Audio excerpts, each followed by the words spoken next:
Well, Hugo, I think it's time to start sending some teams into the elimination stage, don't you? That's a great idea, Harry. Let's do that today. Right now, actually. Let's do that in this very moment. Yeah, you know, got a bit of an exciting one. Big taking on Furia. That's our opener here. Both these squads 2-1 at present, but we'll take a look at the schedule. Nice place to start. How are you feeling about some of these matchups? Oh, Cloud9, Cole, that is fun. Cloud9 have had to battle through these NA organizations, haven't they? Fighting Liquid on day one and choking that game, and now they're taking on Complexity. That should be fun, but I think Cole have obviously disappointed pretty heavily so far, so Cloud9 in a good spot. And VP Wildcard, oof, that's not an easy or fun game for Wildcard, but given their tendency to play Vertigo yesterday, we saw them against Furia. I could see a Vertigo coming up in that game. That could be a lot of fun against VP, who choked Vertigo against Big just yesterday. Yeah. It's all over the place right now, Harry.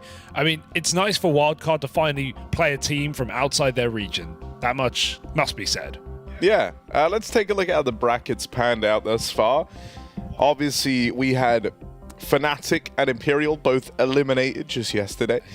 And now we have some exciting games, I think, as well, going down in that 1-2 bracket. Most notably, you know, Rare Atom with a pretty sick win, getting a lot of folks on side. That was a great game to get to watch. Yeah, they got a whole one now, though. They're playing MIBR, which is, I think that's probably one of the tougher draws at 1-2, considering MIBR, yeah, they're down there at the end of the day, but we've seen them have some pretty high highs already in this run. So I have high expectations for MIBR. I think that might be the end of Rare Atom's road. We'll have to see. It's over on the other stream.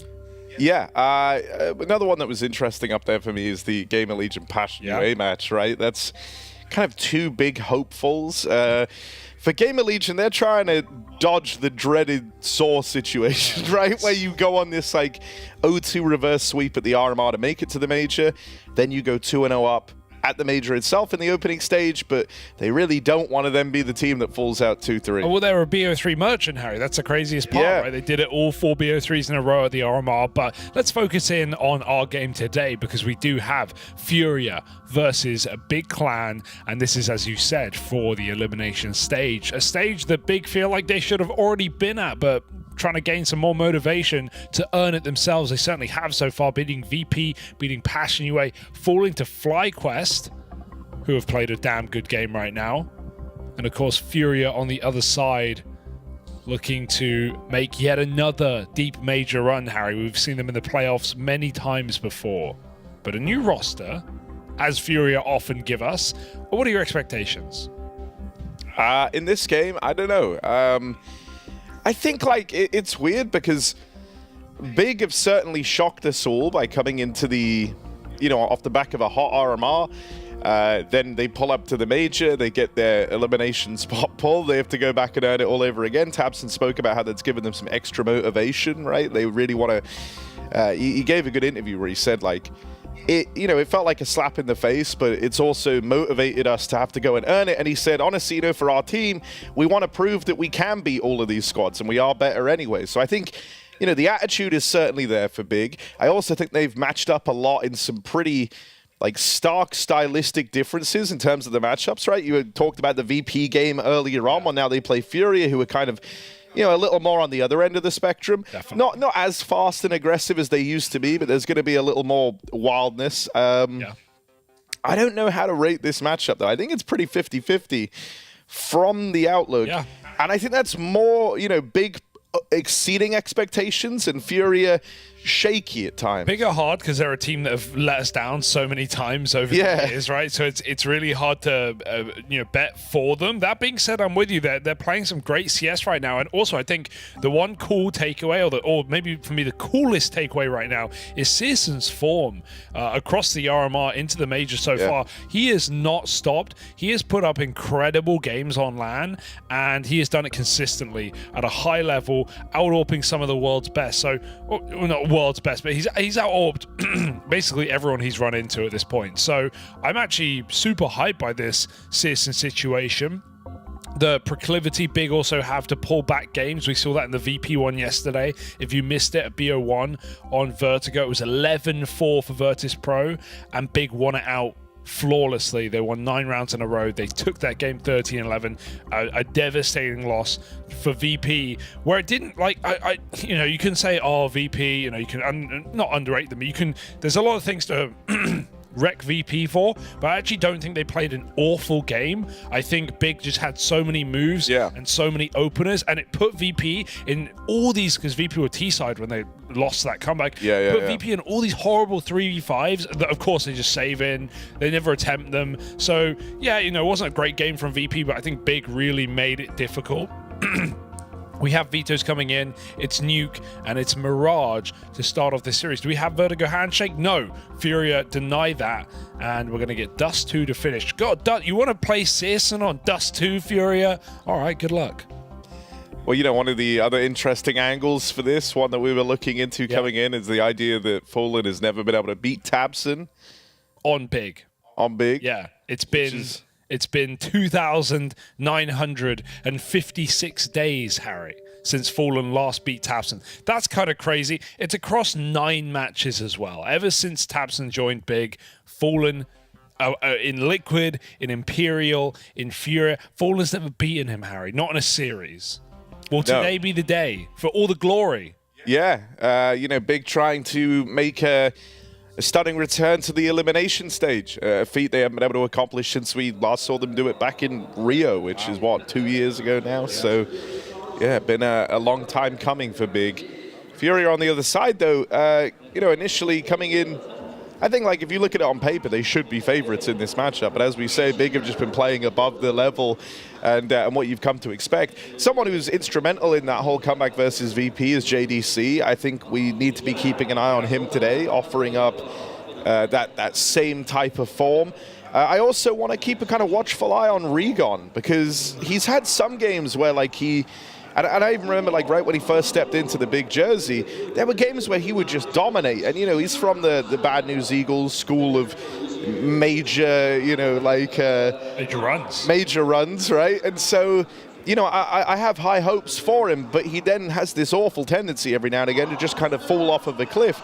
He also did go on a recovery arc in that VP match, so I don't really know where to place it. But there's this idea to me where it's like, you didn't need to have individuals massively recover if Regon was switched on from the get-go, right? If that didn't happen in, like, you know, if he was just good from the start instead of only getting activated in round 15 of the game, it could have been a far more one-sided affair. I'm with you. I think he is, without a doubt, the most inconsistent player on this team right now, and that's not a good sign when, you know, he's kind of like, also, to me, he looks like the emotional spirit level. Someone we call Cello that on the other side. But yeah, like a guy who can get very loud, a guy who can bring a lot of energy, but he was like 2-16 yesterday until he, you know, pulled a bunch of multi-kills, pulled the game back, looked good while doing so. But yeah, he can't afford to have a slow start in a matchup like this where Furia are indeed favorites. Even despite that head-to-head, it does feel like it feels like a very hard game to call, because I'm with you. Big have been playing better than we've seen them play in a long time. I can't think of the last time we saw Big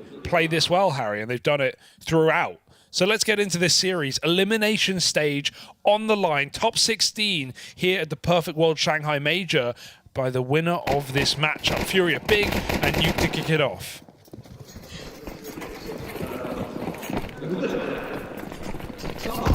Oh, and Furia might start this one off with a bang. Straight up a rush from the Furia squad. tabseN felled first, as it's Keserato on the opening. And already Big left out of position on this one. You're going to be hinging a lot of this on the flank in through lobby. Searson also a part of this, as he's pushed all the way through the yard. Searson able to deal with Yuri. Oh, what a follow-up from Searson. He's got the ball rolling on this. Regon might fall, but Fallen dead after one. It's all Searson right now. 3 kills deep in the pistol. Tap on that bomb. Skulls moves in, and Crimbo gonna delete him. Big left a man down. But Searson makes magic happen for Big. That's a really hard site to retake as well. Furia have great positions, CT vent, T vent. Hut. That feels like a round made for Furia with a man advantage off that top hit, but Searson just nails them. Bangers on the USP. And Big come in confident, come in swinging to this series. Fighting form for Big as Furia come in with a force. Got a Galil on Fallen, we got a bunch of pistols. Plenty of util to remain explosive. AWP for Searson in round 2. My God, he's not even got a helmet, Harry. He's feeling it right now. You love to see that. Probably expecting the force. This is Furia after all. They got a plant, but... Oh, damn. Smoke's come down outside. It's a bit of a fake out. We got Fallen crossing behind, but Yuri setting up on a main hit right now with that flash. He can gain some space. Furia go for that top side. Double entry from Cello, and Sis has got to save that all. I mean, this would be the downside to having that early AWP, right? Left in a retake with JDC and Regon, unable to stop the flow of Furia. Big do just have to concede and write this one off now. And so this is competitive from the get-go. No waiting around.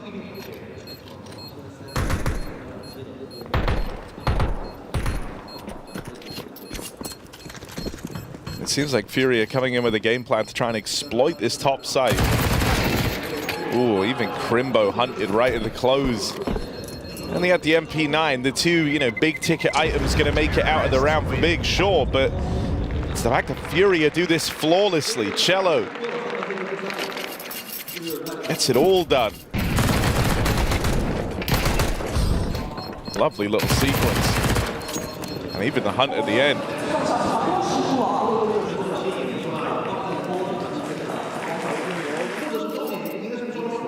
At least they keep the AWP. Makes all the difference here for Big. Having a couple of guns to fight into this round, but yes, Furia flip the script very early, take control of this game. Both the rifles play together. We got the main peak for Searson. We got tabseN close outside, but Furia on full group lobby right now. Oh, the spam is so annoying as well. Searson ducking down the vent blinded. But Furia can just pop another top hit if they wanted to. And there's not a lot Big can do about it with just pistols here. Searson comes back up outside. tabseN reroutes heaven. It's all about these two rifles for Big. Will they be in the right place at the right time?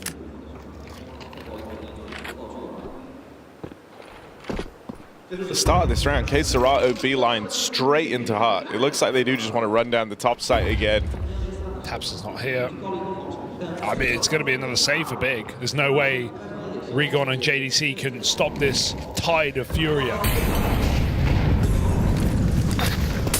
Ouch. There's the mollies making everyone uncomfortable. They hit their mark. Vent drop, they managed to get down lower with 3. Crimbo is already down here. If they swing the double door, he's the dead man walking. One back, but tabseN makes it down in time. Searson's also firing off in the meantime. And now it's all left onto Fallen. Back and forth to open up. This time it's tabseN left in the limelight. Big with an immediate reply. Fast drop down lower. They piece that one together really quickly. Big, the speed on those rotates is fantastic. Fury don't want to be too obvious with it after they do the top hit, but little do they know, the top hit was actually the perfect remedy. Big had double ramp. Their rotate is so fast. Crimbo goes right down, gets a nice position. Able to trade out. tabseN assists. Searson stops the lurk. It all goes perfectly for Big, but that A side was so weak. Furia back to the drawing board, back to a couple of guns.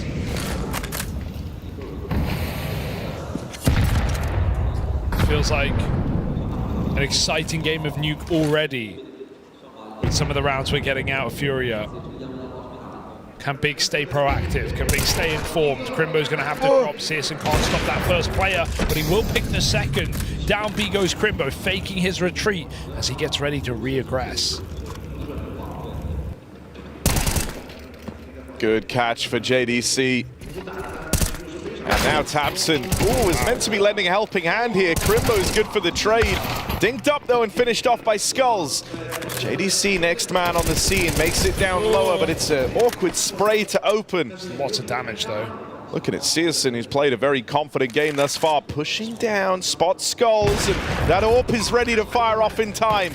It is a very hot start for Searson, can full and cancel it out. It's just the one and done. Dude, I'm excited by Searson right now. He is making me happy. He's looked like this all tournament as well, all RMR, all major, through every game, apart from that FlyQuest one where no one could really show up. Like, just so reliable on this AWP, and good, good head on his shoulders there. He gets that spot while he's walking down with the USP. He pulls back, pulls the AWP, scopes up. Skulls just tries to peek him. No chance. Furia. Now they're Giga broke and they buy again because of the plant, because of the damage. They may have big on the rocks, but they have to win this round. It looks like another top hit.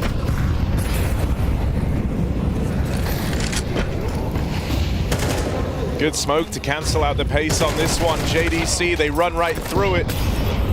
Great screen for Cello, but he's still good for the trade. And Regon mollied out of the back of the site. These mollies have been punishing to Big. Tabson dead up in the heavens. Searson AWP still in play, but he's trading out onto the M4 for this retake. That means Big do want to give this a go. Waiting up in heaven. They do not want to concede versus the Pistols. What plant? Cello goes for the heaven plant. Very dangerous. This could get weird in a post plant, Harry. They've got a smoke, but they've not got a kit right now. Maybe Regon's drop one back site. But no one can play this bomb except for Cello at the moment. Oh, do they even want this? Nah. Too much time elapses, nothing given. Felt super winnable, honestly, from positions, but it's info that Big doesn't have. Bro, these topside executes are brutal for Furia. The double mollies and on the timings they're doing them is very annoying for Big. JDC, Regon, both getting one. But Furia's Tech 9s just blast them. Great shot from Skulls to heaven. That's a round-winning kill onto Tabson's rotation. And Furia, they do it with less, again. Yeah, I mean, you know, what you're starting to see happen now is like Big forced to play kind of different crossfires to what they'd game planned for here, right? Early on, it was top up, back sight, but both times these are the positions getting mollied, these are the angles getting removed, and so that top sight starts to feel a lot more claustrophobic once two of the kind of best spots get taken out of the round. Oh, bit of aggression. They don't want to wait around anymore, Regon and JDC. They take Lobby away. There's the crunch in ramp. This leaves Furia with control out in the yard. Searson out here with the AWP, but one man's made it past him. Yuri all the way over towards Hell, while the rest of Furia head down secret. Yes, they can lend Yuri a little bit of time here before committing to the lower play. They're going to go up the vent. That's a pretty crazy move right now, and there's JDC in the door side as well, so this can get a little bit weird. Yuri might just be trying to kill vent rotations later. That's also a valid play, considering how many men are down lower, but Fallen falls after one, and Furia look interested either way. Oh dear, there's heavy rotates. In fact, vent suddenly appears to be their best option, but they don't know about JDC, who could ruin this round. Yeah, Yuri's missed that both times he's tried to check. JDC even aware of the heaven wrap and Skulls! Oh my god, it's on a knife's edge. JDC locks it down.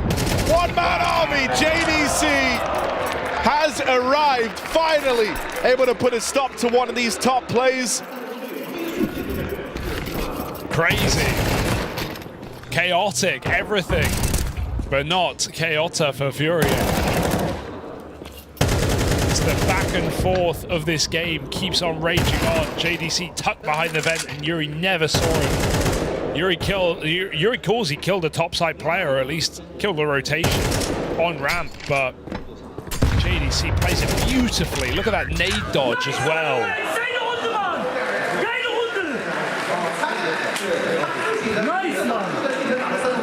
JDC's also been solid, right? Third highest rated player. Big anchor man, entry man, he does it all. I mean, even in that interview, Tabson sung his praises, right? And said how he he put the trust in him to try new things. And in that Vertigo comeback specifically, he said, look, I know this isn't usually your job, but we need you to start excelling in it. And I think JDC was a huge part as to why that game got brought back. So much pressure on that B bomb side of stairs on the T side. Another buy up for Furia. They try their hand at the top site hit again. Old habits dying hard as Cello makes it down the vent. Skulls in tow. Furia get down lower. So desperate, and Crimbo so quick on these rotates. They go for the clear either way. No way he gets two. Skulls just needed a single shot. Denied. Fallen can't find him now. He knows he can't be far. Crimbo hiding out. They want to try and save him, but that vent's being harbored. Fallen hits a banger. These Tech 9s have been unbelievable for Furia in this game, but in this round, it shouldn't be enough. Don't get me wrong, it's a clean shot for Fallen, but the fact that Crimbo gets out of that lower hold so low on health, they're ready for him, and he's, you know, found 2 kills, but also dinked up Fallen. Impressive output. This is being held down. Big wait for that plant before they react. They wait for the guarantee of a sort of 3v1 down at lower while Fallen's getting the bomb planted, and Tabson will clean up shop. Patient round for Big, right? They want to drop vent. It gets a little bit risky.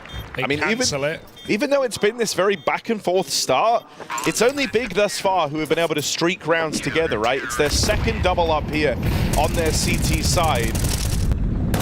Once again, Furia get a bomb plant, they get out with a good bit of damage, but I don't know if this is going to be enough to spur you on to buy again. But with how this game's gone, I mean, nothing's for granted here. I do want to keep my eye on this vent rotation, though, because it was in that FlyQuest game where it felt like Rigon was absolutely jumping the gun with some of his drops down vent, like getting them killed in mid-rounds when they knew that Dexter had already crossed secret. So you'll be glad to know in the game where Furia have mainly hit the upper side, I feel like he's going to be, you know, thinking about that a little harder. Sure. Well, through the ramp, smoke goes bad as well, as you would expect. Crimbo with a double. Regon comes in for help. And Furia, one gun. But that might be it in this round as Regon keeps the pressure on, even escapes. Oh, buddy. Take it while you've still got it. He gets out. Tabson re-pushes. And he saw something. They can just fight this together right now. Orb fires off. Tabson pushing again. There's no escaping Regon's grasp. 2 kills for Regon on low health. And Big. Okay, they're running the board right now, Harry. There was this back and forth. There were back-to-back 4 spies for Furia. They got some really nice Tech 9 headshots on that top site, but nothing else has worked.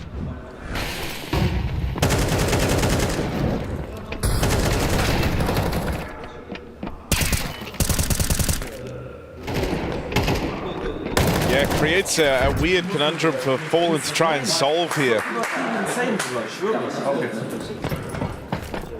Even though it's been the only thing working for Furia, it's not like you can just keep running these back, especially not as Big, you know, have gotten better at repelling the top side play. So they need something else to work here.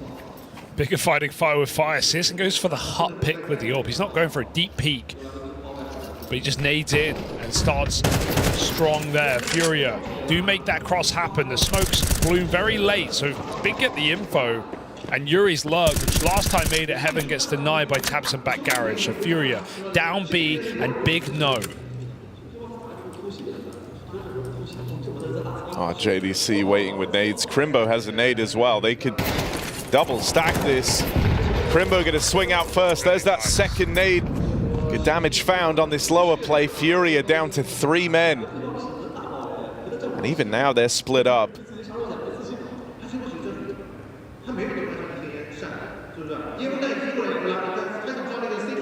Two players to reinforce lower, making this an even odds battle for the lower control. They're gonna lend some time to Skulls. I mean, he's just setting up right now to cut down rotates in through the ramp room. Yeah, if I'm Skulls, I think Citizen's hell with the orb holding, but he's still topside, so it's very claustrophobic for Skulls to find value on this lurk. Regon drops in, doesn't realize, and now Skulls can try and help out on this B site. In a good position to lend a helping hand. Crimbo gets out with one. Follow up from Skulls. It's all him in this round, but there's waves of defense being brought forth from Big. tabseN's beat that Molotov, and that's a disaster for Skulls. He thought he had that real estate, but tabseN just one step further than Furia are expecting. Look at the bomb. He fell up top anyway, so even though he goes to site, he can't even win that round to the clock. Nice try for Skulls. Felt like Furia brute forced out the window a little bit earlier. Would like to see them wait a few more seconds, but they're feeling the burn of the clock as well. And also, they're peeking before the smoke's outside, perhaps on purpose, looking for a kill before they bloom. But Big is super aware, and it gets him so much info. And when Furia have given Big info in this game, Big believe it. They're rotating heavy. They're playing double lower round after round. tabseN opts against the commit after he's spotted. There are those smokes on the fly again for Furia, broken open by CS2's orb. Picks them through it. This is just a brawl right now. Oh, what? How did CS2 hit that? Skulls had the drop on him. He saw something, right? Oh. Did he? Yeah. Yeah, tabseN. Just take it. Just take it. He plays with his food. Rolling. tabseN's toying with them. Gotta have fun with it. This head-to-head continues to come up for tabseN.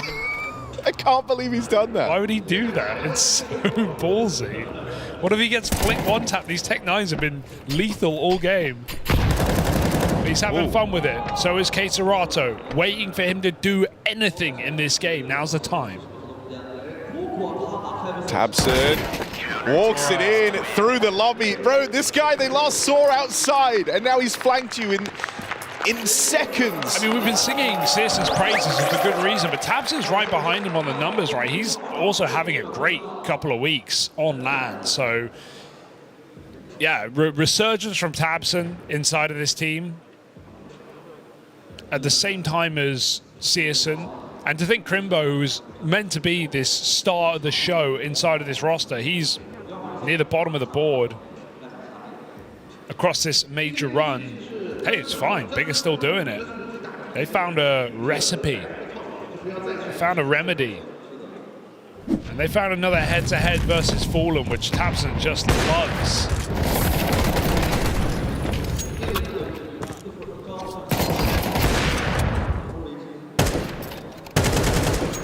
Eight years since Fallen last beat tabseN. It is insane, right? Like the familiarity there, the idea that this has always been a good matchup for tabseN. Gonna fill you with confidence. Oh my god, what? Not again! Fast top hit, Furia go back. Whoa! To the one play that's put them rounds on the board. 3 rounds off of top hits. And so, you know, you might be reluctant to keep doing this if you're Fallen, but it is literally the only thing that's working. This is a crazy game right now.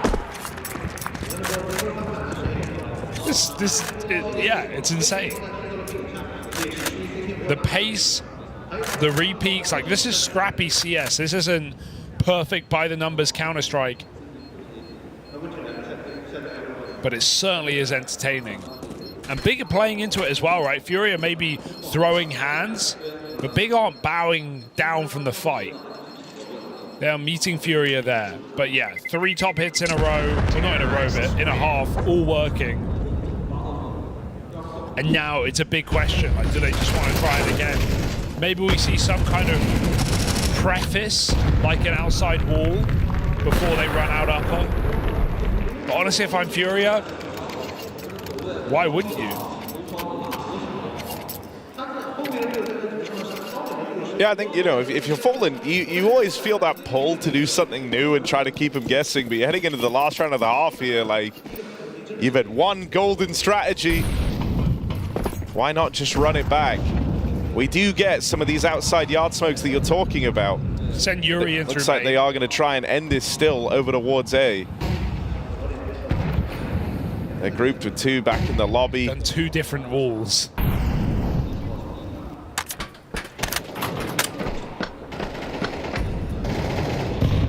Well, Absent decides, like, I ain't dealing with all that. Sees the multiple smokes down, littering the yard. It feels too blatant. Oh, JDC.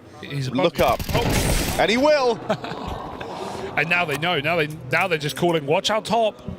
Because Cello wasn't trying to scale B either. He was waiting. He was going to come back on a main lurk. So, dude, this one feels obvious, but Furia don't really have any choice. Tabson's in the site. He's never been here for a top hit. He's only coming through heaven late. I mean, even look at the angle Searson's holding from Garage. Oh. Good teammates there. Oh, here we go.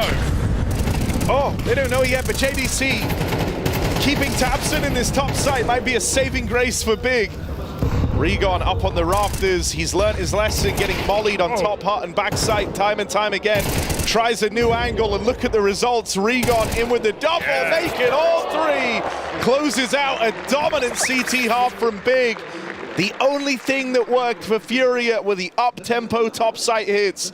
As Big cool rings around them in that first half. You can tell Tabson's reading the game pretty well, right? Like, he knew what was going on. I mean, I don't know what happened there with the vent rotate, maybe not realizing JDC was B, but it's not like it mattered in the end. Regon has finally a position that Furia don't Molotov, and look at the value. He even just goes for every kill, chases Skulls down behind vent before Fallen can scale him. But this kill is the big warning. It's that they're not going lower. Surprised Cello's caught off guard by that with the tendency to drop B. Big was super active on this CT side. And it's not like Big even had to take lobby, right? It's not like Big were playing for flanks. The rounds were so quick. I mean, with this being such a good matchup for Big, it just feels that Big finally have a series of win conditions around them being fulfilled coming into this major and on the back of the RMRs, right? You have Searson having a fantastic tournament, someone who famously always used to struggle on LAN, looking really, really good. So finally they have like a super pliable AWPer. But his pieces are dependable, right? Yeah, he's in good positions. His team are holding on. Oh, they're going to try and do the Furia. What Furia did to them. Top site hit. The dualie's pulled. Skulls back at the site, and he lays waste to Big. Just Regon left standing, and Fallen makes quick work of it.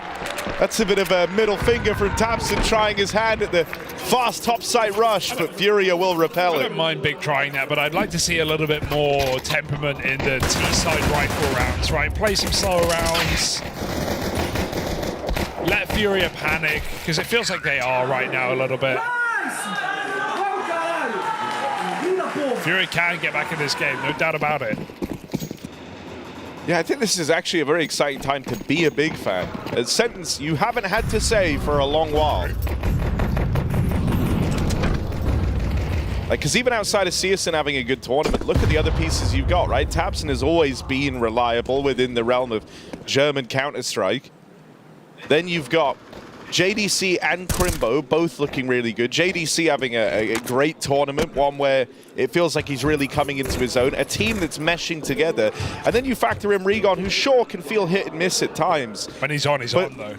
And the other thing I'll say about him is it's nice in the Big side of things to have that player who like just doesn't mind going in first and trying to be the one to get an opener, sometimes just throw his life away for the trade. Or he'll hit shots like that out of nowhere with a deagle in an eco round and look to complicate matters. Where did Furia nade Silo from? Was it from the top side? I saw that outside. I think they did it through the window. It looked like it. Might have been Fallen, like throwing it through the window with a lineup. That's crazy. I need to steal that. Even the Silo player looked confused. Yeah. It definitely wasn't outside. It had to be the window, really. Yeah. Nice. What a play. Good catch. Regon's done it again. Don't lose this round, Furia. No, no, no. That's a Glock headshot. Regon third. It's only Skulls. How have they hit a Glock headshot? Where's your helmet? And they vent dropped, so Skulls is out of position. Cello's out of position on this, rather. Making his way down towards lower, JDC leaves Regon alone in the site. Regon's been low health for a very long time now. That hasn't stopped him on this Reign of Terror with the Deagle. Does a lot of damage. JDC, a single shot could end Cello's round and win this eco for Big. Oh. Cello swings him. It's tense, and Cello can't hold on. Big, with nothing but pistols, have just pulled up and stolen a 10th round away. That is disastrous for Fury. That wasn't even a force buy. That was Big just slowing it down, hitting a bunch of Deke headshots, and Crimbo running out hard. What on earth? This was a way in. A missed Eagle shot. JDC getting cornered, and he still closes it. Big are breaking Furia apart. And on Furia's map pick, on a map Big haven't even had success on, they looked lost against FlyQuest. And right now they're running the board.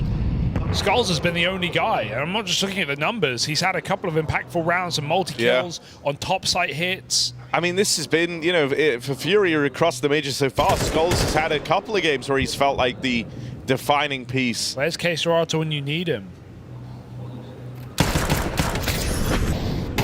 Force down B. They're going to push together. Oh, Tabson's got a spidey sense. Like how? How does he know Tabson? Just too quiet. This is such a good matchup for him. Like, he's just read the double lower play. He's like, nah, probably best. I just have a funny feeling that if I go lower, things won't pan out for me. It's about to end Fallen's whole career. Tabson. Spots falling over in main. Furia start to scramble bodies back up the vents. They abandon that double lower hold. Okay. Skulls up close. 5-7. Okay. Can Skulls be the difference maker? He's bested. A whirlwind of kills go the way of Big, and even though, look at the HP. 12 health between three of them. But it won't come to matter as K-Serato is left too far away from the action. This is a Big that have, well, I'm speaking early. This is a Big that are going to earn an elimination stage. If they keep this up in this series, they've absolutely earned top 16. That 3-0 was not a fluke. Like, they're playing some incredible CS. They're making Furia look really weak when Furia are playing with confidence, they're playing explosive, they're trying to trade out. Like, Furia made the read there, they came up the vent, they had good positions, they had 5-7, hut, door. And Big just batter them. Such an impressive game out of Big right now. The fact they pulled back against VP, 11-4 down, they won from this position. Yeah. Furia are in. I have no faith that Furia are going to do the same here.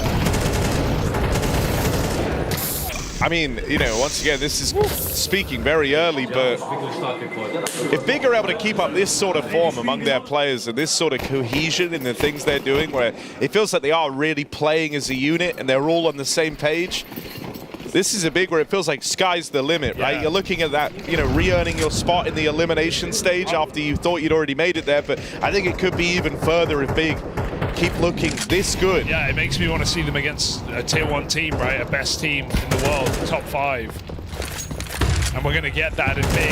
You keep it up over the next hour. Crimbo double on ramp, dealing with this eco with ease. Furia side by side in the grave.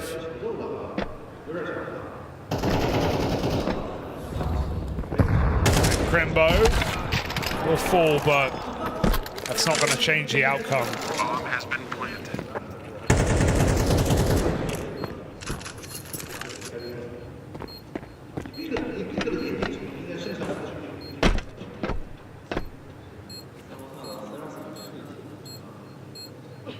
I mean, on the Furia side of things, having a game this quiet from K-Serato and Yuri, you're kind of two big players, the ones that also just re-extended their contracts with Furia coming into this year. Tabson's still trolling. Right, like having these two offer up such a quiet game is far from ideal for Furia. As Big storm the board, there's not a weak link for this Big squad right now. And so this is about to be a runaway opening map in this series that sends you into that elimination stage.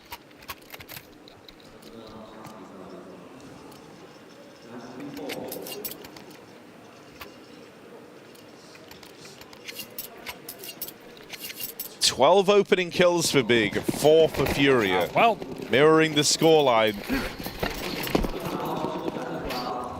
Doesn't get much better than that. Furia have not really been in this game. Okay, it's a nice setup though. 3 outside, Yuri getting baited for by the rifles, 2 rifles spamming. That really sells Yuri's position well, but they're just gonna cross. Oh, good spam from Teserato. JDC, damage as well. He'll make it down, they saw that. Maybe Yuri can hot flank this one. They spot him and Sisson turns. That's a spot from Secret. Sisson remains vigilant.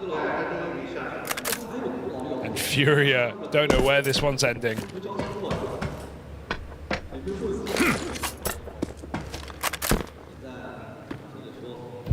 Oh, he missed it. Oh, Fallen so close in every one of these timings. Finally gets the spot and sees them crossing into main. That's info at least. Skulls, good position to try and shut this down. There's no question how much Skulls wants this win.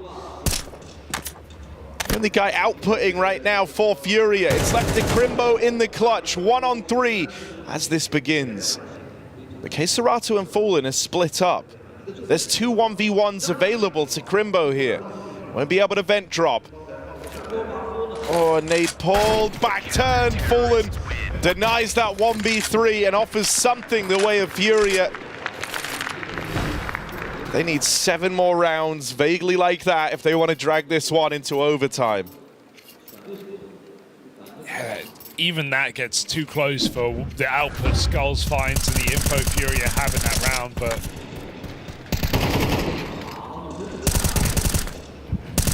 they managed the first of 8 required. Big playing a beautiful game. Sisson's first AWP on the T side. The thing that's cool about Sisson is he doesn't require much upkeep. He's a very solo AWPer. We don't see Big setting him up for plays, constantly giving him boosts in positions. It feels like he gets a lot of value being on his own.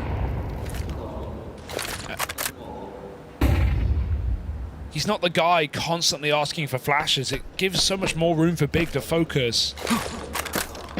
Don't get me wrong, if he wants something, he gets it, but even in this round, just chilling out at red. Scoped up, Crimbo offering the boost. Doesn't even need it. Drop for JDC, he's going around the world. Looked like a good entry with that flash, but Yuri holds on valiantly. Sisson does go top red. Yuri's trapped. Oh, he's got a way out now. Oh, great flash, Regon.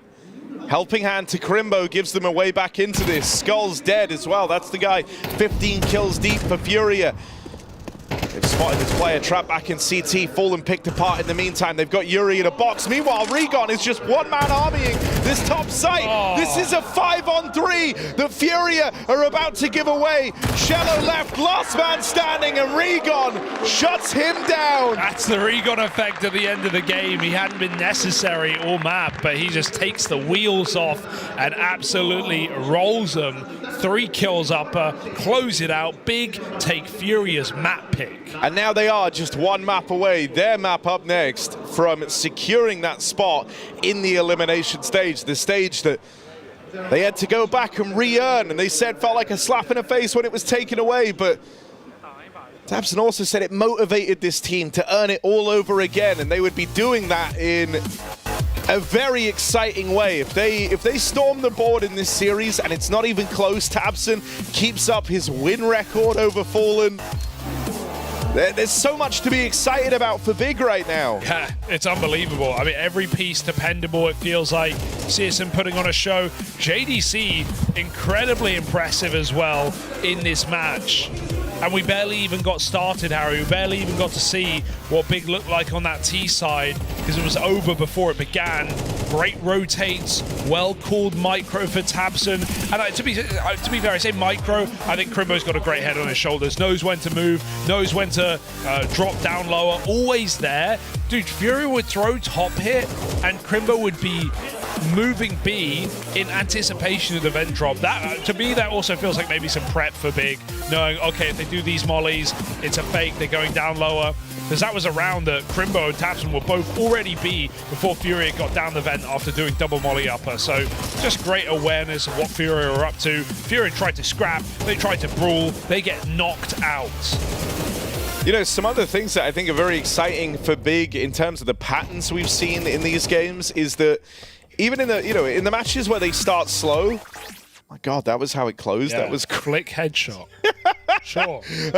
Even in the games where like they started slow, right? And for that one, I'm really, thinking back to the VP match where it felt like no one was super switched on, right? Especially Regon struggling as like the notable guy.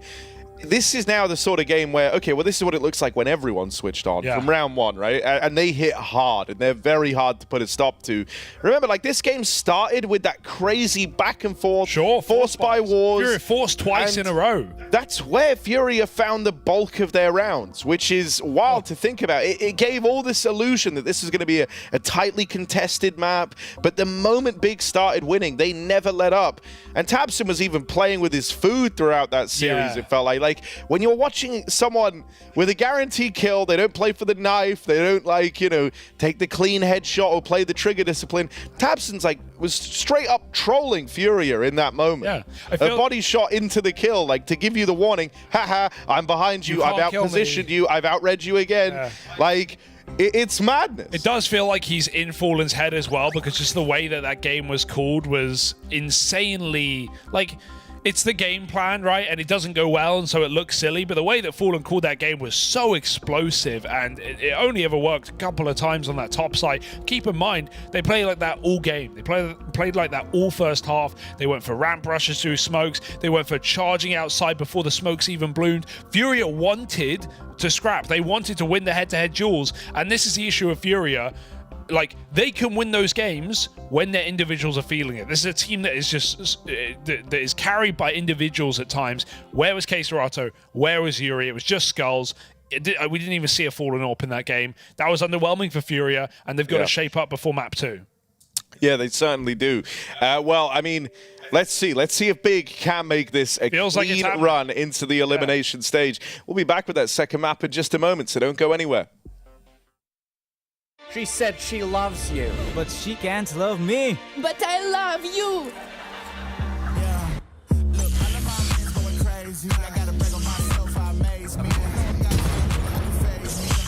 Like I'm back in the 80s. I won't play window anymore. What's going on? Play your role. 1xBet. On to the next one.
Big now move on to a nice, reliable home map, and one that has been anything but nice to Furia.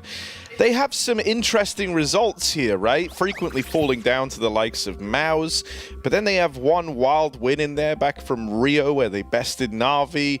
Still, for Furia, oftentimes the individuals are a requirement in some of the wilder wins they've gotten on Mirage, and for the most part, it's been a bit of a rough map for this team.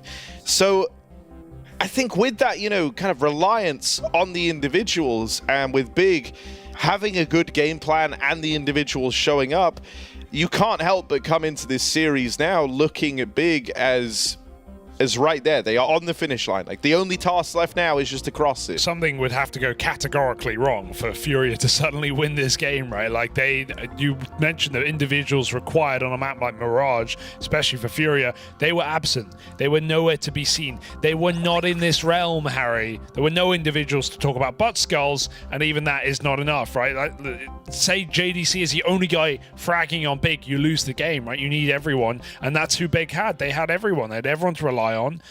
Searson started really strong. Crimbo remained consistent throughout the entire game. tabseN was just trolling and getting away with it. Yeah, and Dude, top performing as he did so. It was a great game from Big, and when you look for Furia, there was nothing to talk about. I don't think I even said Fallen's name in that game, other than how many times he's lost to tabseN, and this would be the 10th. Yeah, the thing that's extra wild is just like, you know, I think the two obvious ones is you can't win this without KScerato and Yuri having a good game. Like, you need both of them ideally. Like, even one of them would be better though than what we got there. KScerato relegated to saving a hell of a lot in the second half. It was a shame as well because, like, even right off the rip where we came into the pistol of that very first map, it was the openers from those two that kind of propelled them into it. And so I was thinking, all right, yeah, we got a game on our hands. And then they proceeded to kind of accomplish nothing over the remainder of that T side. You know, these are two players, and KScerato spoke about this after extending his contract with Furia, how he wants his first major to be with a Brazilian team. He wants to do it for Brazil, and he thinks that this is the place to do it. Well, you know, someone else who's always had criticism levied against them for staying within their region and being determined to build it up can be found sitting on the other side of the server in tabseN. And this is him trying to make that all happen and make the run, and he's looking very, very convincing. On the other side, KScerato said, you know, I'm still more motivated than ever. I want to do this for Brazil, but the results just haven't been there. Going back to their run through the RMR, KScerato was a massive part of that, and so it felt like he was going to do good on this promise.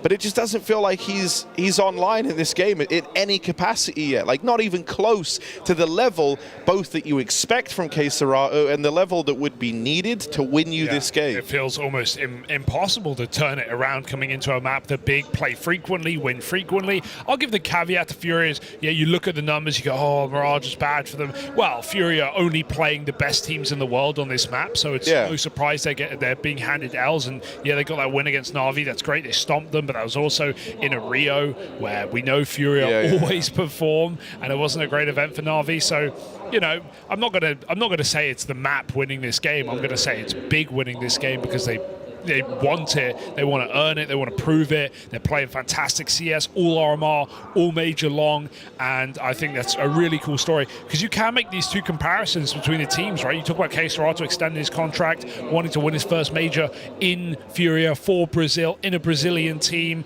You know, I think that's, like, to me, it's a nice line. It's a nice way of justifying it to people who say, oh, why doesn't he go abroad? I don't think he ever will. I think he likes the culture. I think he wants to play in a Brazilian team, and saying, oh, I want to win my first major here is like a way of saying I'm never leaving.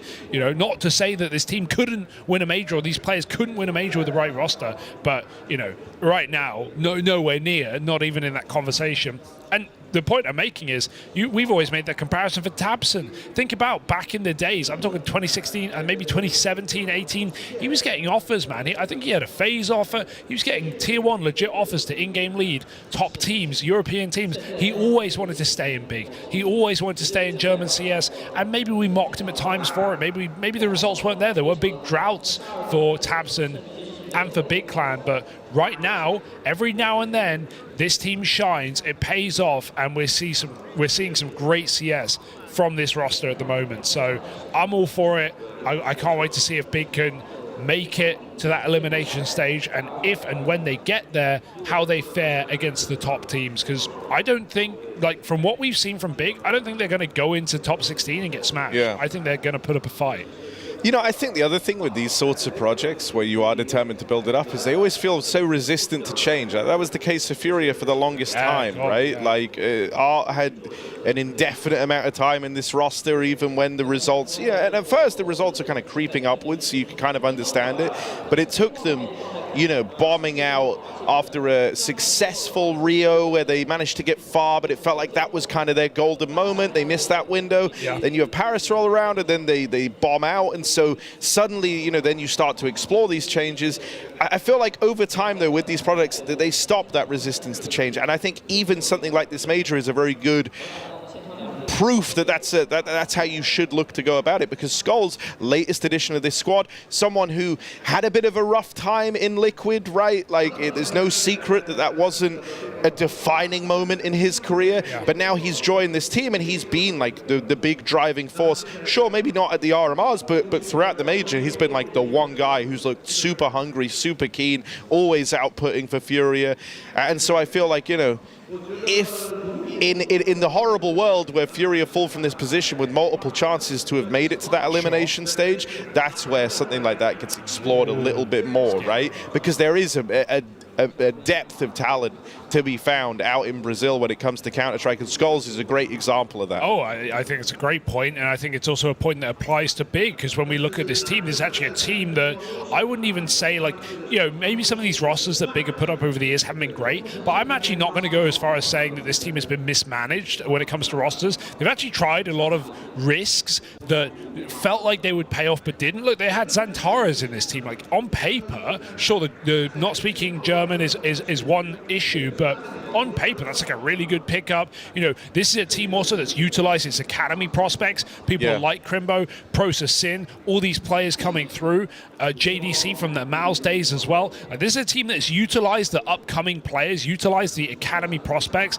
and as we know in Counter-Strike right now, how far that goes. So I think, yeah, Big have finally put together a, you know, another solid roster. They've had a few over the years, but this one is landing back on its feet. Folks, it's time for map 2, I think, between Big and Furia. So let's get into the action here on Mirage, see if Big can manage it and manage to qualify themselves to the elimination stage after a blowout on Nuke.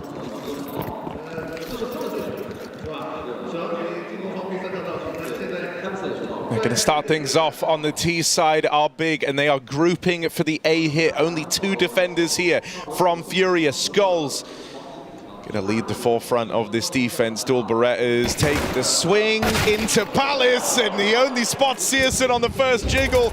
Goes on to learn there's a lot of bodies ready to go swinging in. Big make it into the site, flash into spawn. They haven't cleared out Fallen. In this case, Serato peels the attention away. Time could be nigh for Fallen to strike. There's one back, Serato naded out of the round. They're still fighting for spawn. Fallen left up all alone in the clutch. He's got a best Crimbo. Crimbo goes fighting and gives Fallen the straight up gunfight. That's exactly what Fallen wanted. Big, they maybe jumped the gun there in that pistol round. They were stubborn about fighting for that spawn control. They think, it's just Fallen. But he is that pocket of resistance that Furia needed. Yeah, even though he blinds Shello, kills him completely, it still doesn't matter if you save the round yourself. And I think Big might have thought he had a kit because he played flashes in CT. So I think that's why Crimbo's peeking there. You could look at it and go, why is he rushing it? The bomb's not for him. Yeah. If Fallen has kit and he lets him cross in, he loses the round. So, yeah, I think if someone dead calls there, maybe kit, of course you're going to have to play. So unlucky, big round for Fallen. Furia come through with a swing and a hit. One back from Regon, but this force buy has very quickly come undone. In a matter of seconds, it's all over. The It's just Crimbo left standing. First kill comes his way. Doesn't take a lot of damage. Right now it's only the nade that's softened him up, but they know where he is. They've got him trapped in. There's more util to follow, and Furia look like they just want to triple swing this, so there's nothing that Crimbo can do. They're playing with some balls again. I mean, they did on Nuke for sure on that T side.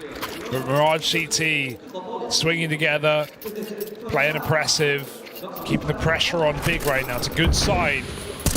Maybe that can help activate these individuals that we were so lacking in map 1.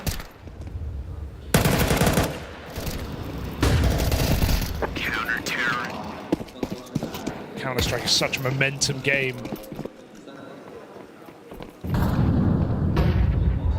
If you're on a roll, it can be very hard to stop.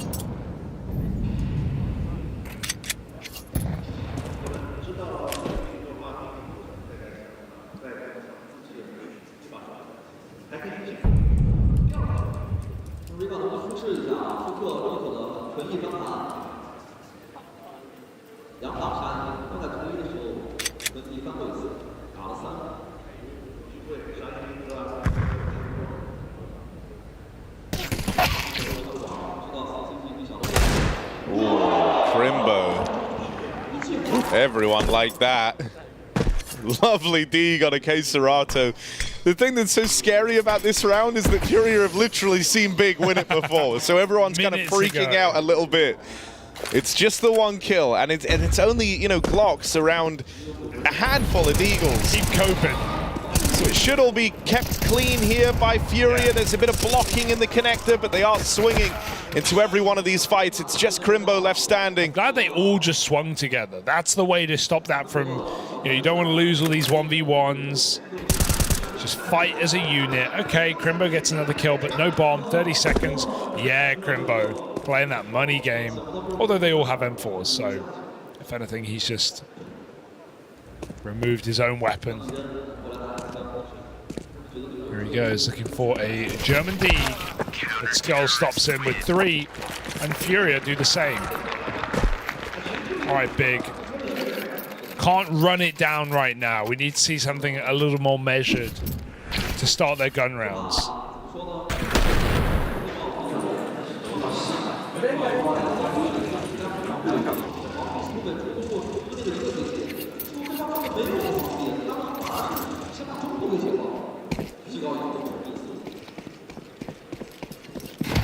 Yeah, I don't mind that early on they've been very in your face. I think, you know, trying to ride high on the momentum of that last game. Not a bad move. JDC will get overran over here at ramp. Double push by Furia. They're being very active on this CT side and not playing scared. It's exactly what they're going to need. There's a lot of these double pushes that have taken place already, and even now they've up and left that ramp control, and instead it looks like they want to try and contest middle late in the game.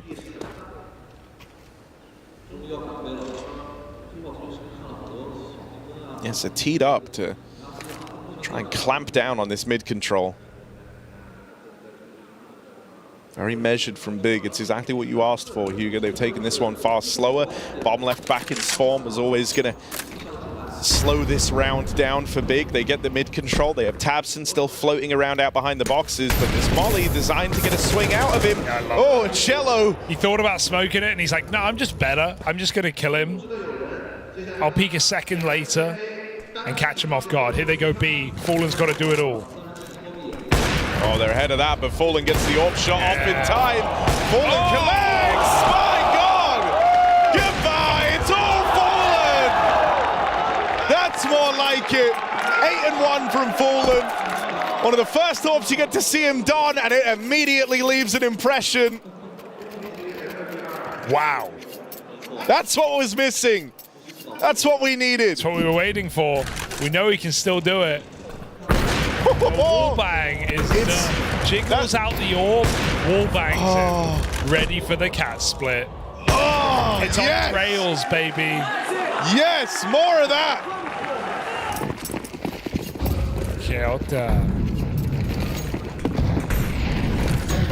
All right, quick B pop out of Big. They run it down. Serato dead first, but Skulls able to resist. It's just the one and done. Regon's Deagle dropped out of the round. Much needed kills on the rotate in from Yuri. JDC's retrieved that M4. Him and Searson in a rough spot now. Searson's trying to close the gap, getting up in the face of the market players. Searson charges them down, and JDC ready for the cat split. Big get back on the board. About time. Round 5, they run it into that B play. Keen shots from Regon give them the openers, and Searson charging at Furia with a P250 and nothing else. Just runs it, Harry. Doesn't even go for the plant. Just says, hold my bomb. Watch this.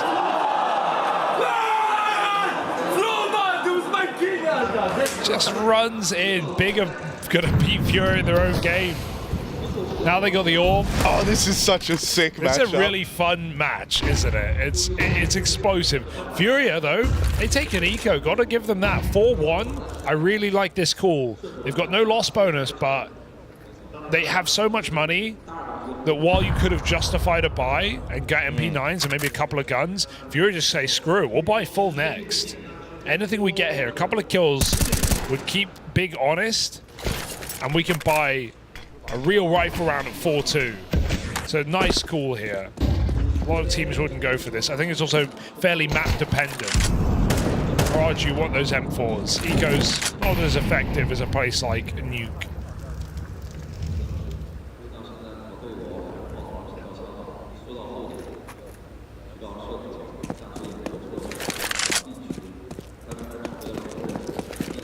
While some games, play more out like and there's synchronized swimming, there's a bit of treading water in there, there's some nice, orchestrated moves. This one is closer to just bare knuckle boxing between these squads.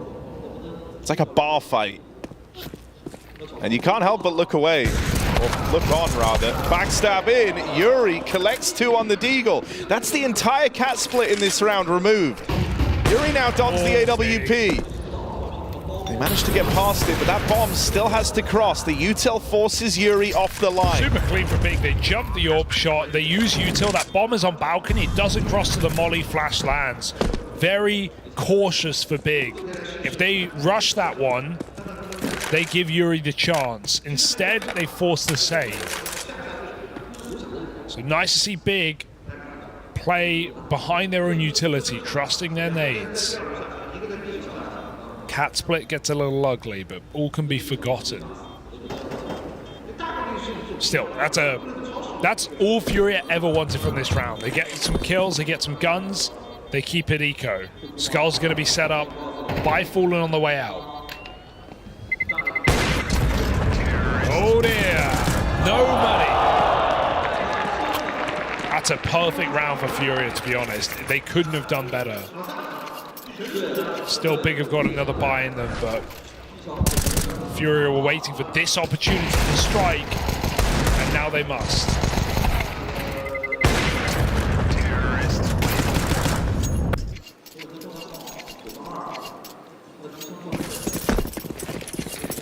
Skulls remaining as valuable and useful as ever to Fallen, who's also having a fantastic game. Certainly giving Furia a bit of an extra fight here. Go. Nade stack into the ramp, leaves Searson very wounded. Regon takes a wide swing out at the stairs. Yuri full blind as JDC now throws himself into that same fight. But it's Fallen's ult from spawn. Leg landed, Crimbo with the reply, softens them up for that nade out of Yuri. Not ready for CT, not again, so quickly. Furia just throwing themselves into this round. Triple connector fight. Just playing their timings. Searson, this would be something special. Is he really going to call the bluff? He is absolutely called the bluff. He's walking spawn with the... He's playing with such confidence, so decisive in these moves is Searson. Good read from Serato, though, should ensure this round. This is a horrible angle to clear with an orb. Surely not, Searson. Surely not. Serato saves the day. Yuri with 3 kills on A as well. That's that triple con fight. I think Furia are expecting more mid. Yeah, I mean, you know, I think something else to note here is on that first map, it was Furia very much setting the tone of the aggression, but make no mistake about it, it's big in this one, right? That are trying to be super aggressive in how they're approaching these rounds. No fight feels like a bad fight if you're big. They're trying to take all of them. It's Furia who are actually the ones taking a bit of the pace out of this game. And so I think that's a nice adjustment. It feels like that's what Furia needed. You get another one of these mid-scraps where Furia ready for it. Locked them out with 3 players peeking middle, including the old up and over Adicello. He's the one who gets the kill.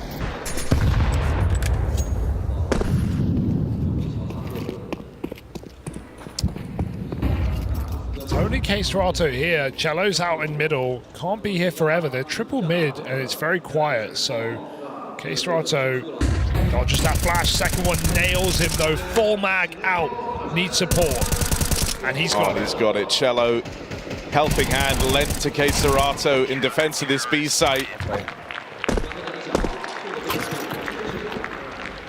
Kind of insane. K-Strato didn't get a single one of those, actually. It was all Cello and Yuri on the rotate.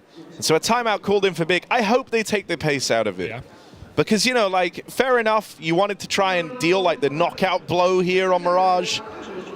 And you didn't feel like you could set a foot wrong back on Nuke. But you're very, very close now to repeating the same mistakes of Furia in that opening map.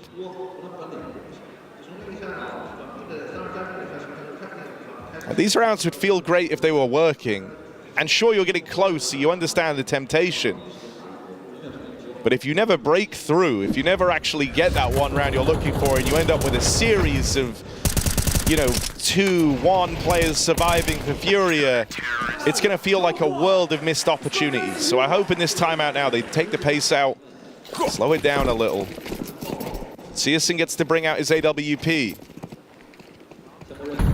Give him some time to work over here in middle. So no sightlines left open on the mid take. And they do slow the game down just a tad here.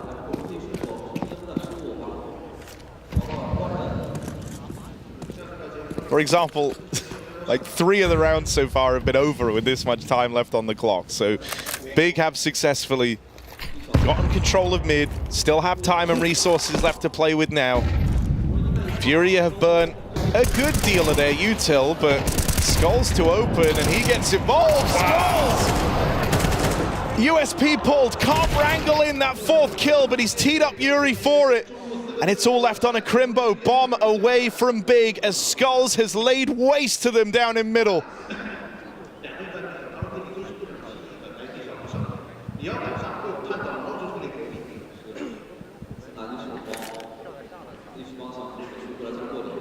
Might be done here.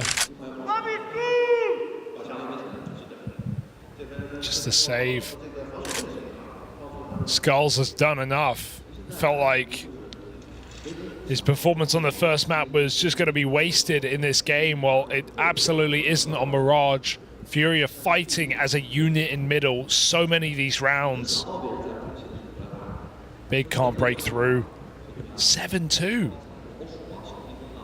I mean, this is why we put so much attention on Yuri and K-Strato. Like we said, you want ideally both of them, but at bare minimum, one of them has to be delivering.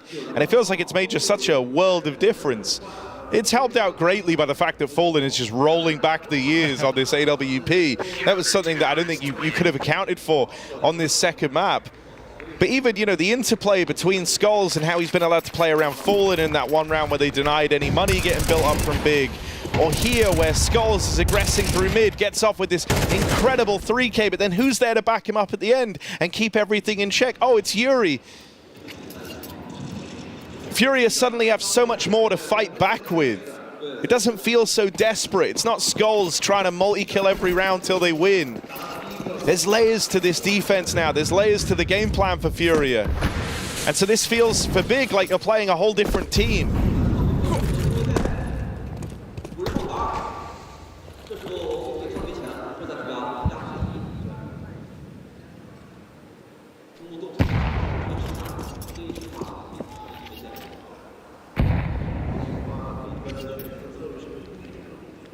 Big a little bit shaken up in this game right now after Nothing went wrong on Nuke. Mirage is a different situation entirely. Gonna try crawl under. They've got players ready. Top B taps with the market smoke and flash, and in the meantime they look for a pick out under.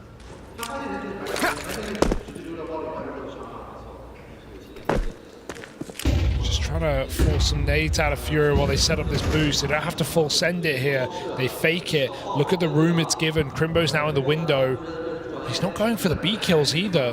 That's what Yuri would expect. Crimbo's trying to go all the way round back for more. Timing could be really good here if Yuri tries to rotate into this A site. Crimbo heard that jump. Unfortunately for Big, I like the idea, but there's still 3 players here for Furia. That looked dead on for Fallen, but just shy of the mark on the push out through connector. Still, Fallen's going to be given many more chances. You've seen him deliver from behind this box before. Fallen run out, taps and bests him in the head-to-head. Orb now retrieved, but it's this third man, Skulls, that was unaccounted for. And it's another big round from Skulls, who's quickly making a name for himself on this Furia squad. What a crazy game. What a series out of Skulls so far. 3 kills, back-to-back rounds, and this one was even more impactful because Furia had completely lost control of the bomb site. Really nice move for Crimbo. I love the setup from Big. The concept is there, but Furia was so dug into their playing their bomb sites instead of middle. Hey, that's why Crimbo gets the room, but it's also his undoing as Furia don't play window, don't play rotation. Fallen looking for more, and the double ramp push behind this as well. Everything has gone to plan for Furia. Confident walk down ramp. JDC does spot it, but it's okay for Furia. They can reset.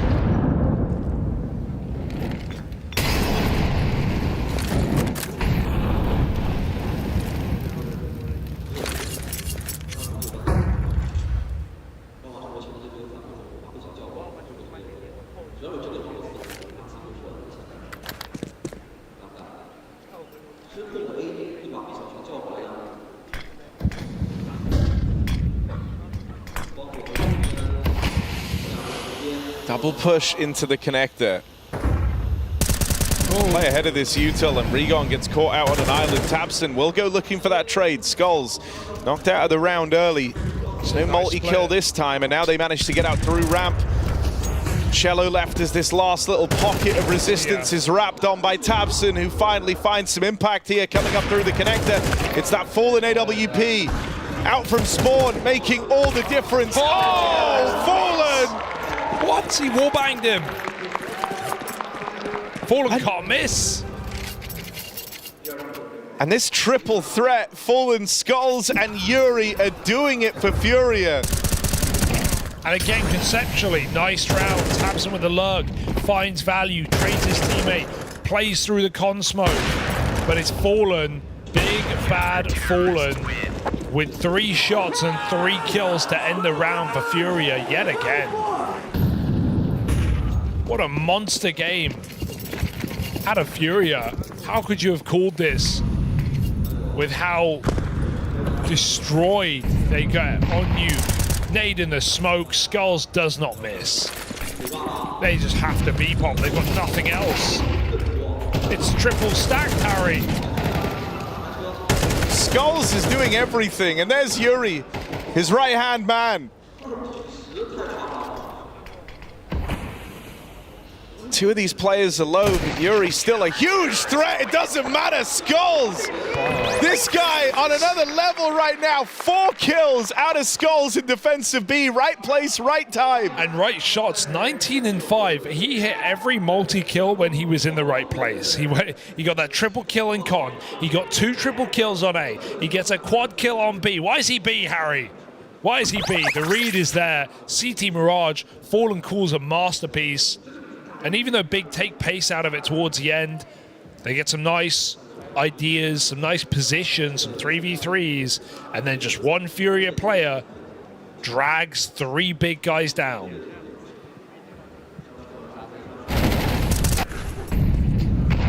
I have no idea. Skulls has hands down been like the coolest takeaway from this major so far for Furia.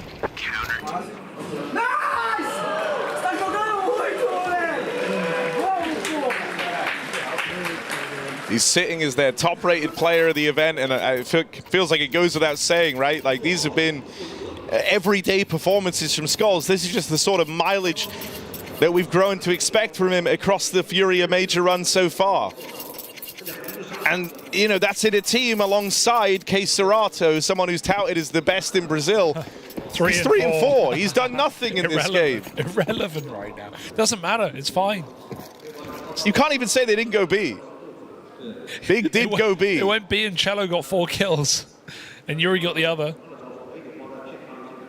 Oh my. Well, every game is winnable. But is it really? Big CT side is where they're supposed to get the most mileage, but that T side was so woeful that they've been left with a huge uphill battle here to try and pull it back against Furia. Bomb plant in, Cesarato the man to plug in those numbers. There's a big flank getting embarked upon by Searson, and he's taken interesting routing in through Palace while the rest of Big slow it down. They're going to wait for Searson to play. Deny control over this CT spawn.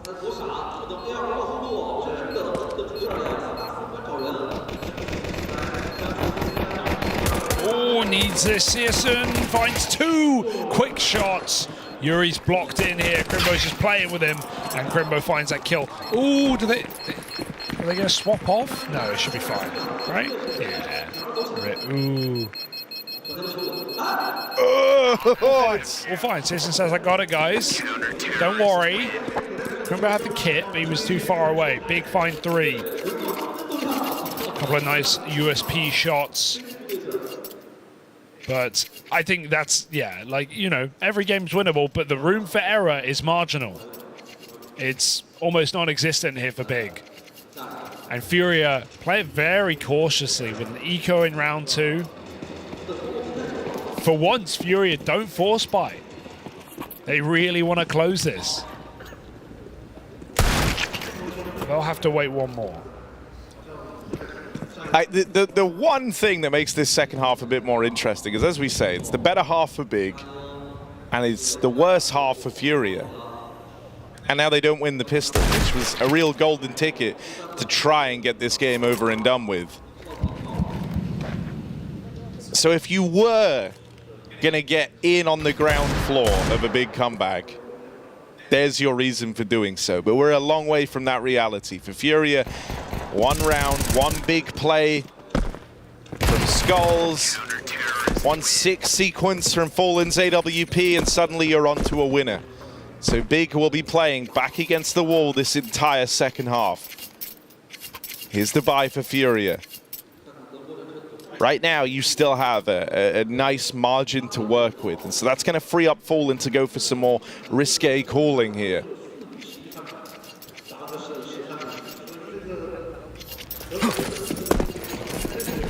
New Insta just dropped.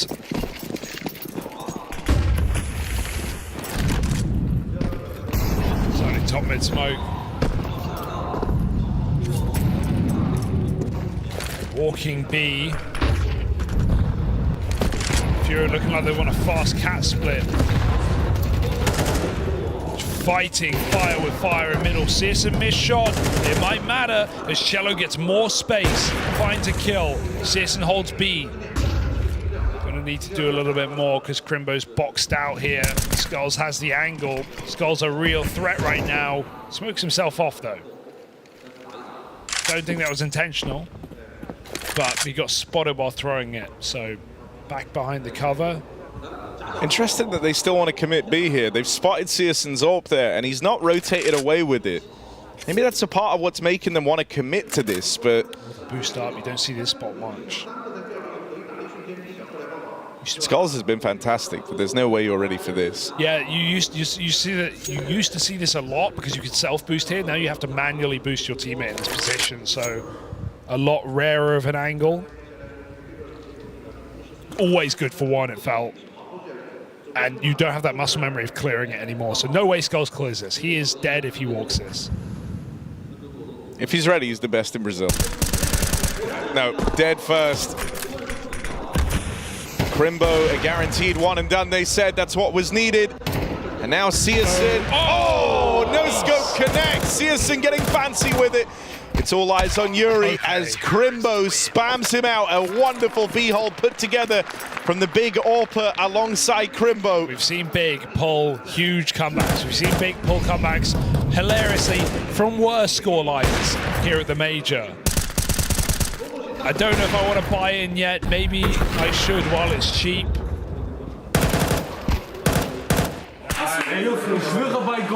But you'd like to think Furia just had a couple of pocket strats in them, even in rounds like these, especially in rounds like these, to just explode and overwhelm Big. If one anchor falls short, doesn't deliver enough, if Searson gives them an AWP in a post plant, this game could be all over.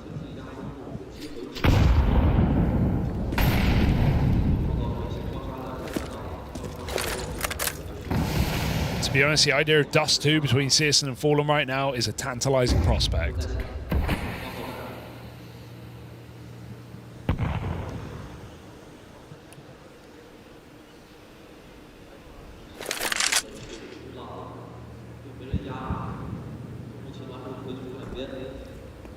I mean, this exact idea, like if you're Big, you know how possible this is. It's this stopping that one defining play coming through is very much your goal if you're Big. And they're not shy on candidates for Furia who could offer them up. Yeah, I'm scared here because Regon's close smoke, and if he doesn't multi, Furia get a gun on this exec. So, okay, reposition's nice. It's well timed. Block coming in, but Searson's watching Con. He needs to pick his angle. He's uncertain right now. Tabson has made his way over, so there's a third player here in defense of this A site. Good timing on the nade. Searson takes one at the dome. Regon's AK holds the line. Good for the double. Like to think that Regon's done enough, but it's Yuri and Skulls, two heavy hitters still in the round for Furia. Yuri's picked up, and Skulls late out of Palace is going to get finished off by the Searson D. Reposition for Regon makes all the difference there. It lets his team play off him way better. Searson first contact, then Regon catches him while they're trying to run away from this AWP, and Crimbo comes out swinging to finish it off. Micro repos makes every bit of difference.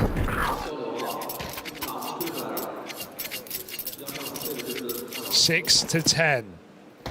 Bit by bit, Big pick up rounds. 4 in a row. Full by now for Furia. Okay, JDC pushing top mid at 4 and 11. It's a ballsy call to make. All right. But he's trying to force that confidence. Searson even here to back him up. Scared about under The though. flashes coming in could ruin their day. JDC going to get spammed out of the round on his aggro push to the top mid. Furia finally pick up one of these man advantages. First time they've been in this position on the T side, and so a lot to play with now in a 5v4. Searson's AWP is going to try and level the playing field, but he's definitely feeling that pressure to be involved. How long does he hold this? Because they don't have info on mid. Right now, Furia could be creeping down, and they are. Searson continues to play on this little island out in the connector. Eventually concedes. They're blowing all these smokes open. Eventually, he's going to come on the back of it. Yuri, at least good for the trade. Fallen's death is not in vain. And now they've been able to sneak through this smoke up through the connector. Surely too much for one man with an AWP on ramp. Only Searson left to defend. Good place to strike for one. Keserato on the cross. Another tag from Searson's AWP. Oh, what? Will get denied. No. Regon spammed it. They've dealt with Searson. They got the bomb down though. But it just goes down in time. Skulls is low. He's wounded from that earlier shot from the Searson AWP. Tucked in behind triple. Oh, that's the nade. Lobbed in. Skulls just about stays alive. And Yuri able to pick it up. Skulls not needed. Yuri holds his ground. And Furia get that breakthrough round they were looking for. Oh, the margin there. And there it is. Broken. Paper torn for Furia. Regon, he could have won the round. He could have got that spam off in time. He had an open planter, but just a couple shots too late. Furia with the plant, take their positions. And Yuri picks a powerful one indeed. Last place Big are expecting on the bomb site. And now Citizens missed a shot. It's one of his like first notable misses of the entire series, it feels like, for Searson, but it's a pretty consequential one, right? Skulls has now brought him down low. Searson can't go for those sort of aggro peaks anymore as he's super wounded. And so Furia are in a commanding spot to open up this round. Can they close, though, is the question. Grouping again for one of these mid-takes.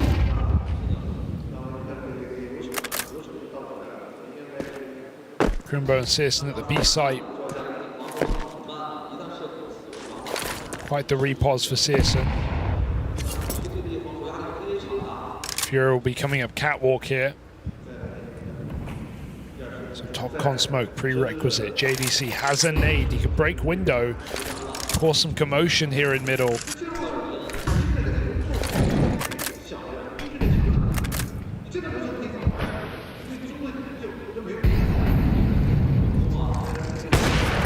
A shot, second miss for Searson.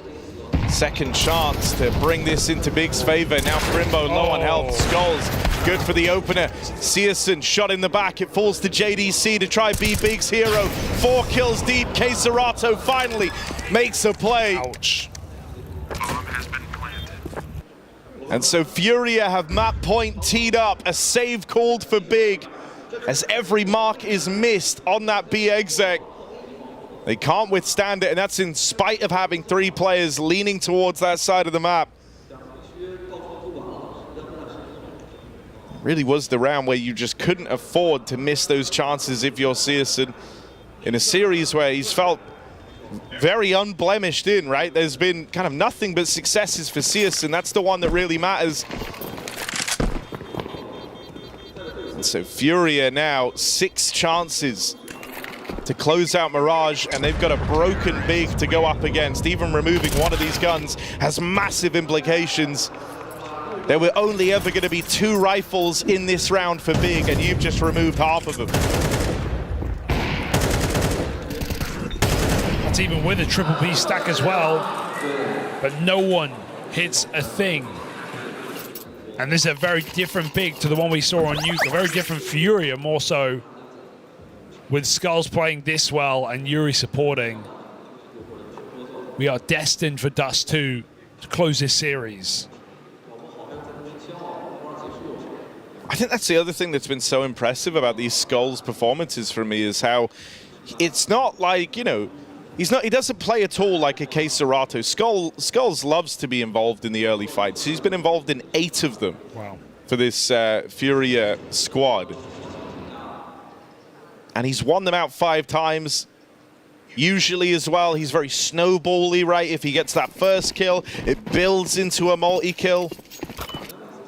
And so that is like a perfect storm for Furia. It's like when they get an advantage, they feel determined and predestined to win the round because of what Skulls is able to output. Now, JDC has crept under this AWP. And even though Fallen was holding for it, sails past, and for now, they've forced a bit of respect out of the Brazilian orb. Tabsing at a tango with Skulls in at ramp.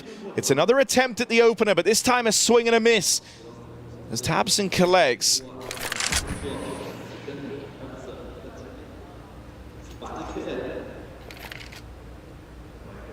Oh, he got the AK out as well. Smoking off Fallen's re-clear. He has the bomb here.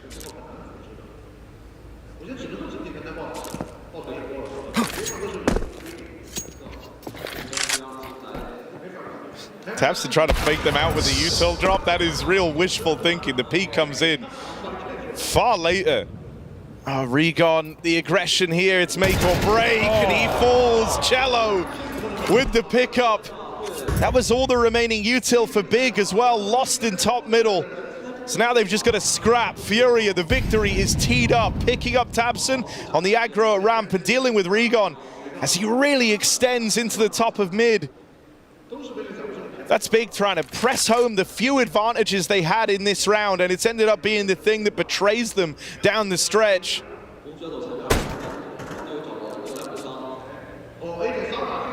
Furia have even snuck past JDC. Crimbo had no idea that was even an option. There's gaps in the comms, there's gaps in the info. A last-second B plant available to Furia. Oh, they no! look to take this. Searson just has to survive. Tucked in. They've taken it to time. Yuri never went for the chase. Searson so low. That's what Yuri needed to do. But a few seconds earlier. Why didn't he? What? Why didn't he go for it? Okay, JDC hung Crimbo out to dry with a lack of info, but then he saves the day.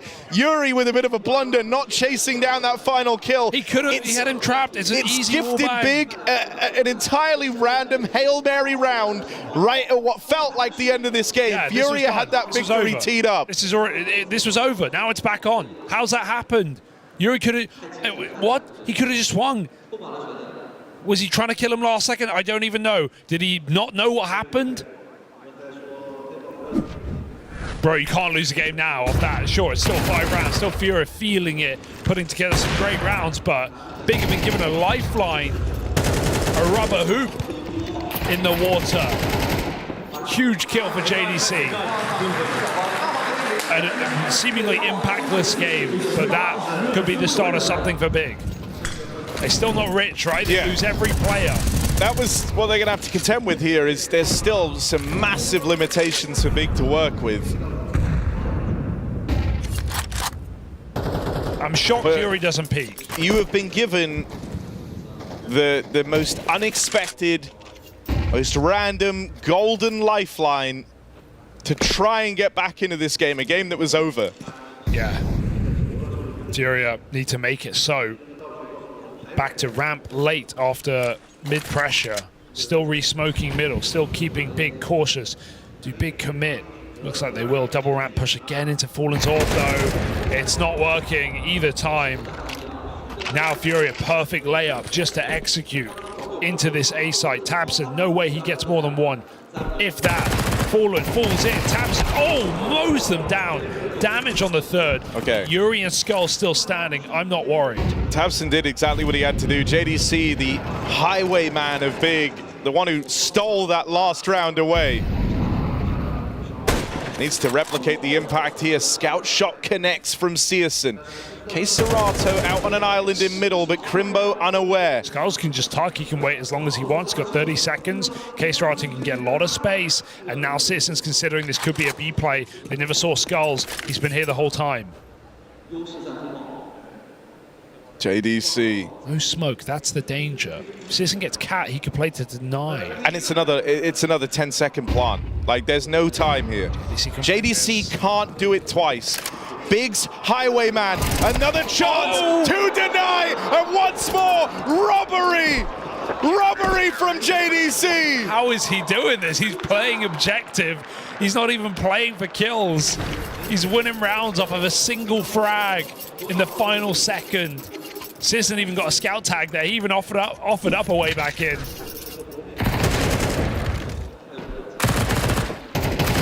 Dude, Big plot armor right now.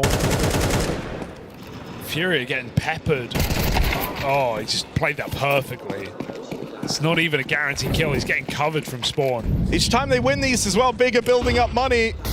Furia losing theirs. JDC has given Big 2 impossible rounds. From bottom of the server. He has 6 kills, but the 2 kills he's found have kept this game alive. And now Tabson roars to life over in middle. Regon. They missed the timing. Missed the timing. Regon should be dead here. Oh God, it's uncomfortable. Searson tries to lend a helping hand, but that leaves him vulnerable. Fallen secures the kill to bring Furia in. This time they don't fall down to the clock. They play with pace. They play in your face. Tabson dead. Serato finally in with a double. JDC, surely not again. Plenty this time, there's so much time for that bomb plant. It's not even an issue. This should be it. No kit. Can JDC and Crimbo gift Big one extra chance? Serato dead to the flank. Now they know about Crimbo, so JDC tries to make his move. Crimbo's being loud on the push up through ramp. JDC, is he ready for Yuri? Up close, deals with him. It's just Skulls. Topping the board for Furia, but he can't clutch up. Defuses in, it's gonna be real close. Time has been the deciding factor here. Time has decided everything in this second map. And just barely, Crimbo finds another round for Big. 3 straight now. Milliseconds have been the difference in this matchup. Time is up. Furia, this is not easy anymore. Yeah, their first tack, they've not felt worried. Those first two, unlucky. We lost the bomb, we lost the seconds. This is a robbery, even bigger. A 2v3 retake with no kit, with no position, with Furia having great post plants, but they get isolated, each and every one of them. Dear, oh dear, Furia. Missed opportunity. That's the name of this game right now. This can't be what brings Big back in. This can't be how the wheels fall off for Furia. You can't say they came into this second half and weren't all firing. They weren't right there ready to win. They have had 3 golden opportunities to close out this game on the back of having 6 chances. Well, these have now whittled away. You're down to the final few. Frustration is setting in. Wait, did Fallen just celebrate like he'd won the game? He just stood up, took his headset off. I mean, oh no, if it means anything, Furia should have won this game multiple times over now already. Now they bloody better. Fast play towards this A site. Don't celebrate too soon. We got Rigon in the smoke. Another entry, but that means nothing as Rigon springs the trap through the smoke, denied as JD thinks he finds another impact frag, and you should not celebrate before the game is done. And Furia feeling so burned from how like those 3 rounds played out, have played the last couple with real pace behind them, but that pace is now not working. Kicking and screaming, Big have dragged Furia back to that fast T-side playstyle that wasn't working for them on Nuke.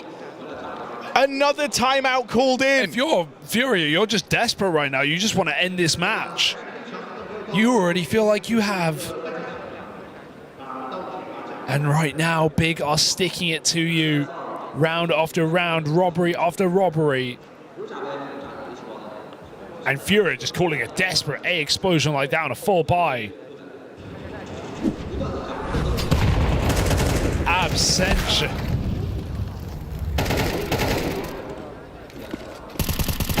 Counter-terrorist.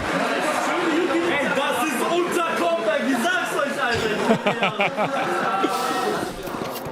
Oh no. Furia have 1 gun round. Putting a stop to an all-in just Tech9 explode like this could still be tricky for Big, especially in this round where they only have Rigon actually in the A site. Now he's playing CT. He's at least got distance between himself and these Tech9s.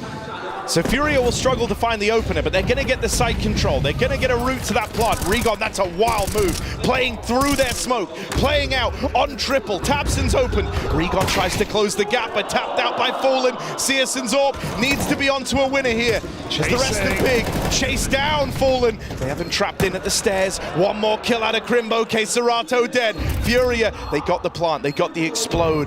It's down to Skulls and Yuri, 2 top fraggers. They've got Searson trapped out on an island back in spawn, but that defuse is held, and so Big. 1 round left to drag this one into OT for Furia. It's 1 last dance, 1 last chance to get this map over the line. I don't know, that AWP robbery actually makes it. Crimbo sells all his nades. He's buying an AWP for Searson. It's the only way they could have done it. Doesn't matter for Furia. They had the money regardless. They've had the chances. They've had the opportunities. They've had every reason to close this game. But Big are somehow still here. Furia flustered.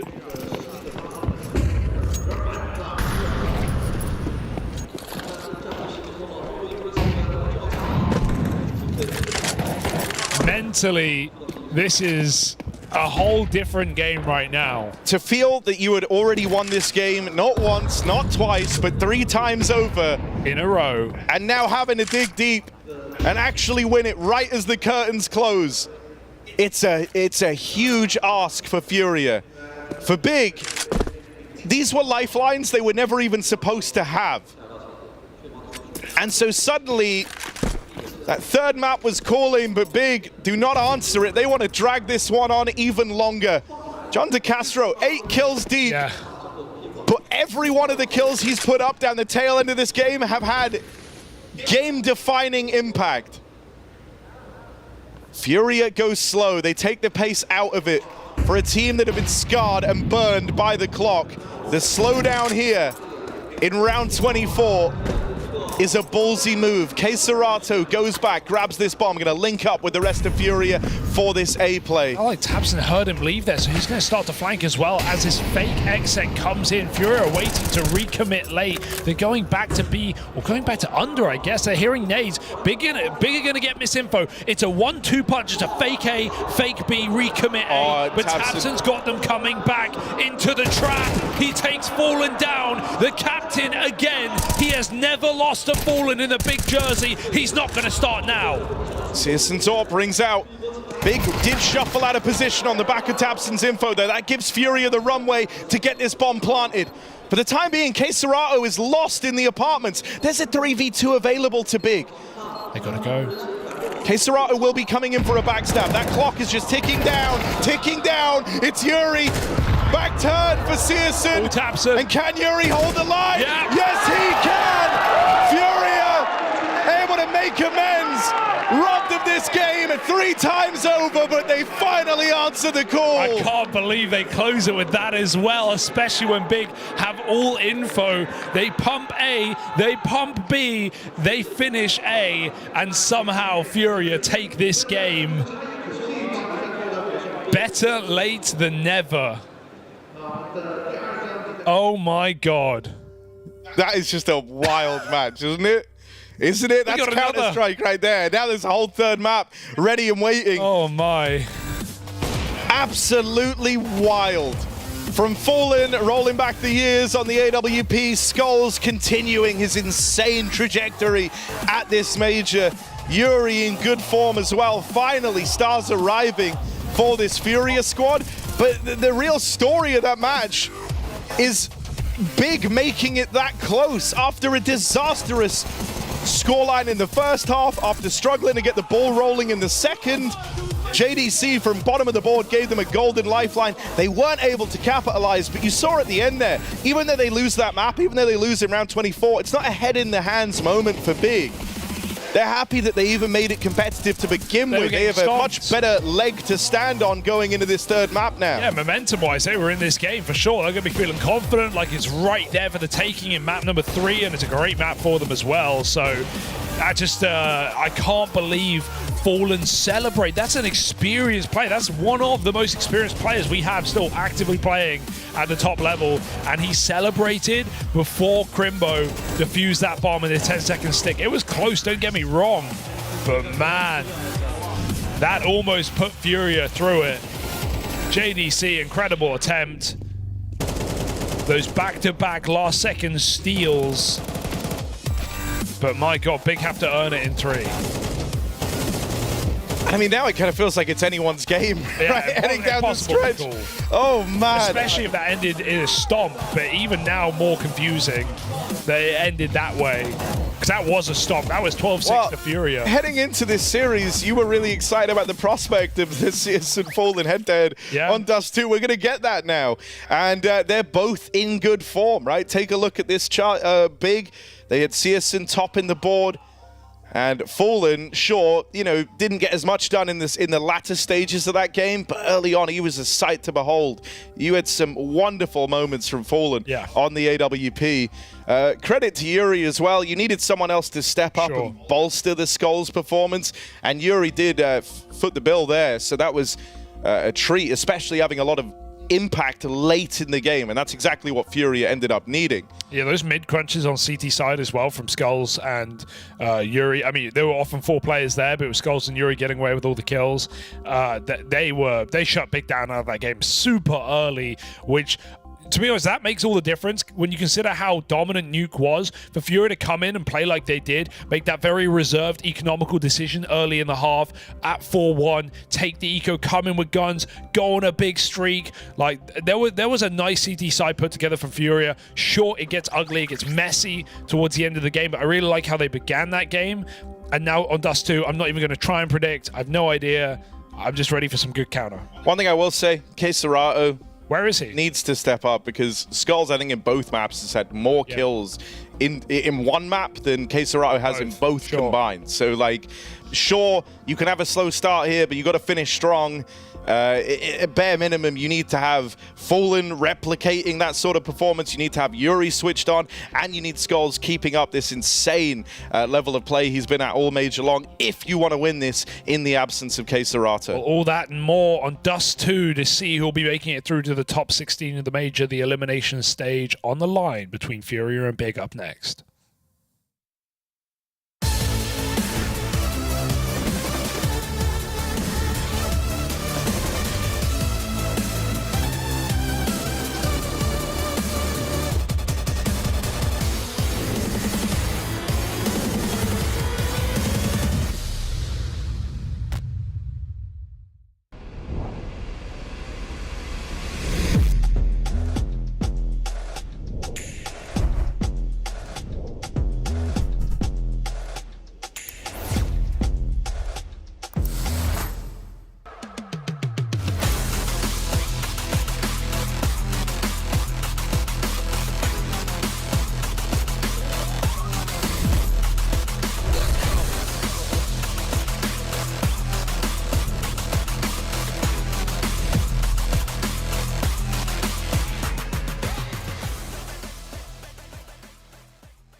Oh, it's a good morning to be a Counter-Strike fan, isn't it? We've gone on to a third. Over on the other stream, it sounds like they've gone to a third. They've definitely gone to a third. Oh, it's a good morning to be a CS fan. Dust 2 is our decider in this tightly contested game. And this is a banger map to finish the series, right? Because we have Big just blow him out the water on Nuke. We have that crazy comeback from Big on Mirage. Furia still take a map in this series. And now Dust 2, to be honest, a map that Furia have beaten some top teams on in legit runs, not just, you know, one fluke, I don't want to call it fluke, but one surprising win over Na'Vi. Yeah. They've got legit wins over Maus, over Na'Vi again. So I think Furia are in just a fantastic position right now, considering they won that previous map. But I'm so glad that Big warmed up, or whatever you want to call it, got their confidence back by the end of Mirage, so they can go into this third map also believing. I think we're about to get the best map of all in this series. CSMV Fallen head-to-head on the AWP. What a delight. Yeah, I'm inclined to agree with you, because even though Mirage was close, it's like such a weird one to categorize, because like it wasn't actually close. Like, and I know it sounds insane, it's 13-11, like you literally can't get closer. But Big, and I think you even saw this in their reaction to losing that game, they were handed the wildest of lifelines back in with the 2 last-second bomb denials from JDC both times over as well. You know, now that we get ready to head on to D2, one of the guys we were looking towards was K-Serato, who's had a very, very quiet series, looked very rough around the edges. Even just watching his POV, it doesn't look like the same guy is playing right now, so gonna need K-Serato to dial in. All of his fights look super awkward. You can tell just from the stats that he was struggling to find a lot of impact in both of these maps. But like I say, from watching from his POV, I had it up on the second screen throughout the entirety of that second map. It just looked super, you know, like when you can just tell someone isn't feeling it on the day. That's very much the vibe I'm getting from K-Serato. So hopefully we get a bit of an uptick here, because Fallen, Yuri, and Skulls all played great on that second map. And even then, it still got close. Yeah, I think one of the worries here as well is like Skulls had this pop-off game in Mirage, just running out mid, swinging, fighting in a pack, getting a lot of kills, and looking really good, getting confident. Now, unless anything's changed, he's relegated to B anchor on this map, so it's going to be a lot harder for you to get away with that kind of game. Yeah. And when you consider the K-Serato maybe isn't making up for it, you know, can Yuri do that 2 maps in a row? I think Big, one thing they have shown in this series over Furia is more consistency across the board. A higher floor on every player, even if it maybe is a lower ceiling, and even that is up for debate, to be honest, with how good they looked on Nuke, with how much impact Tabson and Crimbo had. Sure, we had explosive rounds out of Furia, but I think a map like Dust 2, where you kind of get everyone to perform, especially on that CT side, if there is a gap, you're going to be in a lot of trouble. I think, you know, predictions, what do they even mean? Who even cares? I think Big are favored. I'll say that. You know, who knows who's going to win this game? I think Big are favored just based on how these 2 maps have gone and based on the positions here. But I think someone like Fallen could change that completely on the AWP. It's just not an easy head-to-head. No, and one of the things that have always kind of hung over the heads of Big is this idea of like, oh, boys, we're back. You know, things are going so well. Like a week. And then suddenly, you know, when it really matters, even though you feel like you're in all these winnable positions, like, all I'm saying is it would be very big to have been 1 round away from like the most insane overtime comeback on Mirage, where like they're gifted these mental opportunities to get back in, only to now get, you know, destroyed on Dust 2. Like, that would actually be super big of them. How big of you? Huge. Yeah. Large. Gargantuan. But what I'll say is, you know, just to run against that, even though that's been something that's like hung over Big in the past, Big at this major and at the RMRs are really looking to distance themselves from that style. Yeah, you know, shake it off. And I think looking at what we've seen here from them at the major and at the RMR run, I'm not as worried for that happening. And I think they are going to be very competitive here. And I do think this is going to be a super close map in this series. Let's find out, folks, as we get into map 3 between Big and Furia. Elimination stage qualification in a 2-1 game. This is a BO1 now, essentially, as we're here in the final map after a brawl, a barn burner, a banger of a series.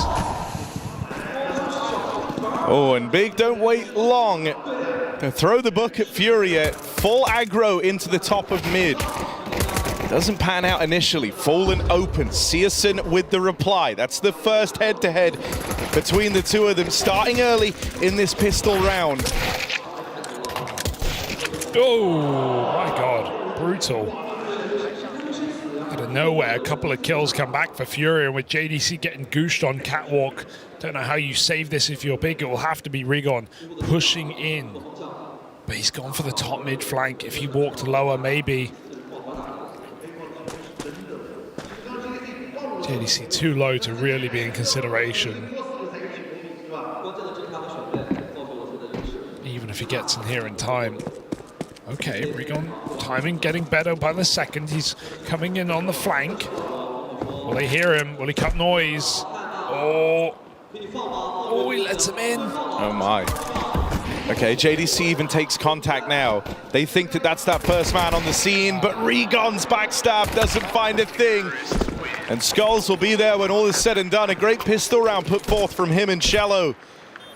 Furia might have been pushed in middle, but it's them who get out with all the reward from it. It's Furia winning. It's whoever it takes, Harry. Whoever it takes to show up in this series for Furia. If it's got to be Skulls carrying legendary Brazilian players, then so be it.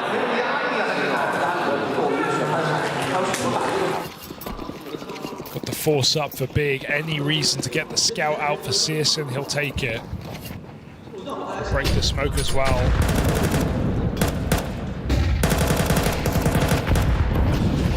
Patient on the long side, knowing that Big just have to flash peek it. Crouch spraying. Finds the opening kill here for Furia.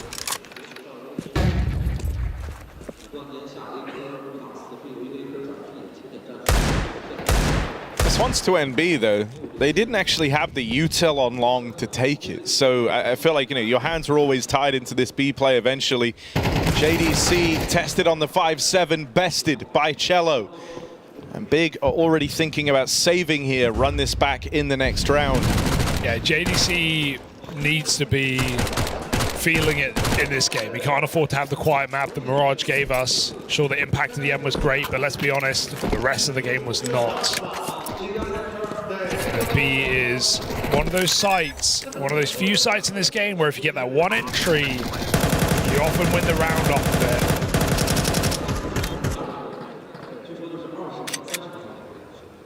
And it's not like you can get away with B by just, playing retake or playing super safe. You need to play aggressive enough to actually take a player, at least one player down with you every time.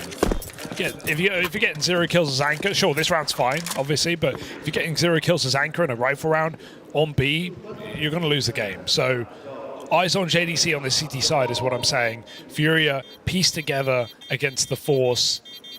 Should be 3-0 lead before all is said and done. Terrorists win.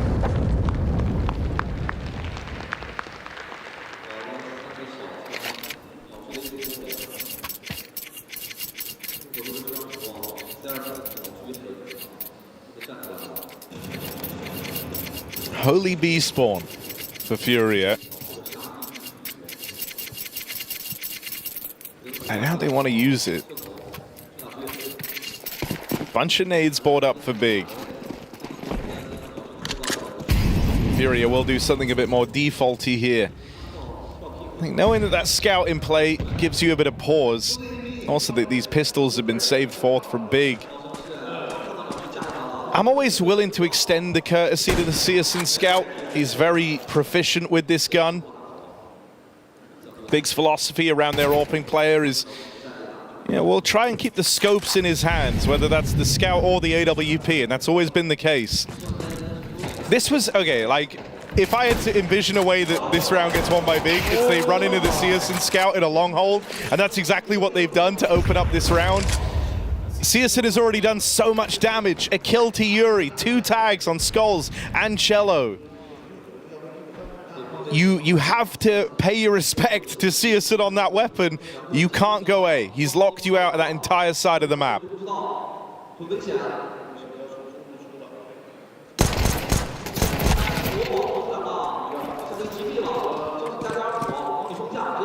Tabson caught out on an island in middle, and now that smoke's going to come down and spawn. There's still a nade on CS2 to blow this open. It's going to go in now alongside the molly. Smoke parts, but JDC doesn't see a thing from it. This boost up going to net him a freebie onto Keserato. Regon tries to play from B, but ends up bested by falling in that head-to-head. Such a good position. He's like trying to leave the window. He's trying to force that kill so badly when Furia is scaling. I guess helping his team, but Furia have to come his way eventually. Really jumps the gun.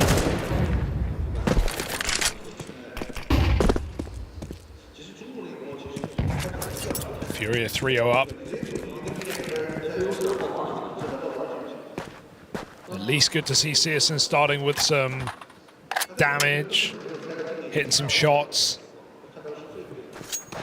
Wonder if he'll end up even keeping the scout here in this first rifle round, knowing he can just fund money for later. Terrorists win. That looked really cool with the Deagle. Yes. Nice shot.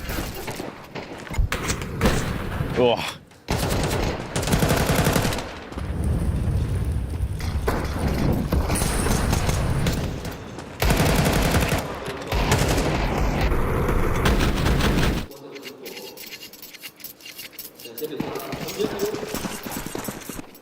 Oh, the scout is gone. CS2 buys up the AWP straight away.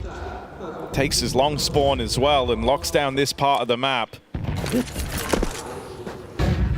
Crimbo gonna make his way in and relieve CS2 from this position. There's gonna be an extra smoke that CS2 can drop over to Crimbo as well. So eventually CS2 will get a bit more freedom to move, but for now they maintain a double long hold. In the meantime, Furia have taken middle away. So yeah, CS2 drops in that re-smoke, and now he's free to roam on the AWP. This is classic orb position on the long cross. That's why you see, funnily enough, the big smoke's often used, right? 2 smokes. The latter of which was created by GoB, to my knowledge. Gonna see if Furia throw them here. Try and cut off this orb. Yeah, flash down. There's one of the smokes. There's the GoB one. Trying to block CS2's angle. He's still got a line though. Can they flash him again? They don't have any left. That's the last one. He hits it blind. Fallen finds Regon in mid with a tag. He's in trouble right now. Needs to get out of dodge. Oh, JDC timing! through the smoke. That's a crazy play from Skulls. Playing with confidence right now. JDC swings in, wins that fight, and now they don't have that B control. Fallen's finished in middle. The flank from long.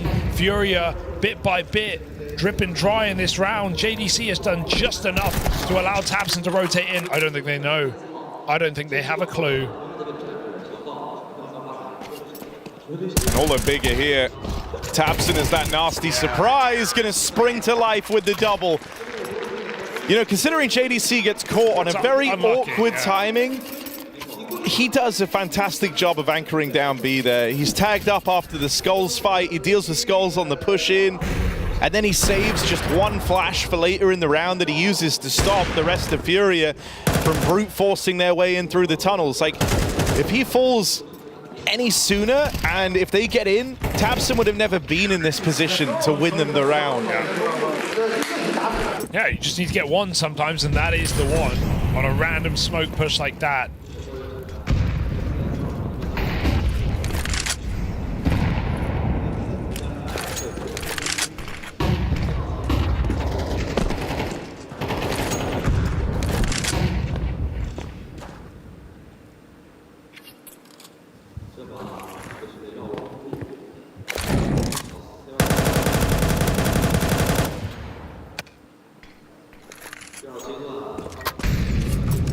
Lurk smoke on B.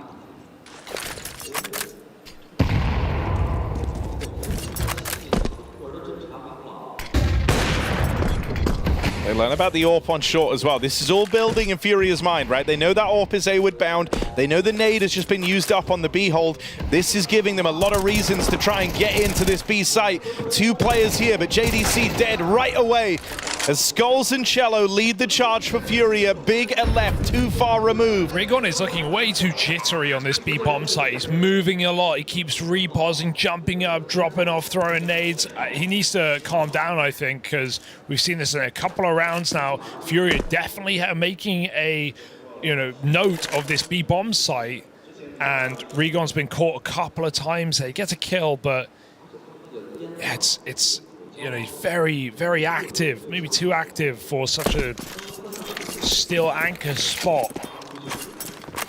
JDC getting nothing done either. Furia go 2 for 1 on a B hit. They win the rifle round. Yeah, I think also it makes life harder for JDC in a way, right? Like, how do you maintain a nice crossfire or have kind of set standards for how you want to approach that when the guy with you is rattling around, right? You're never fully aware, like, because he's peaking on timings, and sometimes he's not peaking at all, and so don't feel safe. You're constantly on guard. It's impossible to communicate that, if you're playing like that. Yeah, that's the kind of thing you're either doing if you're on your talking own. Constantly, which would not be useful. I'm peeking. I'm not peeking. I'm off. I'm on. Yeah. Timeout called in for big. Yeah, this is a really good start for Furia. Just abusing the B bomb site right now, putting on mid pressure, taking catwalk still. Right? Because that's the thing. If you're Furia, you know the biggest piece of big is Searson at the moment. This AWP, it can be such a problem on the car cross. So do you really want to just let Searson go and give him the chance to pop off? B definitely feels like the safer option right now.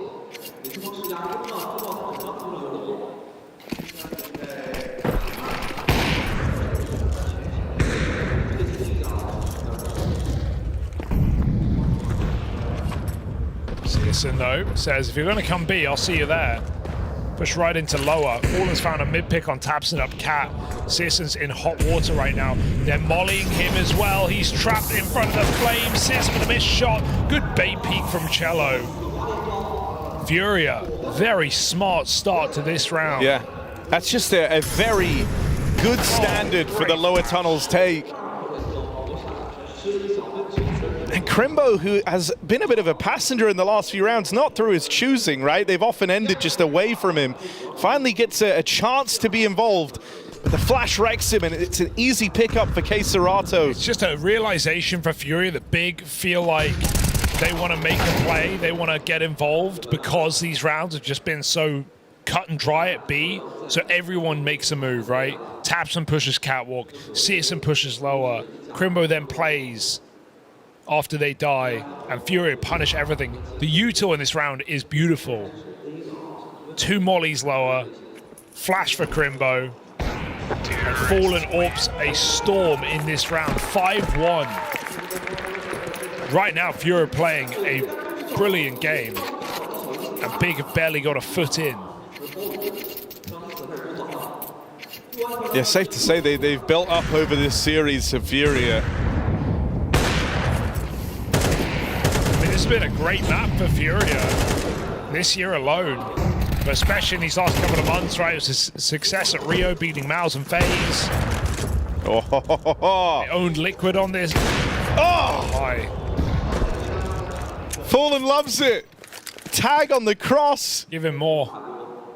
Searson dead early on.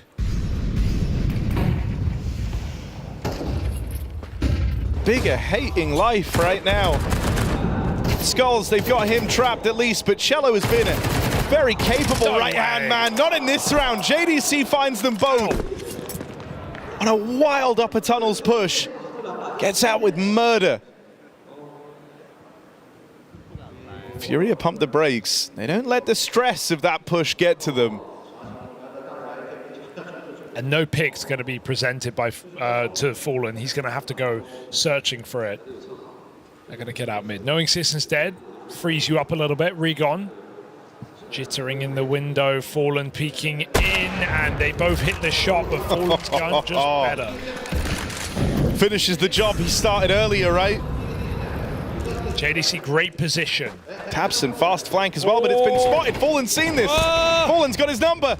And now him and K-Serato looking on. JDC picked up as Fallen turns on the Tech-9.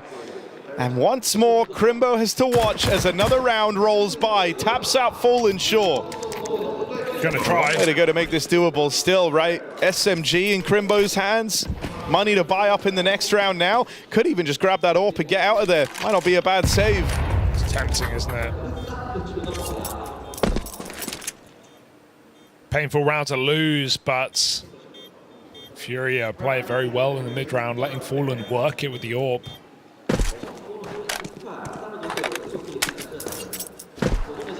Don't know how they cleared JDC and B. He was hard left doors.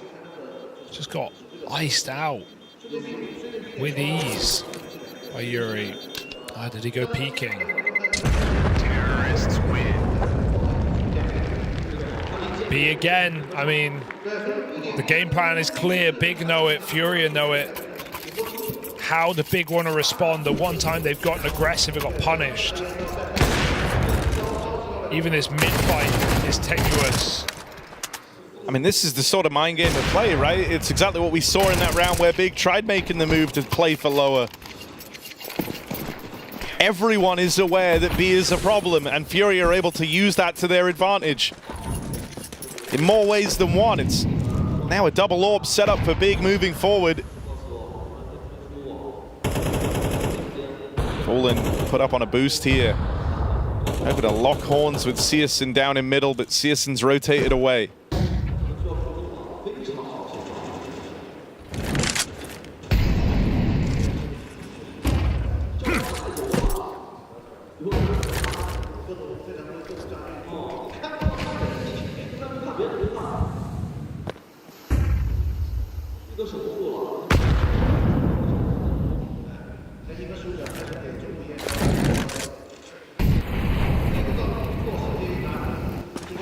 Someone said it again. Wouldn't surprise me if they just take Cat, throw their exec, and come back for another mid to B.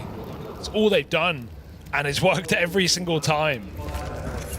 Something that could be a difference maker here is that Regon has held onto his smoke for the longest of whiles, and so as JDC lobs in that one at the 40-second mark, you might think that that's all the util gone through on this B site. Bomb is out mid right now. Bomb is going first. Tabson though dropping as Cello goes into spawn. JDC second AWP finds a kill. Assisting in middle, dropping Fallen. Now Furia in hot water, 20 seconds. Is just going to go back to tunnels. I don't even know if they commit here. I don't think they can. I think the round has already been decided. That re-smoke in from Regon. You're not playing through the smoke in a 3-on-5 into the AWP double hold over towards that B site. So this one is over. Finally Big pieced together a solution. Good awareness there to catch Furia attempting the drop into the spawn. Cello got nailed. And JDC was able to best Fallen in that clash at the B site. It's still, you know, looking at what Furia tried to do, they're still trying to do the same thing. They're trying to adapt a little bit and stay ahead of Big, right? Dropping a player into spawn allows Cello to cut rotations while Furia play a mid to B. They don't need to worry about Big breaking a smoke or playing CT spawn. Of course, Cello dies immediately. JDC has a second AWP. There are surprises there for Furia, but you can see exactly what their game plan is, and it's a really, I mean, conceptually, it's really nice. I think if anything, Furia might just strip it back a bit more now, right? Like, because if anything, sending Cello on that push through the catwalk gave up your early advantage. You probably looked at that round and felt, well, if we did just go mid to B, that might have been our best chance to win it. Oh, no. And Skull's picking Regon out of the round to open up only weakens this B defense further. They know it's an AWP. They got the lurk smoke down. Wouldn't have been felt bad if Skulls played there, but Furia is still taking a breather. And yeah, this is it, right? The more just stripped back B play. They search for a kill there early. They get away with it. Yeah, Regon's continuing to be problematic on this B-bomb site right now. Furia coming back for more. Lurk smoke is such a problem for the AWP. JDC, he's got to hit the chance shot. M4 out, gets a dink. Cello somehow gets away with a kill. They're deep in the site. Tabson trying to stop them. AWP still trying to survive on the catwalk. That's all Big can do. They can't thrive. Furia in B. Wait. Tabson trying to make a hero play, hides out in this smoke. Flash. Oh, the flash missed. The flash didn't go far enough. I think it was Crimbo threw one out, but it looked like it. No, it looked like it actually like hit the ceiling over towards spawn. It popped in mid. Oh. Well, Tabson just had to go either way. Yeah, look, there it is. It's catch. Oh, well, it's all, the wheels are falling off, but it doesn't help when your B player is getting picked every round, right? Like, it's just making this so much more problematic.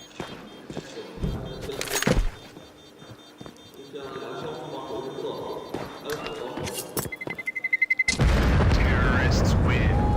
I mean, Skulls might not be like 20 kills deep, but my God, is he still having a lot of impact. Yeah, look at this. Woo! Walks out, Cello with a crucial kill. And Tabson is the only way to win the round. I don't think a flash would have even done much there, unless it was right over the doors. And think about this. Furia have not committed to an A play in this game. No. Not committed out long. They've got a long kill in round 2, and then they went back to B. They've taken Catwalk, and they've sent Cello into Citizen's Orb, and then they went back B. They've either B picked or mid split every round of this game. 9 rounds played.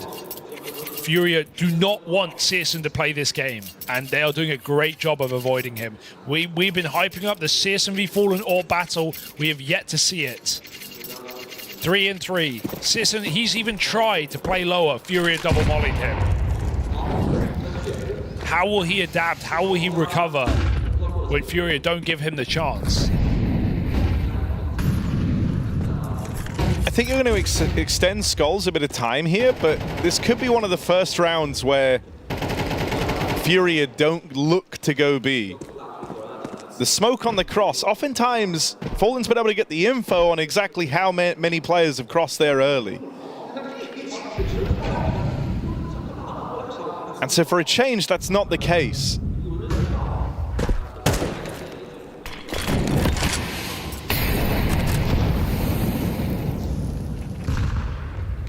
And so as Big in this kind of moment of doubt of their B hold, play with a 2-on-2 where they're very spread across the map, Furia actually do ascend up the catwalk. They've taken Skulls out of the tunnel. This is going to be the A play.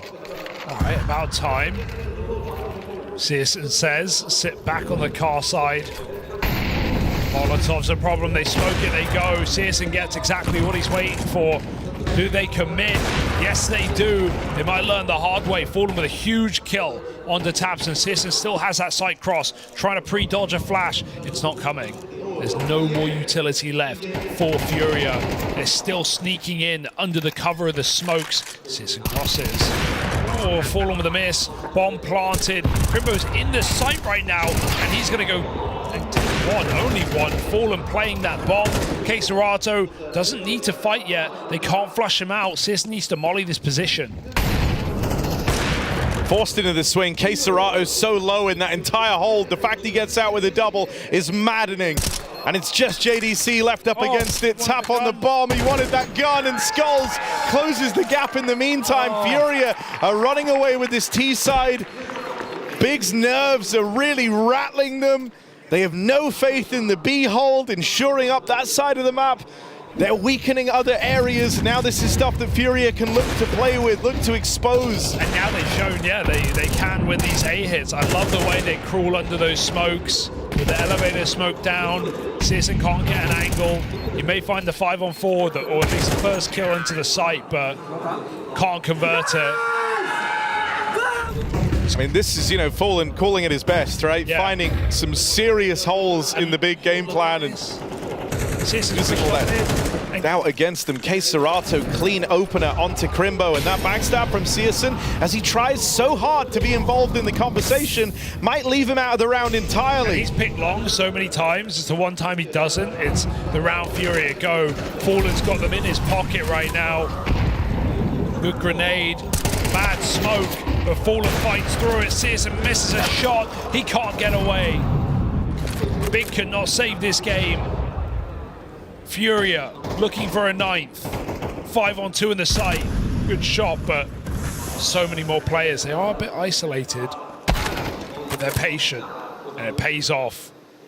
JDC tried his best at B, but they are just going to swing together. Furia, 9-2. Brutal game. Beautifully called by Fallen.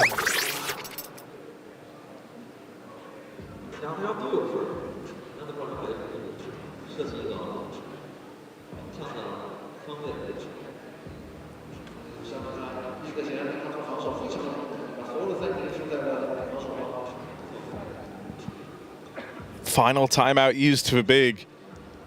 And this is what Fallen is so good at as a captain, finding these little gaps and using them to just destroy your faith in your team, right? Like, he's pushed all the right buttons right now, has Fallen. He's got Big doubting everything.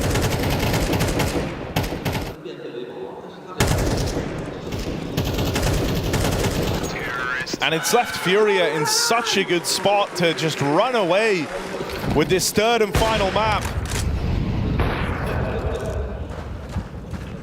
4 long for Big. Just Searson over at B.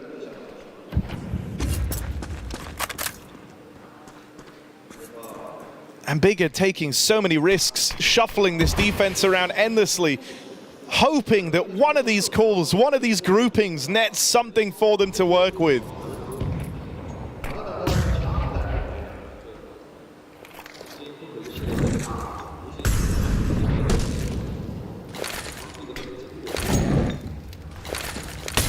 Corridor smokes over in middle. Blocks off vision from the B side, but they leave CT open. Still, that's going to keep attention for Big over here on middle. While Furia have successfully concealed the real object of their desire. I mean, bro, Fallen is in their heads right now. Big started 4 long. With the util they've thrown out in mid, Big gets so paranoid about middle that they lean heavy there with all 4 of those long players, and now Furia go back, take the control, about to get this first strike. No, it's the site spot. JDC gets the info. JDC holds the line. First kill found. Regon might just throw caution to the wind here, teed up with a flashbang. Whoa! They're all in behind him. Regon finally gets his time to shine. It's just Cello left standing. Still isn't comfortable with damage done on a Tabson, but with only 20 seconds left, Cello just doesn't have the time to play with.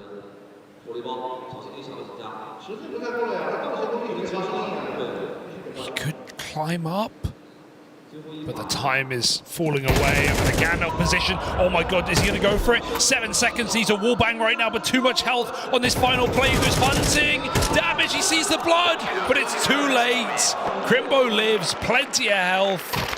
3 rounds far from plenty for Big. And Furia on the tip of the elimination stage. They are right there, it's within reach, it's within vision. Gotta give it to Fallen for piecing together a masterful T-side on Dust. In a matchup that he hasn't been able to win for over 8 years. Yeah. Fallen versus Tabson. The wildest of rivalries.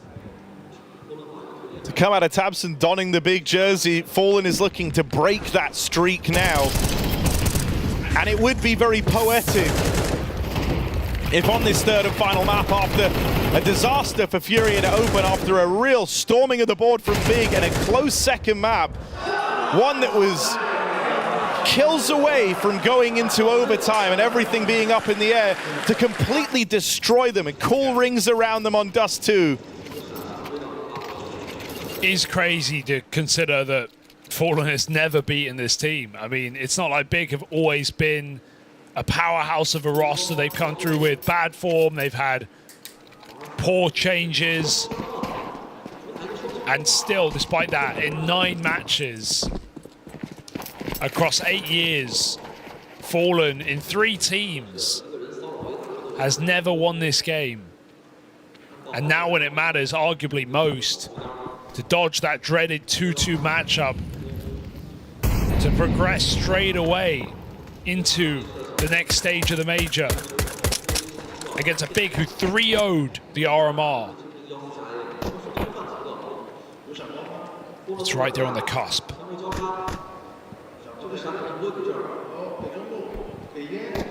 Okay, Serato, dual Beretta's good spot for them. Swing and a miss on the first fight. JDC with a couple of openers of his own now. Gets the ball rolling for Big. Yuri steals himself away. That's a clean tap. Watch out for Yuri. Hot hands from Yuri. Oh! Can he get the last man? It's just tabseN. Plans a dink down range, but that just stems the bleeding. tabseN really has his work cut out for him. Can't go back. Has to fight forward. Has to fight into this double hold. Clean tap from tabseN. Yuri. Real hot streak to open up this pistol round. Low on health. Can tabseN finish what he started? No! Yuri! How's he done that?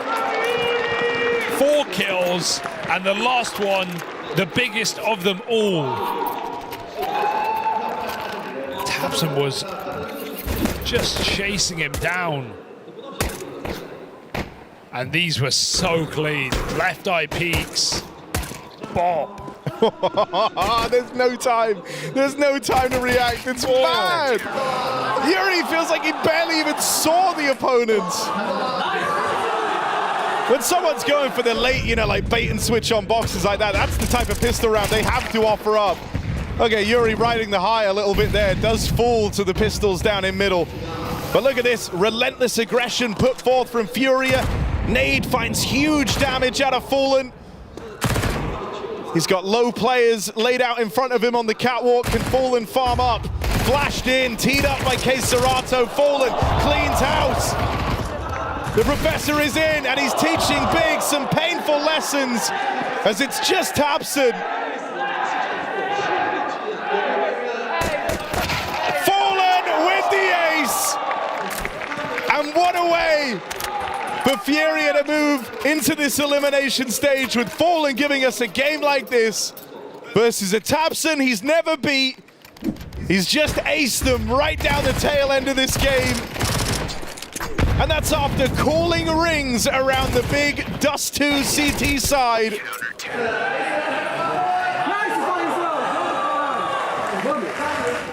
After the heart attack that was Mirage as well.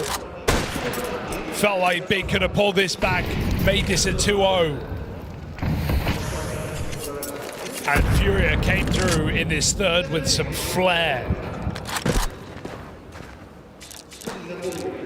A crushing game plan on T side. And now one buy to beat. It's never been this easy. They've never been this close.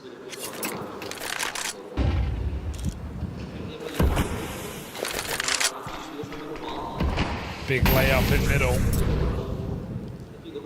Bomb still an upper. Cello baiting for Serato, who's had a monumentally quiet series, but in this third map, it has mattered not. Skulls takes a lot of damage. These MP9s are not the perfect guns here for Furia, but Big. They've got to go. They've got nothing else on the map. They've just got Crimbo up cat. Is he going to throw in a fake, or is he just going to lurk? They're contacting in. Cello ready, turns from a flashbang. It's all on Skulls to get at least one. Does some damage. Cello capitalizes. Serato nearby. Serato dead right away, but Cello, he's been hitting hard all across this series. Bested by tabseN. In a tight head-to-head, tabseN just gets out with the kill. It gets Big into this B site. There's one flash for Fallen, but don't underestimate him. Molotov now retrieved as well. Furia attempting this is a sign of the times. They want this game over and done with. They don't just want to win, they want to crush the spirits of Big. Yuri plays his hand, doubles up. Furia, map and series point just one round away from the elimination stage. Can't take it away from them. This has been a beautiful game for Furia on map number 3. Everything has gone to plan. Everything has worked. Everyone is hitting just enough. And even with MP9s and the B-bomb site, they trade out fairly. And Fallen and Yuri piece it together with a knockout punch.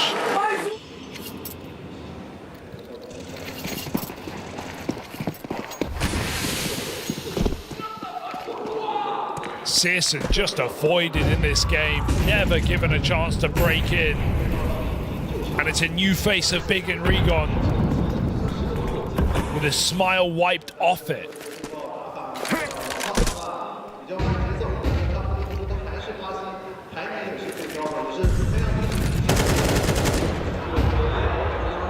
Successful opener found here to open up the round, but there's that fallen AWP. Oh, They no. know it, Oh. they fear it, but JDC is able to run him down in middle. A ballsy push from JDC. Price Fallen fell for that. He saw him get trapped in the molly. It's JDC's best play to push there. Oh, but It this still ain't might over not yet. matter. Skulls offers up resistance. Been the star performer for Furia across the other two maps. Hasn't found as many kills, but the impact has still been sky high from Skulls here on Dust 2. So now they group for this hit of the A site, but Furia one step ahead, have two bodies here. Cello steals himself away, buys a bit of time for Keserato on this rotate. Flash goes in, it's a good one at that. Cello, multi-kill. It all comes down to this. It all comes down to Tabson. Just to keep Big in this for one more round. He's had many a swing and a miss in these clutches. This has to be the one where he sticks the landing and he can't do it. Furia, Elimination Stage, locked in a matchup that Fallen has not been able to best Tabson in for 8 years. Well, the one that really matters, the one that gets you to that next stage of the major, Fallen stands tall and stands triumphant at the end of it. Fantastic stuff from Skulls all across this series as well, looking to leave his mark. The first major in this Furia jersey for the young gun. Yeah, super legit win for Furia, just in the way they do it across 3 maps, getting absolutely battered, blown out on Nuke. They return to form. They show us 2, well, dominant maps until that second half of Mirage. And this Dust 2 was a masterclass. Fallen calling rings around Tabson. And I love that he's finally won this game in such an impactful, such an important matchup that actually has consequences. Dodging 2-2, being in a dangerous place, having to fight for survival, fight for progression in a final game of the group, while Furia get a day off, get to relax, and get to go through. Ah, it's poetic, isn't it? Yeah. Revenge. It's sweet for Fallen. Unbelievable. I mean, Furia have had a great run here. You know, it was the Americas RMR, but we got a little bit worried for this team. They lost an opener to Legacy, and that put them in a scary spot where they had to play Liquid in a BO3. They fell there as well. Furia fought long and hard to even get to the major, but now they're here. They're giving us some pretty decent games, aren't they? Only one loss so far, 3-1. Business done. And Big, a little bit of a worry because they have brilliant sparks, and they come into Nuke incredibly confident. But those other 2 maps were not the Big that we saw in that RMR. No, it's an old habit for this Big squad now, isn't it, right? You feel like you can finally start to get behind them. Heart attack. They for the play Big a fans. good series, and then it all just falls apart by map number 3.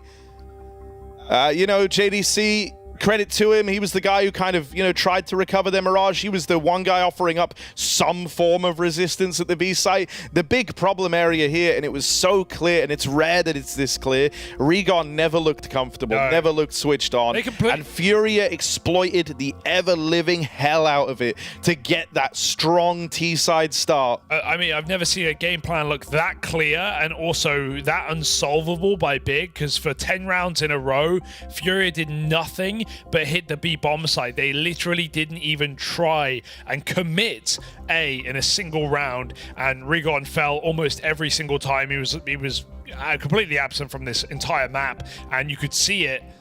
You know, Big were trying to make adjustments. They tried to play more aggressive. That would get punished. They tried to swap JDC's positions up. Didn't really work. And towards the end, Furia could just win everything. They could go for those A hits. They could go for late splits. They could change their mind. None of that mattered. 13-3, more dominant than Nuke, which is the opening game of this map. A map that Big embarrassed Furia on. Well, they're the ones leaving red in the face. Yeah, and now Big have to keep scrapping for their chance at that elimination stage. They said that when it got taken off of them, that both felt like a slap in the face and also brought with it some motivation. Well, those are going to have to be more than just fighting words now down in that 2-2 all or nothing stage. Well, in fairness for Big, they never gave up, especially in that Mirage game when you were ready to... Who wasn't ready to write that off? They pull up those 2 crazy back-to-back rounds with last-second bomb drops from JDC. They survive with another, time scenario from a late last-second defuse from Crimbo. They pull it all the way back to 13-11, but I bet they're kicking themselves that they couldn't close it. Yeah. They didn't look too worried in the moment. They felt good about the series, but Dust2 was just obliterating. The other thing I think that's going to hurt, right, because we were talking about how this has been a good head-to-head tabseN versus Fallen.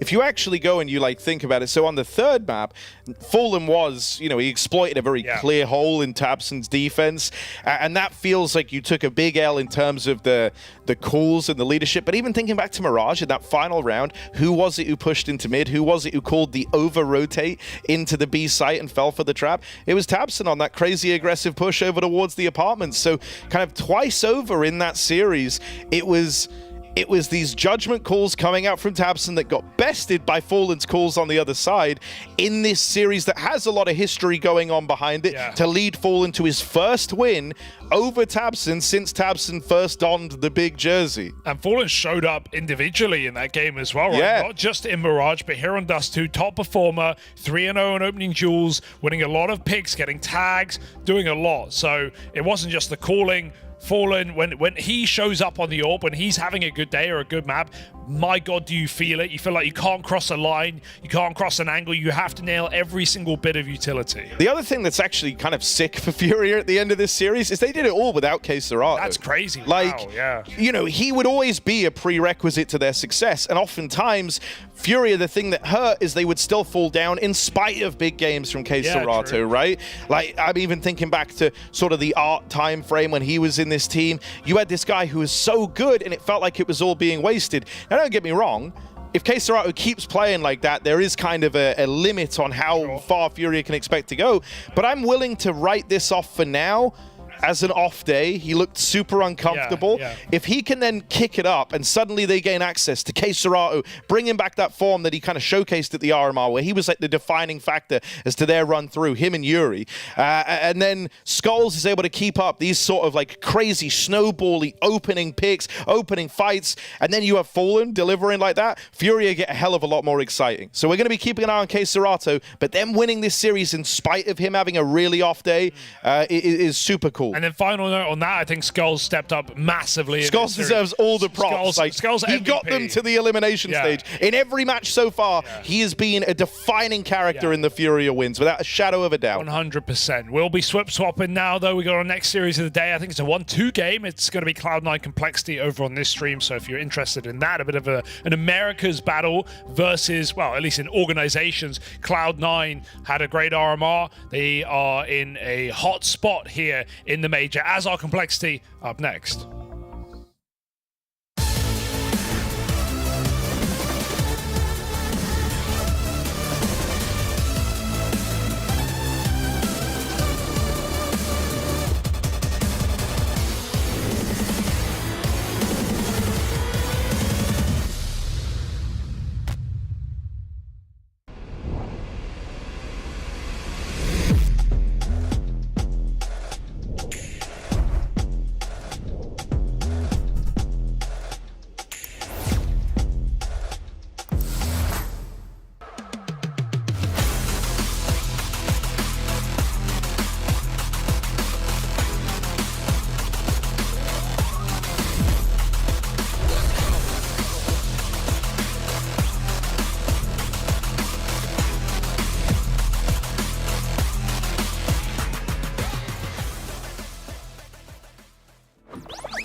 Welcome back to the Perfect World Shanghai Major. It is another day of Major Counter-Strike, Jason, and for some, it is elimination, and we're going to find out who between Cloud9 and Complexity. Yeah, both these teams up against the wall, not looking ideal, obviously, and a couple different trajectories though, right? Cloud9 still trying to make this lineup work. Complexity on the other side of things is like, it's a little bit weird because it's clearly not working, and just trying to get through this stage and seeing if they can turn things around. We've seen a 2-1 victory for Furia over Big, as Harry said. Finally, Fallen has beaten Tabson. That was so mind-blowing when he told me that stat, that Fallen hasn't beaten Big and Tabson in like, what is it, like 1,800 days or something mental like that. That's so insane to think about. Yeah, crazy to think about. But now, back in 2018, the Cloud9 organization gave North America its greatest run ever at a major. Goddamn right. Won that title in Boston, and now they're looking to spoil the dreams of some Americans. Yeah, they very much might be able to do it, which was almost kind of inconceivable coming into this, considering the year that Cloud9 has had. It hasn't been great, but this kind of new lineup, Icy's playing really well, Heavy God's looking really strong, Exile, he's Exile, and I don't know, there's parts of Cloud9 that look good, and it looks like it's heading in the right direction, which is nice to see. Icy's actually like the #2 rated player in the opening stage right now, so he's been absolutely beasting. I think Heavy God is someone that obviously, people are looking at and like, this is a great breakout year for him, and he's performing very well on this team. I guess the biggest concern is at the moment would be Inters. Some of the calling on the T side has been a little flat at various points against Liquid when they had that big lead on Ancient. That T side really let them down. But there's some dangerous pieces in this team that can cause an upset. Absolutely. And Heavy God saying that he doesn't mind coming into a squad and having to change the spots that he's used to playing because he feels like he's universal. And I think I love to hear that, that's actually. a great term. Because I hate the whole discussion around like roles and having to be so defined by a role that sets you. And I like Heavy God coming in and being like, yeah, I don't mind switching things up. I'll learn how to play something new. I'll learn how to do it. And he's doing it well also.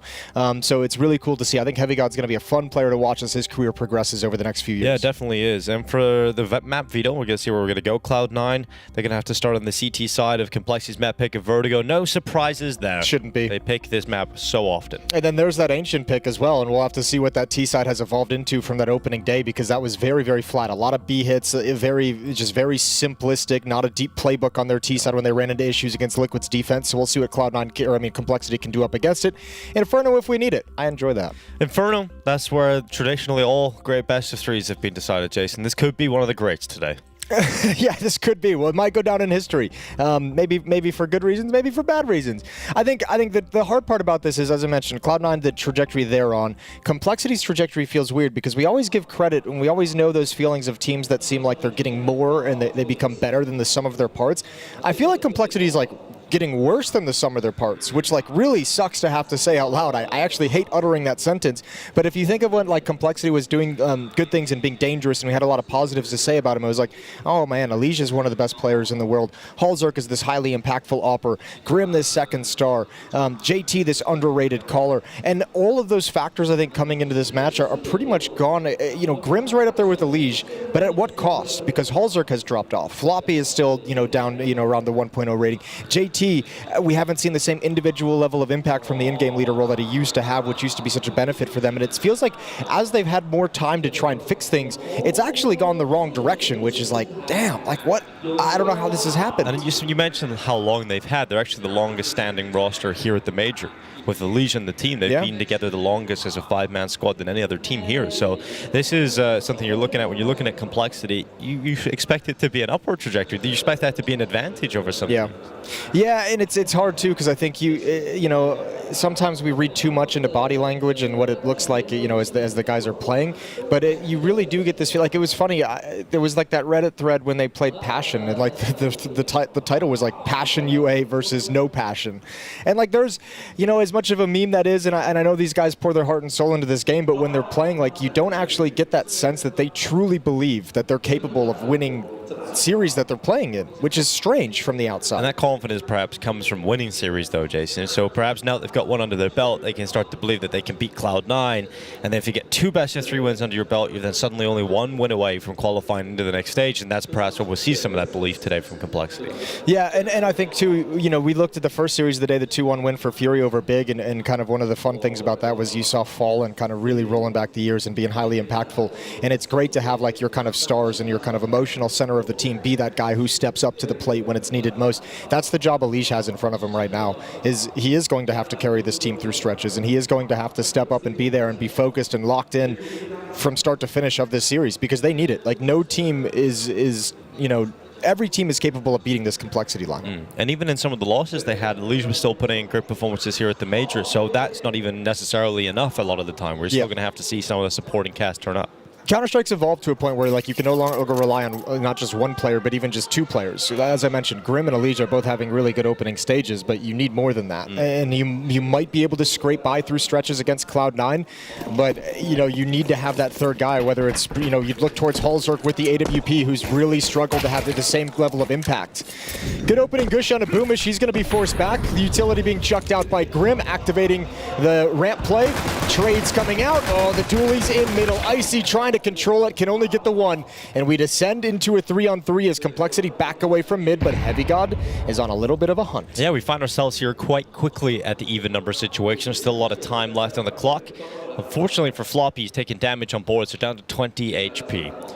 Heavy God locking out middle, making sure that is in a position the Complexity can move through, so they're going to stay committed to the ramp. Yeah, but the defense is, where's he going to shift now that he's cleared out mid? Does he want to rotate away? Because it's only going to be Boomich with that low HP, took that Gush early on in the round. He's going to be playing over at Headshot. He can't really mount any resistance. He's just going to be listening for information and trying to call things out early for his teammates to come on over.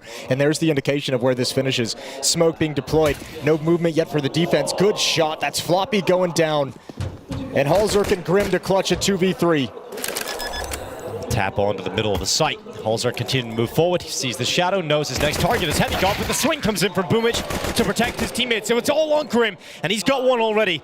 Low HP on Boomich, remember. And so Grim slips behind the smoke. It's a great reposition here for Grim, and it's going to work out for the kill on intro. Suddenly, Boomich, but Boomich from Headshot can celebrate a clutch as he wins the 1v1 against Grim for the pistol round victory on Cloud9's side. Oh, did not expect the Headshot angle whatsoever. Just overexposed, trying to get back towards Gap, and taken down by Big Boom. He took that Gush early on, but delivers 3 kills with low HP. Lovely little pistol round from Boomich. And it just falls short for Complexity.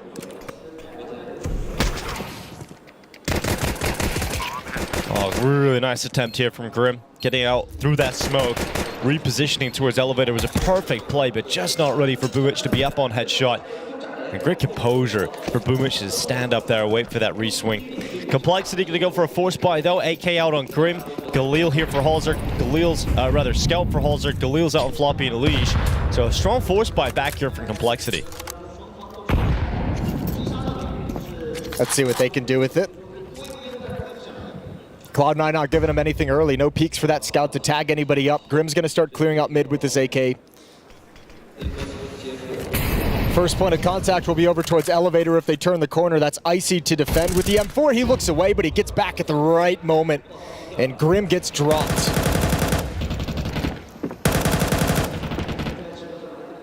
Going to play from a 4v5. Complexity not going to be happy about the start of losing their AK-47. The best weapon down already. HallZerk starts to clear towards Headshot with a Scout, towards CT. And then she might get a chance here on Axel, who moves into the middle of the site and swings.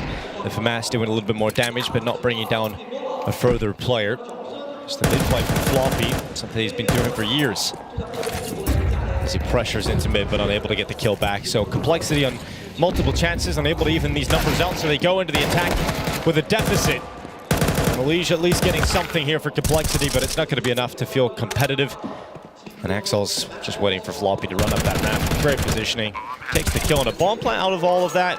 Doesn't actually seem like the worst for Complexity. It looked like it was going to be just a shutdown completely, but some extra cash picked up, but a 2-0 lead for Cloud9. Yeah, Cloud9's going to be super pleased with that. Playing it very passive, far back, able to recover an AK-47 and not losing a whole lot of players. So Complexity with that plant, they might be able to force up a buy if they want to, but I don't think they got the kills required to really make it all that smart of a decision. Maybe a half investment coming in.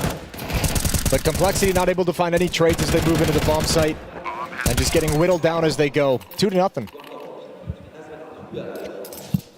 Just the techs out here for Complexity. In a world and a scene where we see the top teams elect not to play Vertigo, and it can be the least picked map out of all the maps in the pool, Complexity pick it in the majority of their series. Well, I thought about this coming into it because we saw on the different RMRs, it was one of the least played maps in the European RMRs, and it was one of the most played maps in the Americas RMR. So obviously the Americans, or the Americas side of things, much more enjoying this map, much more willing to play it, but I still feel like the Europeans are probably going to be better on it. There's a charge right towards Heavy God. The initial line of defense is finally broken for us. JT's T250 breaks it for just a second. Enters to patch it up nicely. For Grim, nearly catching Axel as he goes towards CT. Enters the frag out from default. Keeping it somewhat clean, but Complexity still fighting back. Grim's Tech 9 can now be upgraded to a weapon that's lying on the floor, and Inter's has already taken damage. If they're to win this round, it's going to be on Grim. Oh, Halzark about to be cleared out, low HP. Grim couldn't make his play before that happened. Bomb dropped in the site. This wraparound could have been dangerous, but probably not very much anymore. Icy back in quad, Boomich playing at the white boxes, and Grim goes down nice and easy. Icy with a good start to this game. Yeah, the one shining light from the Amcal days. Been really impressed with his performances. I think he was sort of a diamond in the rough, and he was pretty rough himself when it comes to his play style. I think he was maybe a little bit too aggressive at times, made a lot of mistakes, a lot of repeats, but you can see him maturing as a player inside his Cloud9 team already, and even in their loss yesterday, he had an incredible performance. So yeah, I think they found a really nice AWP replacement for the gap that Shiro left behind. The experience of Boomich and Groove as a coach probably going to help him develop as an AWPer. Boomich has had some things to say about him, how talented he is. Still a very quiet player, a little bit shy to speak up and be emotionally involved in getting the team in the right place. And he's leaned towards Heavy God to be kind of that second strong voice within the squad to call things out. Well, you have the three quiet players of Inters, Axile, and Icy. Good shot from Elige, opens things up, but dinked up. He'll have to play passively from now on. Nades come in and bring him even lower. But he's got them a 5-on-4.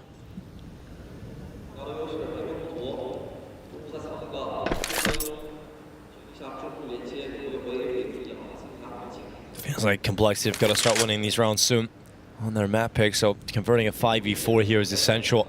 55 seconds left. Stay paused. The majority of the force is still at the bottom of the A ramp. Grim hears that information as well. He can pass that timing over to JT. They just flash cleared. He heard the footsteps as well. And Boomich going to shift over to the A-bomb site. So a little bit of utility being chucked out by Axile to delay things. Sandbags Molotov to make sure nobody has taken up the position that Elige cleared earlier. But Complexity still not convinced they want this to be their final play. Going to back off. 28 seconds on the clock. Ooh, this is going to come down to it. You got to walk all the way back and be quiet. And Heavy God's aggressive at the stairs. Heavy God lies in wait, lines them up, and they're all gone. A blink of an eye, and the Heavy God hammer comes crashing down in Complexity. A 4-0 lead here for Cloud9. Complexity don't really even get involved in that round. I'm not super in love with that decision to fall back. It makes sense if you have someone at the B stairs holding on to that position, but with that much time left on the clock, only 20 seconds as you start making your move and you have no information of what's happened there for quite some time, that's a big gamble, and obviously it doesn't pay off. Completely shut down by a nice spray from Heavy God. They all line up for him. Opening kill and Complexity. They don't apply pressure anywhere else on the map throughout the entirety of this 5-on-4. And Cloud9 comfortably handle the business.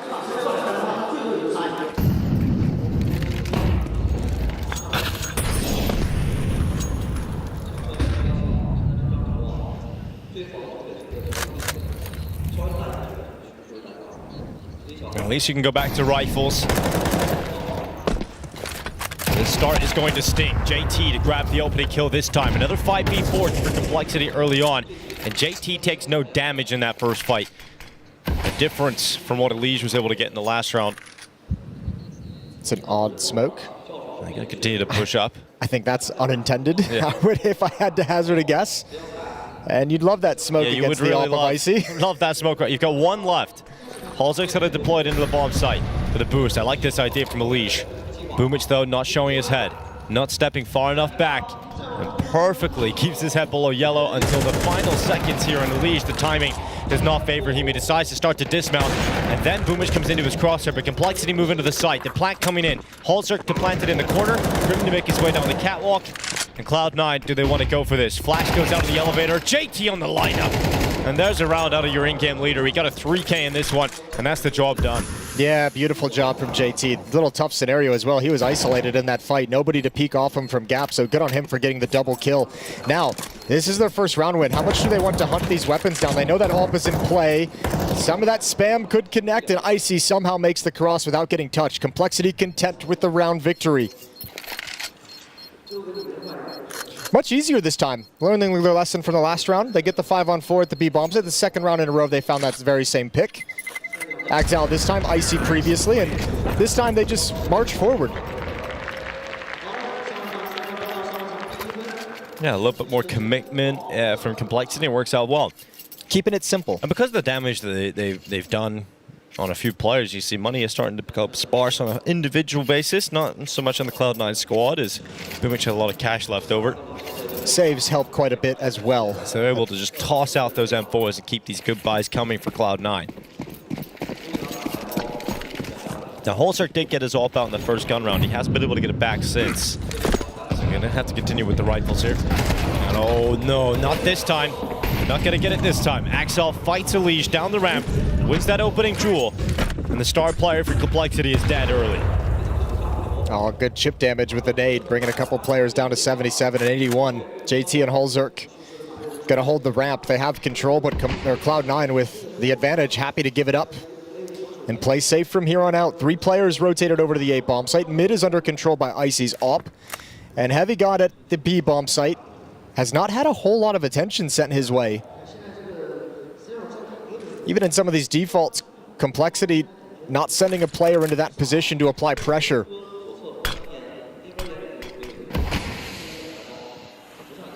Defensive smoke forces JT off the ledge at the crane, forces him to walk back and give up his position.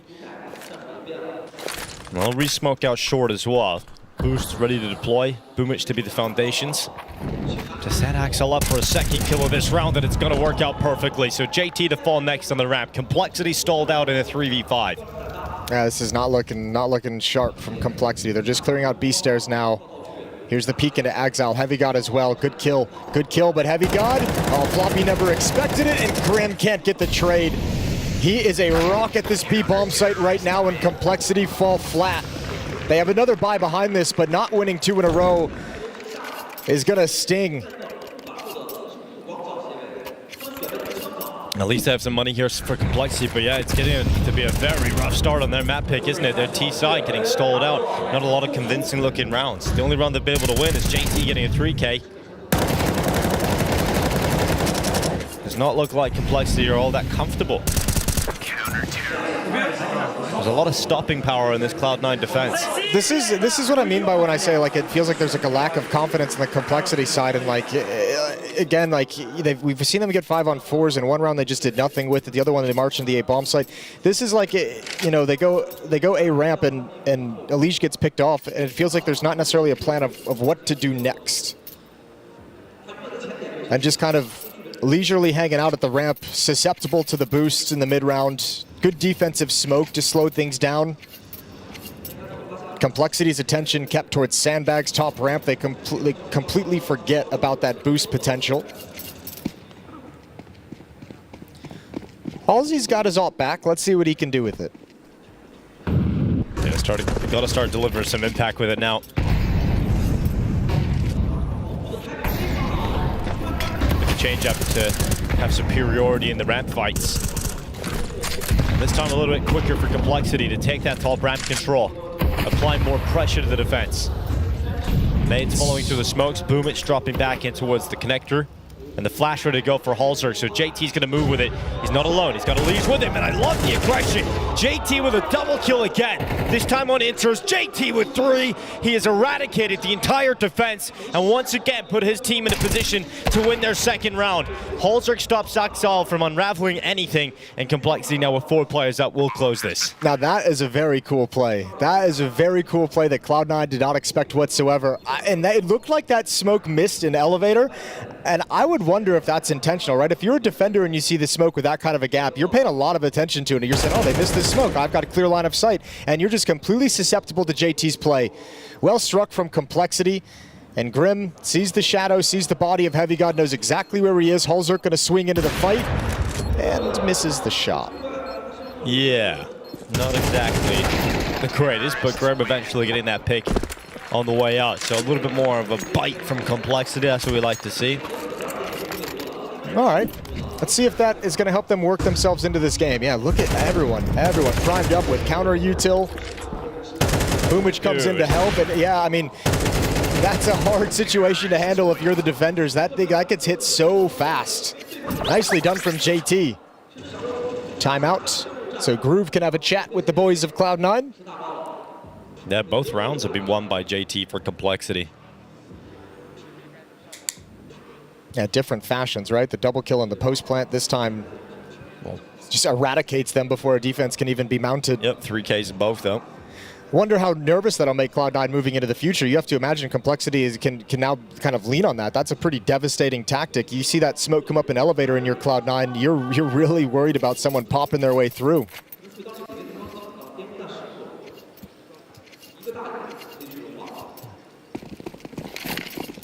We talked about how good Cloud9's money was a little bit ago, but now they're down to their last buy. They lose this, there's not a lot of residual cash left over. Complexity chances of getting into the T side start now, and we talked about how good Heavy God is towards B. Goes 1 for 1 this time with JT.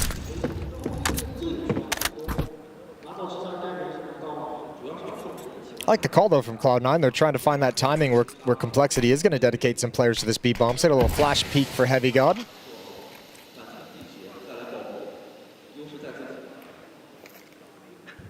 Looks like JT wants to disrespect this smoke a little bit. Utility coming up. All good flash. Inter is taken off the angle. JT blinded and held at bay for the moment. Gonna clear out quad. Here's the swing. Oh, good kill. JT, he's having himself a very nice start to this map. Grim can't handle the swing in middle. Smoke goes up. Complexity still with an advantage, but bomb not planted yet.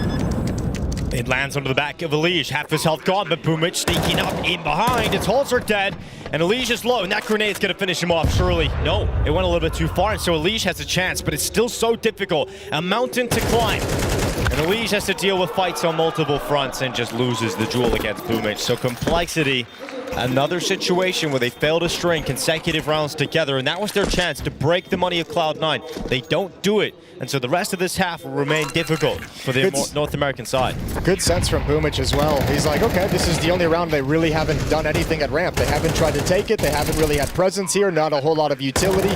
Most of the focus has been on the B bomb site. Takes a risk to go for an early flank, and this is a nasty timing that Complexity doesn't expect. In the 3v3, nobody realized the flank was wide open on that timing. And Boomich delivers the goods. 4-round lead for C9.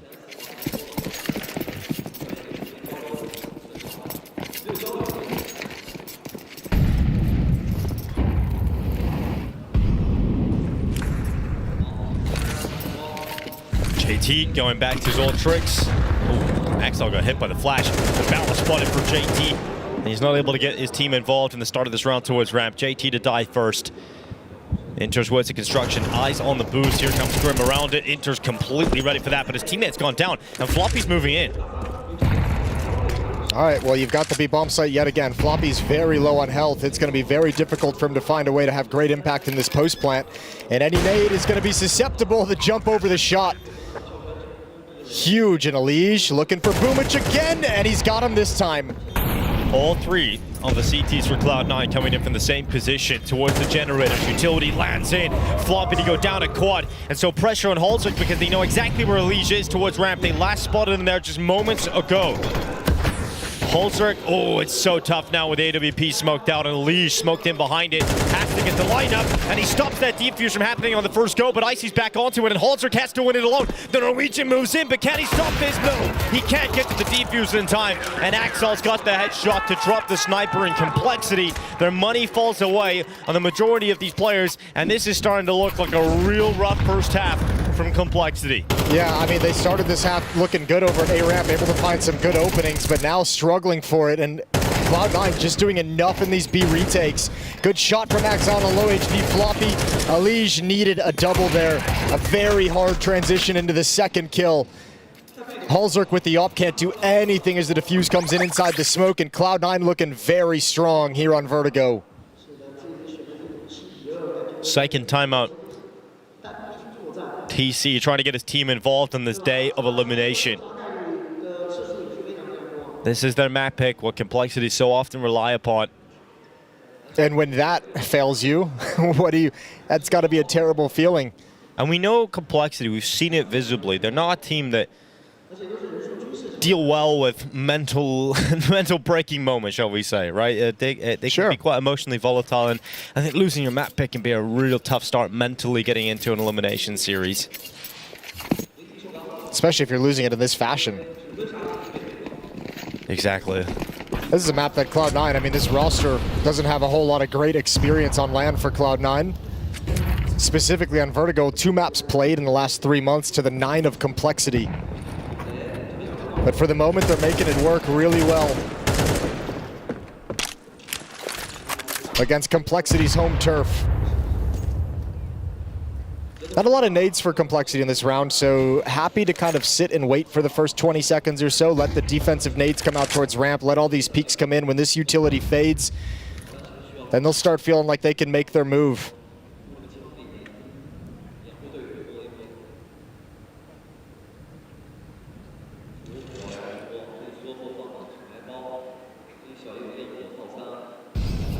One minute on the clock.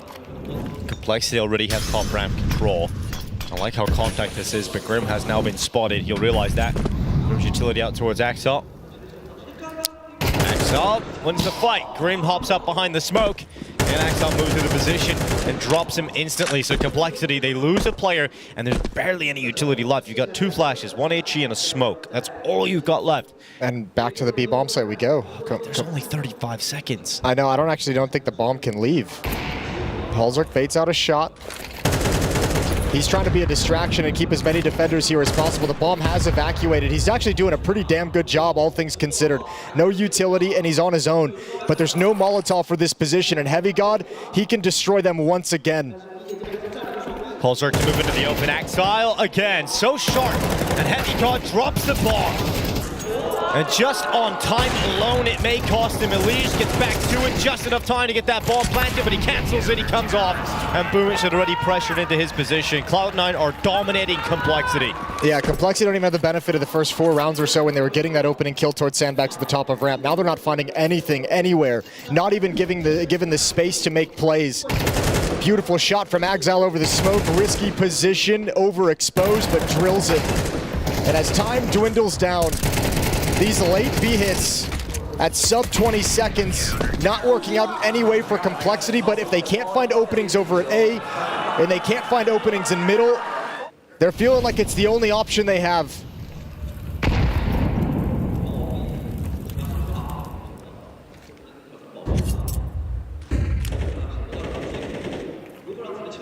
Flash is ready to pop these Tech 9s into the B bomb side, but there's 2 players here, and it's a strong setup.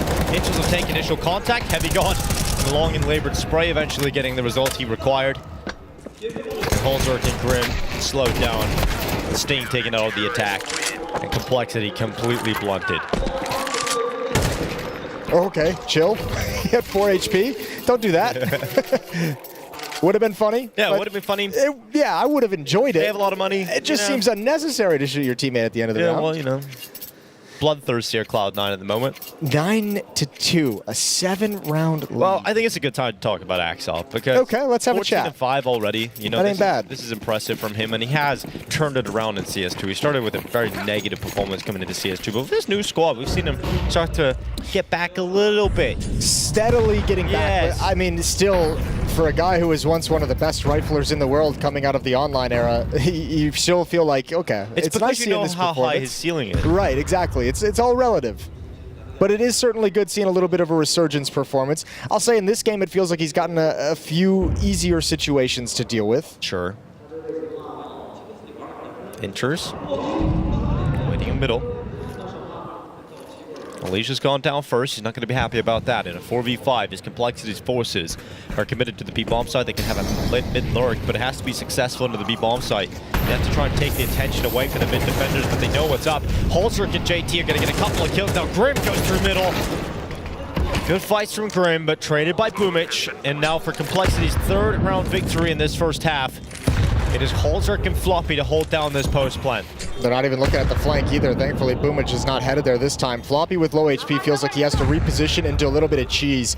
Get close up where they might not expect you. Molotov is going to come out into the bomb site. Him and Holzerk in a 2v2. Blinded. Icy comes over, damage done, and Floppy, he's got that kill. Now it's all on Boomich, and he moves in, clears out Floppy, and down into a 1v1. Holzerk on 2 HP, hides beneath the wood, but he drops off, and he's just gonna stick it. Oh, Holzerk, he doesn't get around the corner. He falls off the ledge, and Complexity leave the first half with a measly 2 rounds. I think he expected spam to come through onto the boards. He didn't think there was a world in which Boomich just stuck that defuse, but Boomich has been wily this whole half. The early ramp flank that over to the B bomb site to win out in a 3v3 that Complexity didn't expect, and now sticking the defuse. And Boomich has got his boys playing rock solid Counter-Strike, 10-2 lead.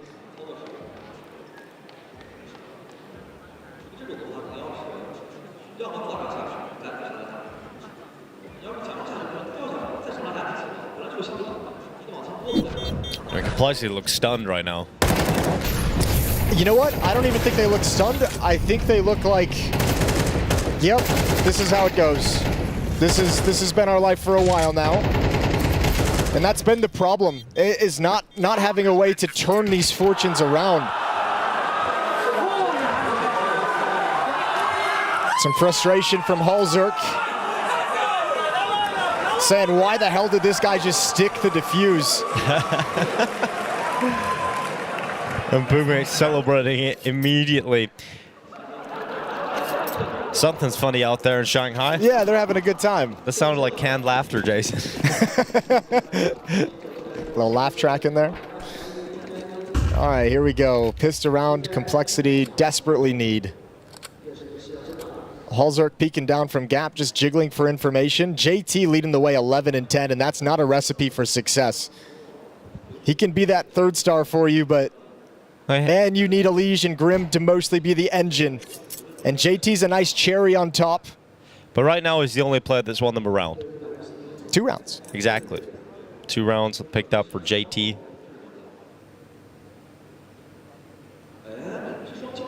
Nice and slow, silently slinking their way up the ramp until Holzerk erupts with a shot on Icy. There we go. Get some of that Norwegian anger out here. Instead of smashing death, smash some heads. As Holzerk goes out towards Cat. It's a great headshot, this time on Axel. Ball plant coming in the corner. Boomich moving up through short now. Complexity, they've got the player advantages. They've got every chance to get back in for this retake now as Boomich has now hit the deck. Some heavy God and interest to flip this back somehow in favor of Cloud9, and the headshots, it's just 1. And Heavy God stuck at the sandbags, has got a bit of cover, but eventually Holzerk will come in with the triple. He's pissed about that clutch. He's pissed about that 1v1. Those are 3 beautiful shots from Holzerk, starting this round off alone at the A bomb site, but getting it done. Now, look, with this pissed around victory, there is still a slight chance this comeback can happen. I talked at the start coming into this match when we've seen previously throughout this opening stage, Cloud9 have those T-sides that can fall flat, that can just be awkward, that can be one-dimensional. And if Complexity's defense can lock in and make this very difficult on C9, I'm not sure if they have the tactical ability to work themselves out of a tough spot. But you need individuals to wake up, and that's a good sign from Holzerk that maybe one more is going to join JT to fight back in this map.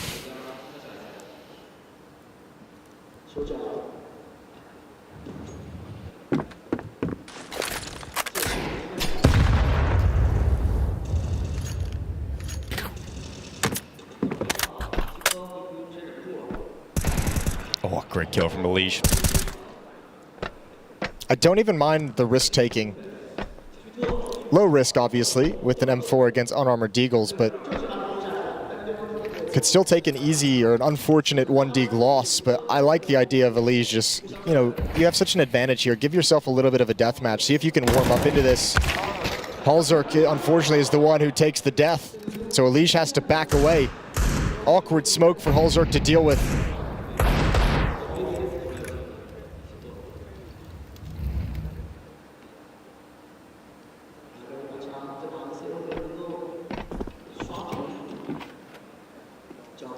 seconds. M4 recovered. Still a chance for Cloud9 to inflict some serious damage here on the Complexity. Enters waits with his blaze in hand. Gets our peek out, spots out 2 players. Aggression to short, works out for JT. Now with 20 seconds left, Cloud9 seems stalled out as they trying to leap into the A bomb site. M4 is good for 1, and a second from Axel finally dealt with, but a bomb plant, that's huge. Nope. It's denied in the last second by Floppy.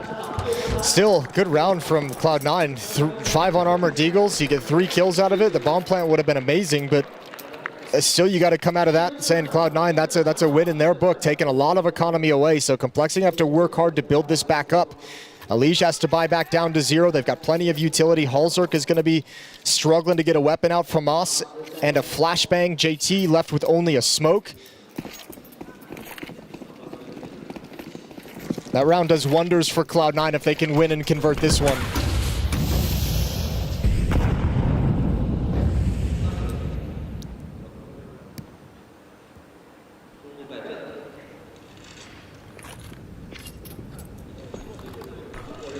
Double stack over in middle. Complexity want to be able to take out at least one initial lurker. Inters and Boomich paired up to watch for some kind of a push. They'll walk into the stack. Question is, what happens if Floppy goes down? He's got no more utility to hold off anything at this bomb site. Grim and JT. Not even required really is JT because Grim gets both of those kills. So Cloud9 immediately down to just 3 players. Minute 9 seconds left. Strong start from the CT side in this second half so far. Smoke out towards the top of the stairway. Ooh. Heavy God applying some pressure towards Floppy. Yeah, but Floppy's okay with that. Obviously a little bit nerve-wracking, the bullets coming through that smoke, but now they've called out there's 2 at B stairs. You know, they have the track of the numbers of where this is going to come from, so they have 2 players here on defense. They've got Grim up in middle, ready to go. They have a passive A setup who can have a fast rotation. Cloud9 only have a smoke and a flash left. And JT still has a Molotov. Good shot. Heavy God to hit the deck. 25 seconds as Axel gets a great shot on towards Floppy. He need to follow up at JT. He's only got 6 bullets in this M4 and it's gone. Axel fighting forward. Axel doing everything. A 3K with 15 seconds left. Moves into the site, but that key piece of utility stops him from standing comfortably in the bomb site. And with 10 seconds, it is now all on Icy. He needs kills now or the plant immediately, and the bomb is dropped. And so it's Elish with a headshot, and utility saves the day for Complexity. Yeah, they're very fortunate to get away with that. That's a round that shouldn't be able to be brought back in that fashion. And it's like small details in my mind when I look at that. It's like you have this 5-on-2. And you don't need this swing from Floppy after this kill. You don't need that fight. He can just stay crouched, hidden, get up against the boards. They're going to be focused on JT. And once that swing comes out, it opens up the spacing and the ability for Axel to swing wide. And if you're going to make a comeback on this CT side, you have to have a strong economy. You have to build that up, and you have to have some clean rounds. And those are the small mistakes that, yeah, it doesn't result in a loss. But it's devastating to you trying to build up some kind of comfort in terms of the money you're working with. But because of those mistakes, now you have to win this run cleanly. You can't afford to have too many casualties here. And those are the mistakes it feels out of like a lack of, I don't know, lack of confidence in the setup, right? Or a lack of confidence in how you're playing and maybe how you're feeling in this game at the moment.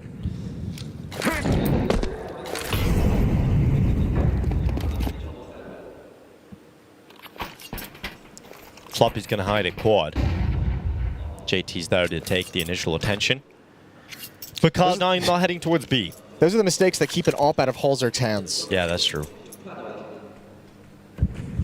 And they've had too many of those already in these first 3 rounds of play. But they are bringing it back. Slowly but surely, a tough round to handle now. And with a very passive setup at the A bomb site out of the gate, that Molotov is a huge piece of information. The tick coming in, good reposition from Grim, or excuse me, Elish, to get over towards sandbags. He has MongolZ and Grim to distract for him. Spray away. Elimination only getting one, and the P250 comes in for Cloud9. Now they're applying pressure to the bomb side. They're running right in. Smokes are up. This could get out of hand here for Complexity. Boomage sprinting. MongolZ able to hold on. A second and 3 combined between MongolZ and Grim. So they take this thing out of the attack. They even prevent the bomb plant. But got a little scary there for a second. It makes me nervous when Elimination goes down and then you see the nade come out and you see the scaling from Cloud9. Yeah, it gets a little bit dicey. I mean, nothing feeling comfortable for Complexity quite yet. And still no AWP in MongolZ's hands. Good job from MongolZ, though. Hearing the footsteps, scaling up the scaffolding.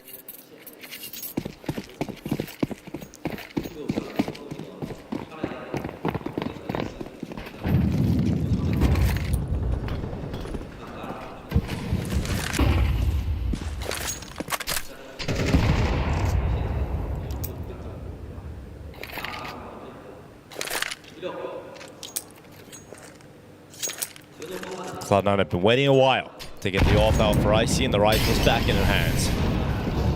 They're going to get back to business, close out this map, prevent Complexity from finding success on Vertigo. MongolZ's going to walk his way down to the bottom of the ramp and tuck himself in the corner. Powerful position. Elimination trying to sell it as well with that spam through. Oh, there's the first, but traded off. And at least MongolZ can call out some numbers, knows there's a few more. Elimination has to be very careful. And they start sprinting towards him. He does compose himself. He gets that pick on Exile.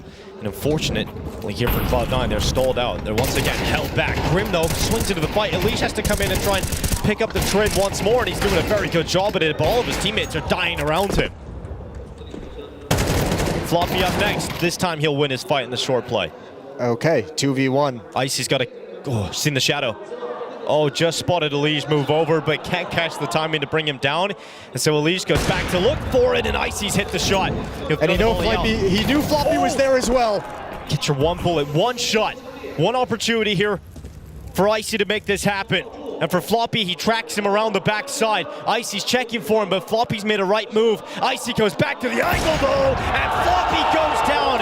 Icy with the 1v2 pushes Cloud9 ahead to 11. Yeah, and Complexity just kept fighting at ramp, and now let's go back to all those mistakes made. All those rounds that Complexity was winning, but not clean in any way. They've got very little funds to fight with. This felt like this whole round is on the verge of these fights. And too many Complexity players going 1-for-1. Cloud9 constantly ready for the next, and then it puts a beautiful clutch into the hands of Icy, who just grabs the information. And when he kills Elimination, he knows Floppy was gap as well. He knows he was in the same position, a very comfortable clutch for Icy. And look at all of the damage that that Complexity have been sustaining over the last few rounds has resulted in losing one and being sent down to a pretty poor buy.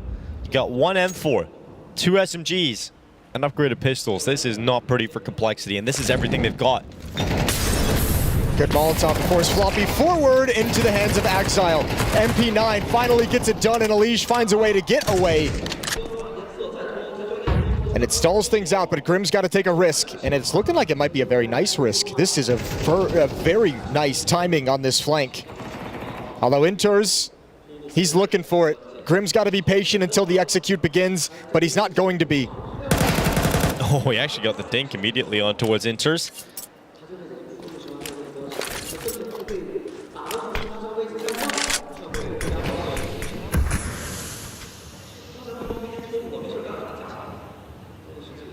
JT. Close to the wood, looks up the top. Heavy guard taking the first bit of damage, but JT still so very low. And so can't cross into the open any longer. He's stuck in that corner. Yeah, but they're fine with him being there. They know exactly where one player is. It's about the other one. Oh, he's going to get mollied as well. He's dead. And so Elimination, they've seen him as well. They know exactly where Elimination is. And Utility comes in, limiting the positions that he can play. So he's stuck in Tetris. He's stuck in this fight. And Elimination combined with MongolZ, able to bring Boomage out of there. Elimination is stepping up again, but he's got to do it on his own. And this is the superstar of North America, the superstar of Complexity. He gets system around that they so desperately need, and 4 for Elish. What a tough situation to be put in. Yeah, we needed that star power coming in, and Elish has gifted Complexity a lifeline here. Very tough, slow-paced round. The brawl all taking place at the B stairs. They knew where he was the whole time, but enough players from Complexity coming over to help out, and they could never get a clean look at Elish. And finally, an AWP recovered and given over to MongolZ for the first time in this half. And there's the results. Complexity a chance to bring this back. Elish caught in the open 1-for-1. Picking up the pace is Cloud9, but still at a man disadvantage.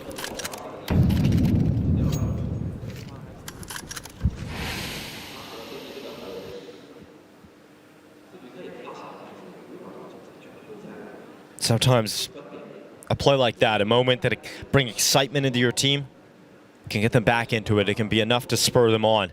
But they have to be able to convert this into a round victory. It's a little bit of a nerve-wracking situation, though, for Complexity. They've had nobody in the B-bomb site for quite some time. You can see how cautious JT is being and slowly shifting over. They're going to see the smoke execute, which might let them know that nobody's actually in the bomb site, so they'll start stepping forward. And here comes the hit. It's going to have to be a retake, a boost up from the AWP. Yeah, very nice glimpse, and MongolZ picks off another one. That AWP having immediate impact now that it's in the field of play. Well, the bomb will still be planted. Icy to lock it in. But Complexity should feel good about this, especially with a headshot through the smoke onto Boomich. It leaves Icy alone at the generator. And it's all about some damage on the way out here for Icy. He will be traded eventually. And not a single kill for Icy alone. So an 8th round for Complexity. And what a great moment it would be. Elish steps up, he gets you a 4K that really shouldn't have happened, and you're able to turn this back. That is the kind of play that a superstar can get you. You've got to run with it now if you're Complexity, though. And this has been the cleanest round they've had. Obviously up against a lower buy from Cloud9. With that plant, they're going to have a full set of AK-47s and AWP out an Icy if they want it, but the AWP helps them have a relatively clean round. Only one player going down. Critical kills from MongolZ to make this as easy a retake as possible. That one obviously helps massively from Floppy. A little bit of a crossfire would have been set up, but they're now within 3. And a second timeout taken from Cloud9 as they watch this lead dwindle. It was 10-2 at half. A 6-1 run for Complexity on their CT side. And the woes of Cloud9's offense continue.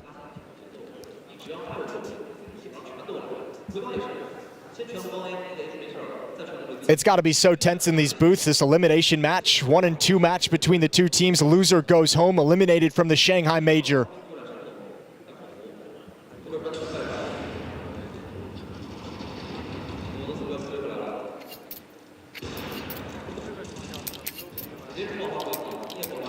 Cloud9 ended up here by losing to Pain yesterday.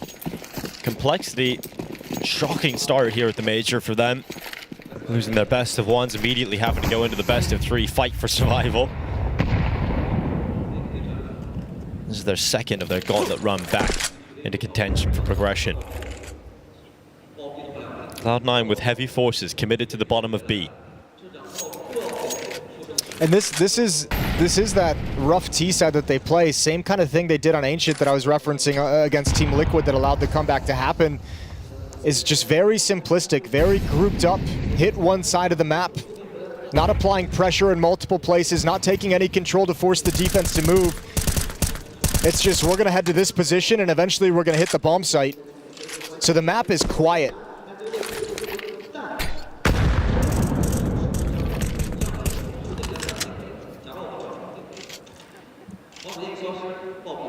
JT's gonna re-smoke. He still has that Molotov to deal with when the set piece comes in. They gotta be careful about this boost. Floppy looks like he's looking for it. That smoke will negate their motivation to go for it. Looks almost like multiple boosts about to be set up and erected once this smoke clears. Heavy got behind the boards. Exile jumping up at the headshot angle.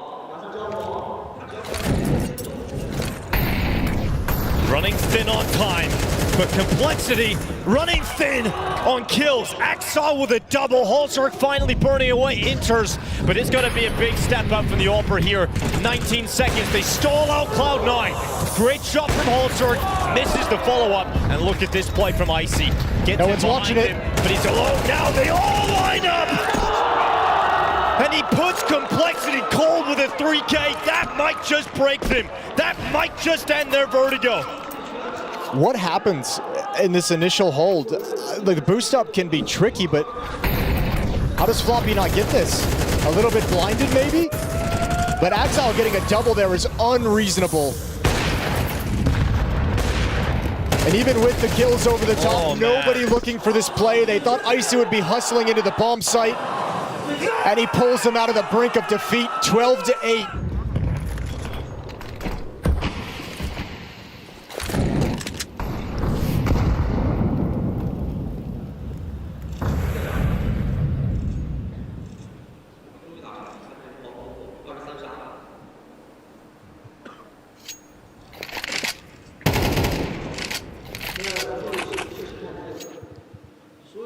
It takes everything out of Complexity's hands. 3 rifles, MP9, 5.7. The gut punch from Icy. Elige boosted up. So over the kill on Axel.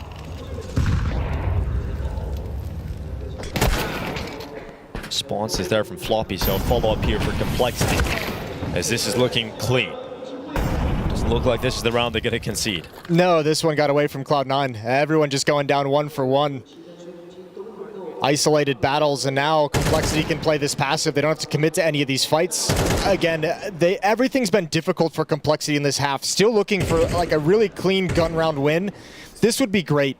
If they could get AK-47s on Elige and Grim at the end of this round, their money would be in such a nice spot to make this comeback happen. And they need it because they haven't had that relief this whole time. And there it is, a clean sweep for Complexity. Everyone's gonna have an AK-47, looking good. But no more mistakes to give up. No missed shots, no missed rotations. It has to be perfect from Complexity. They need 3 more rounds.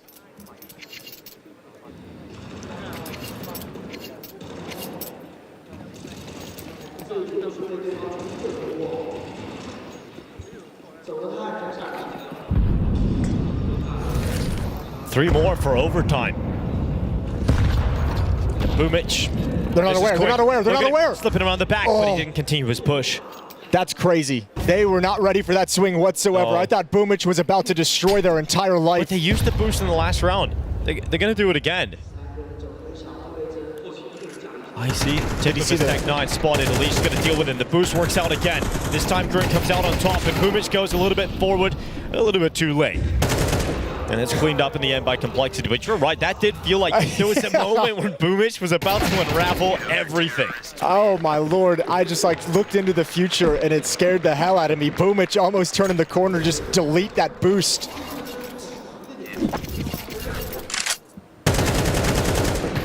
Another relatively clean round, only Elige falling. 4 players survive. 12-10.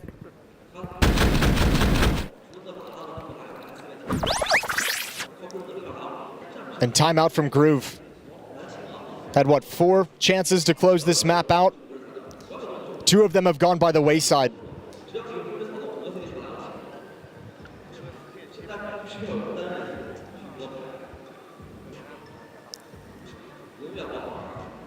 Gotta say that MongolZ has certainly had some better moments in the second half. Still has that AWP in his hand, something that Cloud9 will not be afforded. They will not have Icy on the sniper. But he's shown that he can do it on the AK. That clutch looked like it was going to make Complexity's world go cold here on Vertigo. Yeah, I mean, despite everything, despite some of the struggles, pretty good tenacity for Complexity, handling that kind of a devastating loss. We'll see if they can complete the comeback. MongolZ with the op over towards Sandbags. He has a smoke for a Molotov that may come in a little bit later. This time Cloud9 are spreading out into more of a default style.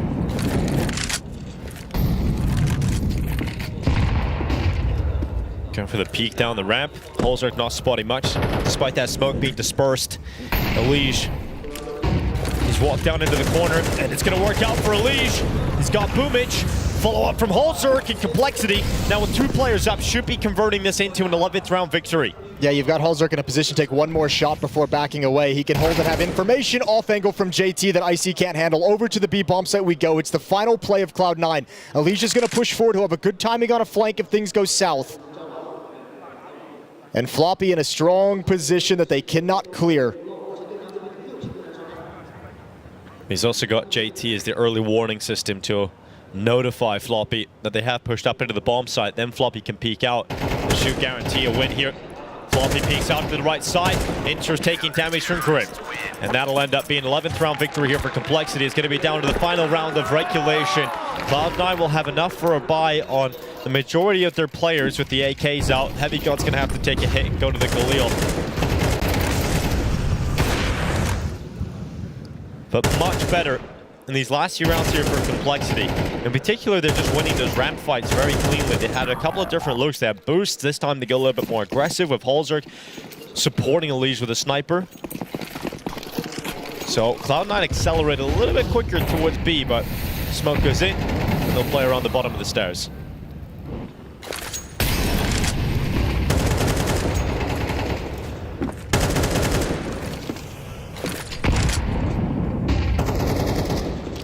Over to the B stairs we go. 3 players waiting out the smoke. Extended engagement down the A ramp as well. MongolZ in position with the op, so Elige can play it passive and let the AWP take contact. 2 players in middle. They want to pick off somebody investigating, but Cloud9 not sending anyone into the location. And now moving around the map. Cloud9 have waited out the initial salvo of nades on A ramp, and it looks like they want to come back into it. Icy in front of the smoke, undeterred. But the AWP here for MongolZ looks good. It's going to be smoked out though. His information flow severed off, and he doesn't want to commit too far to that left angle in case he gets in an awkward fight with the rifle close quarters. Even if you get the shot around that if you're wide, that spam coming through can be deadly. So a little bit of pressure applied to the A ramp, but Cloud9 don't truly want to use it. They just want to make the defense honest, and they've accomplished that goal. It leaves Floppy alone once again playing in quad. There are Molotovs this time to clear out the position. And Complexity now going to start getting the sense that something is happening on the other side of the map. Something is amiss. You see the rotation on the minimap. Grim sliding over to mid. Elige backing off as well. 23 kills for him. And Floppy now calling it in. Well, Floppy has a big job to do. He needs to anchor down this ship of Complexity. Otherwise, their Vertigo set sail. And he's taking damage, but he throws that smoke to keep his life. And that's the most important thing. He can buy time. He can be a part of this late puzzle, but Floppy to go down. Grim steps up in his stead. And it's down to Axiles, who's having one hell of a game to close this out, but Elige goes forward through the smoke, but there's no time for the plant. It is all tied up, and we have got overtime. Complexity stay in this opening map. And you can thank Elige, that clutch with the MP9, absolutely massive to keep the comeback going, and then everyone else starts to pick up their game. And the nice thing for Complexity in overtime, those money issues they dealt with this whole half disappear. They go away, they get plenty of cash. And once again, it's Cloud9's T-side that let them down. A 10-2 first half on defense, and they cannot produce enough on offense to get it done.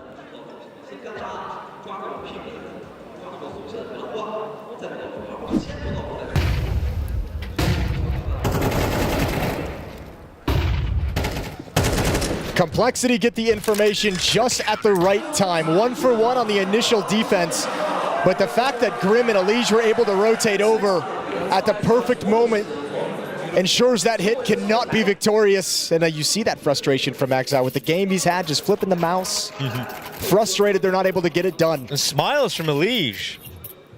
He did save them earlier in the half. The 4K with the MP9 can prove to be the pivotal point of this game, because it kept some life and Complexity. It looked like if Cloud9 had won that, they would have been pushing themselves in the direction of victory very swiftly. Elige keeps them in it. The rest of the team have woken up. Grim had a big round towards the end of the half there. Cloud9 decide to stay on 5 rifles. MongolZ going for an investigative play inside of mid. A little bit more advanced in his positioning.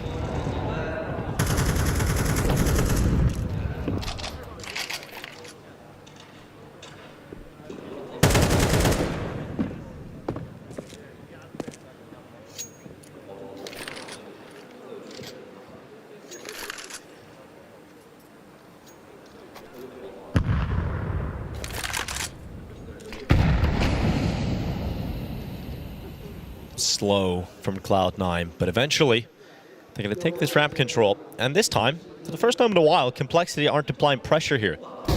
They aren't active about gathering information.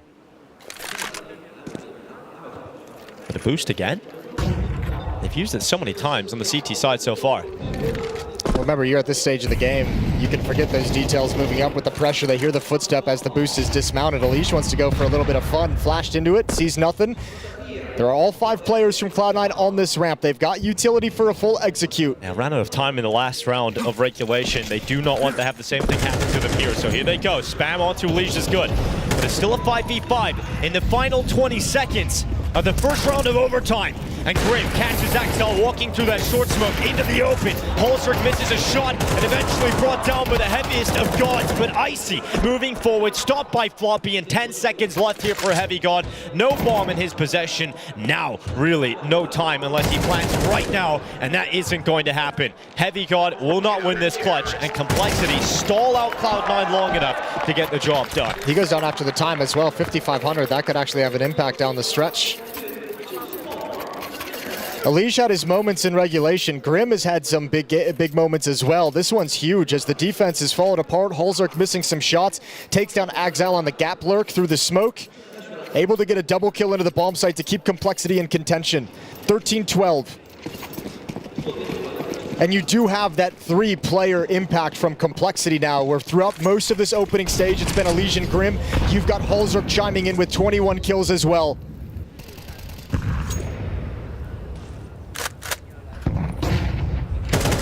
Floppy. Oh, now they're starting to get some swagger. Flash play, yeah. Confident. Flash play is perfect. Floppy gets away with it. Just dive in, dive out with an opening kill.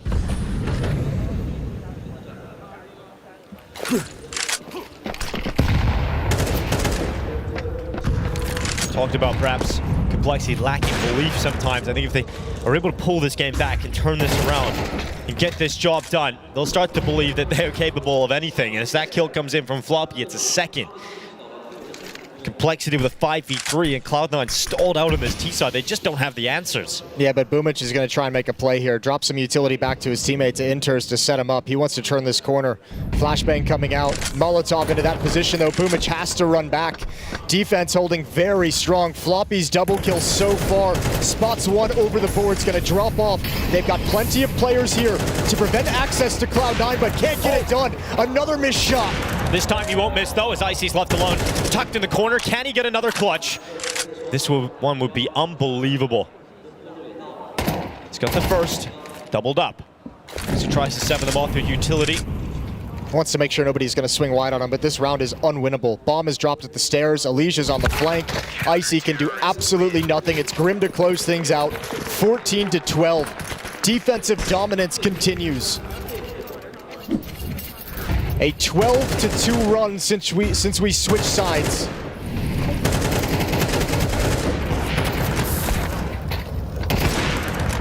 You want to get most of the heavy lifting done here on the CT side of overtime as well if you're Complexity, because you know that your T side had its weaknesses, but it feels like it's going to be a different story considering the fact that a lot more of these players have woken up. A lot of these players are warmed up into the game, which was not to be said in that first half. Look at the money on Cloud9. This is where that Heavy God going down after time in the first round of overtime comes into effect, because Icy's picked up the op, so he's going to be low on cash. Heavy God comes into this like 3,300 because he got no bonus money in that round, so you got 2 players with Galillas and light on utility. This will be the most difficult of the 3 overtime rounds Cloud9 have played so far, and they won neither of the first 2.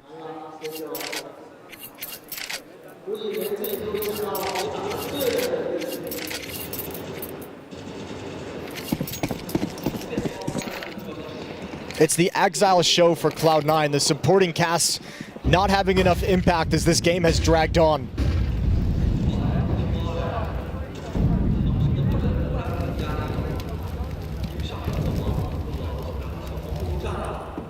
Exile's managed to get up short. This could be huge. JT's watching for it, but Exile, oh, he comes around, looks at the boost instead of the foundations, and JT able to punish for that. The reaction for Cloud9 is to try and apply pressure over towards B. Floppy's been solid at this B bomb site, but he's had a lot of support generally when they've come in the last few times. This time it's only him. Grim just now arriving. Floppy's see the utility coming up. He can call for Grim to come back and support him.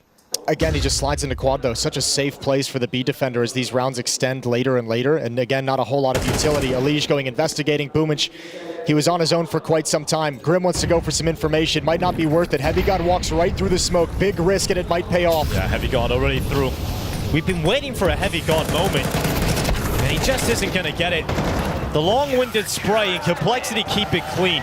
15 to 12, they are now on map point and have so many chances to close out Vertigo. Yeah, 3 chances to the 4 that Cloud9 had in regulation, and this feels like a Complexity that has built up into this game and they finally arrived. And if this confidence isn't going to get your T-side going, it struggled in the first half. They struggled as it went on their own T-side to find openings, to find entries.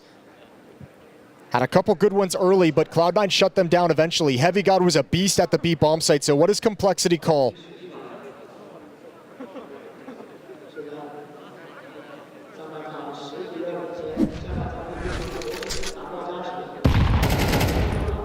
We started this series by talking about Complexity and the fact that they lose Vertigo. What do they have in the series? You know, like if you lose your map pick that has such an advantage towards you, the rest of the series is going to be very difficult mentally, but they have stayed in this fight right to the bitter end and can now see their reward in the distance.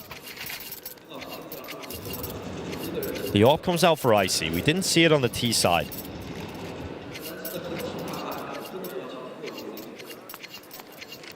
Cloud9 have to go on a flawless run here just to get another overtime.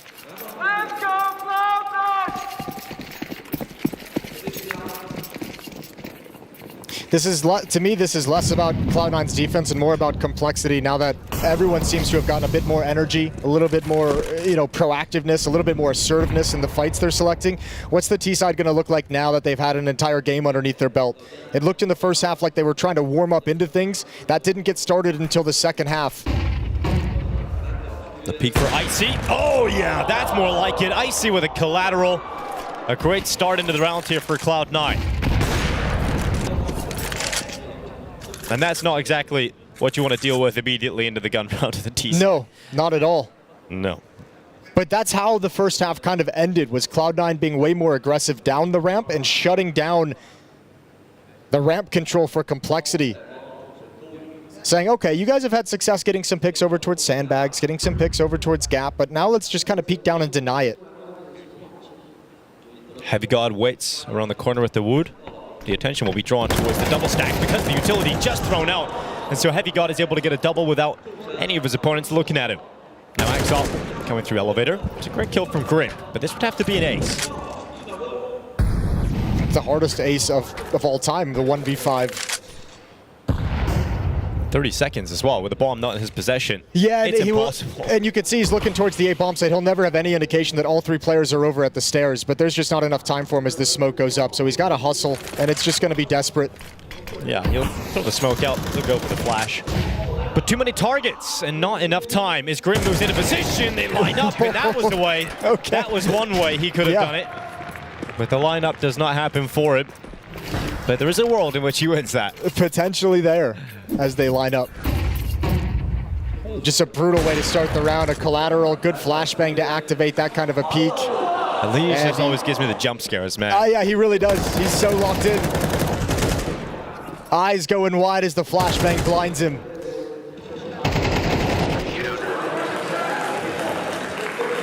(15-13). And once again, Heavy God has just been a force at this B bomb site.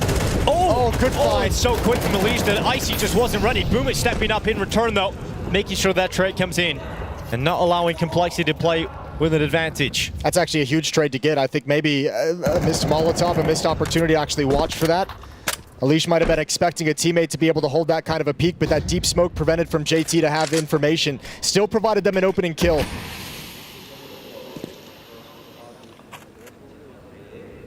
Smoke utilized to look over the top and peer for any more aggression, but Cloud9 has backed off.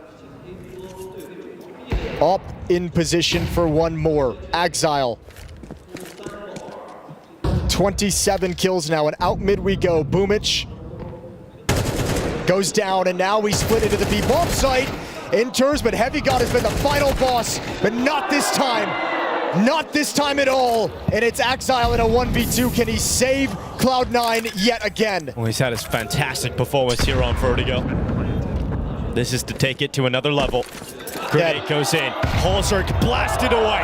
And so it falls to a 1 versus 1.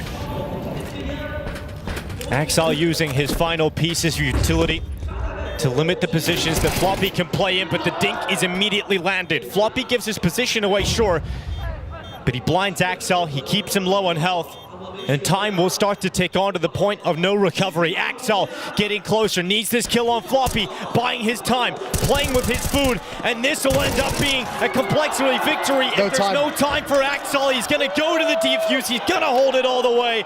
But for complexity, they come back all the way. They show fantastic tenacity, great mental resilience, and with a little help from their superstar player in the middle of the game, they are able to get the job done here on Vertigo. Yeah, but nothing was easy. And yeah, you have to give Complexity credit. Buried in the first half, heartbreaking 1v3 against Icy that he wins to bury them even deeper. But that resilience that you don't expect a team like Complexity to have just because of the way we've seen them in this opening stage, the fact they stay in it, Elimination with the deliverance of that round was a big factor of it. They do just enough to win the game. It's not pretty, but the job is done. Yeah, the job is done. And we talked about how important it is for Complexity to win Vertigo, because this is a team that pick Vertigo almost every chance they get it in a series.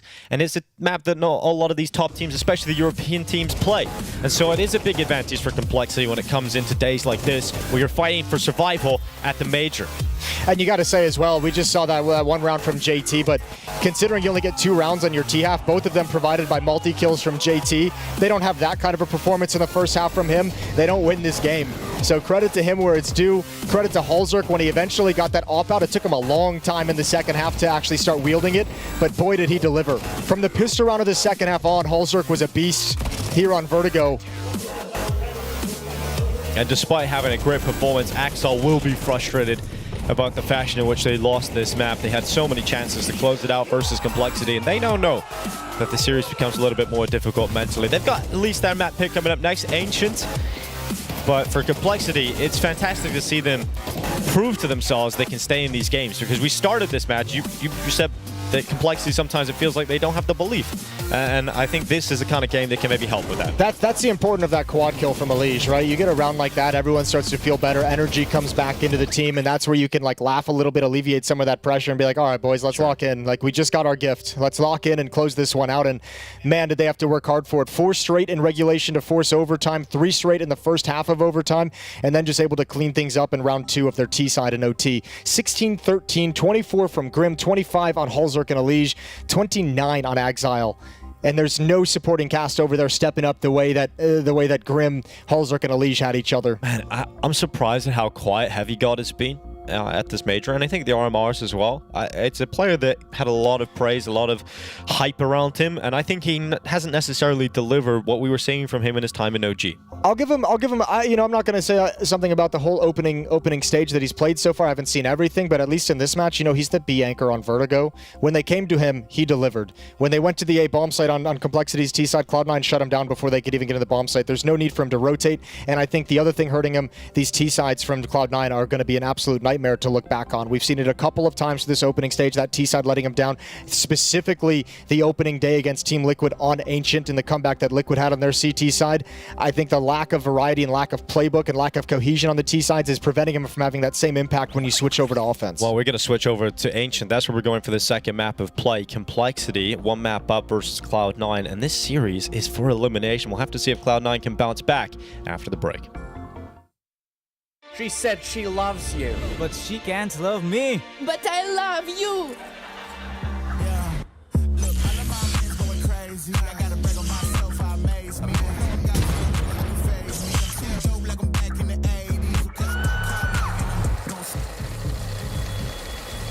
I won't play window anymore. What's going on? Play your role. 1xBet. On to the next one.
Complexity come back after being down quite heavily on their map pick of Vertigo versus Cloud9, but they're back. They're back in the game now, Jason. They got the win in overtime, and now we go to Ancient, Cloud9's map pick. It's a 14-3 run right now in the favor of Complexity since they switched sides on Vertigo from that second half into overtime. So for me, Ancient is all about how this begins, because Complexity is going to start on that CT side. We've obviously covered and witnessed extensively the struggles of Cloud9's T side. If they get buried again in another lackluster start on offense, and all of a sudden you're a Cloud9 player and you're like, it feels like it's really been a while since we've won a round of any sort. Like that can actually just shut you down entirely. You had Axal performing so well on Vertigo, but no one else stepping up to help him out in any significant way to get things done. Meanwhile, on the Complexity side, you had a great trio powering you forward, right? You had your Elige, you had his big moment, you had Grim with impact kills, you had Holzerk's op starting to pop off as well. Man, Complexity, this feels like if they get out to a really good start, it's just going to be all over. The map stats just tell you how long that this Complexity team has been together compared to Cloud9. Yeah. 31 and 44 on Ancient. So they played a lot of it with this score. Yeah, but that doesn't sound too good, does it? No. Like, yeah, a lot of maps play, but it's not, it's not what you like to see. Not exactly the greatest scoreline, yeah. No, but again, this is the map. Remember, I mentioned it earlier. This is what Cloud9 on the opening match against Liquid went up, I think 9-3. 9-3 on their CT side of Ancient, and then dropped it, and ended up losing this map. A comeback, yeah, once they switched to their T side again. So yeah, at least you've played it, and maybe you can go back and look at that and say, this is what we want to do differently. But you're kind of flying blind here with those changes and adjustments that you haven't really been able to practice a whole lot. Starting to see a theme here for Cloud9. Big leads, choking it away. Solid CT sides. The nice thing for them is Heavy God once again is going to be the anchor over at that B bomb site like he was on Vertigo, and he performed so well in that capacity on Vertigo. And he did so well in that capacity on Ancient against Liquid, anchoring that bomb site. So you have that, but that's the second half. And again, this start is going to be everything for Cloud9. This T side, can they get 5 rounds? Can they get 6 rounds? Or are they going to be buried again? Only managing to scrape a couple together here or there. Pistol round is going to be critical for them, I think. Cloud9 and Complexity fighting for survival here at the Perfect World Major in Shanghai. We kick off the second map. Complexity on the defense. Jewel Berettas on 2 players. A flashbang available for JT and some speed behind this play from Cloud9 as they get their way into the cave. But Grim is ready, and the Jewel Berettas can unleash hell when they come through a close choke point like this. Grim only getting 1. Holzerk chiming in with his out towards ramp. Now they can focus on the remaining forces that come through the cave, and Complexity shut down Cloud9. Man, just really nice crossfire setup for Complexity every step of the way. You've got Grim lying in wait over in cave. He only gets the 1, but eventually the Halls push is taken care, or the ramp push is taken care of, and then you have another crossfire as you exit. Wonderful reactions, good protocols from Complexity. Every step is difficult and costly for Cloud9, and that pistol round goes by the wayside. Well, no ball plant means no good force buy here in the second round for Cloud9. Complexity will be given a 2-0 start. Which is such a luxury. You want to talk about their struggles on the CT side on Vertigo is never being able to have clean rounds to build up money. Every single round for like the first 5 or 6 was 3 players down, not able to grow cash, always on the brink of being reset. They had to win a desperate round with MP9s and pistols. That was the magic provided by Elige. Get out to a clean start here with such a heavy advantage. Holzerk with 2. Eventually traded, but shouldn't lose anything from here. Oh, nice shutdown. Nice and clean. They lose 1 single player. Complexity keep the money swelling. And for Cloud9, their buy is coming right up. You mentioned the fact that it's now, what, a 16-4 run? Yeah, 16-3. 16-3 run in rounds since Vertigo, and we're now looking at Cloud9 getting their first buy round. They've got to start getting some round victories here just for the mentality side of the game. And it's one of those things where I think this might not even be a conversation if we're talking about a different squad, but with Cloud9 and how inexperienced this roster is together, I think it absolutely can have a big effect on their mentality coming into this.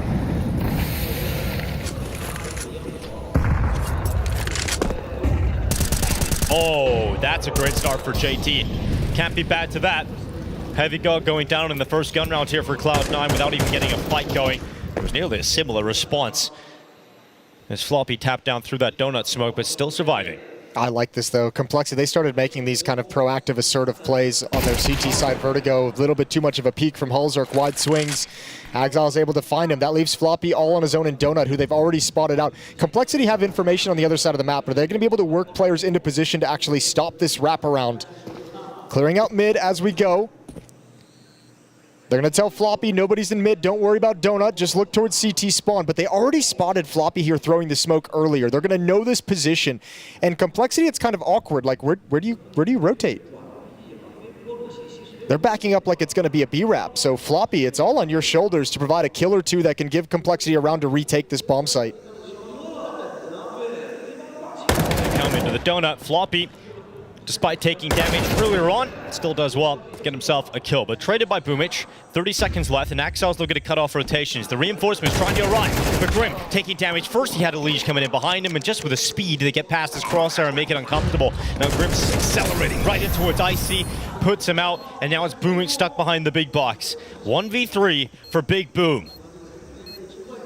He's going to move out to the right side. No one detected. Grim goes down first, but a worthy sacrifice in terms of getting information as to where Boomich is playing from. And now they move in on him. They look to try and crush him, and JT is the man to send the bullet through the head. So Complexity take 3 in a row. That's a lovely round from Grim. A lovely round with the MP9 just to be the distraction, jumping around corners, making it difficult for Axel to grab him. Got to give credit over to Floppy for finding his one kill as they creep up on him in Donut. Pretty tricky round considering Complexity had all the information. Knew exactly where Cloud9 could be the whole time, just never knew where their finishing goal was going to be until Floppy gets in. And a beautiful retake at the A bomb site. So still the T side not producing results for Cloud9.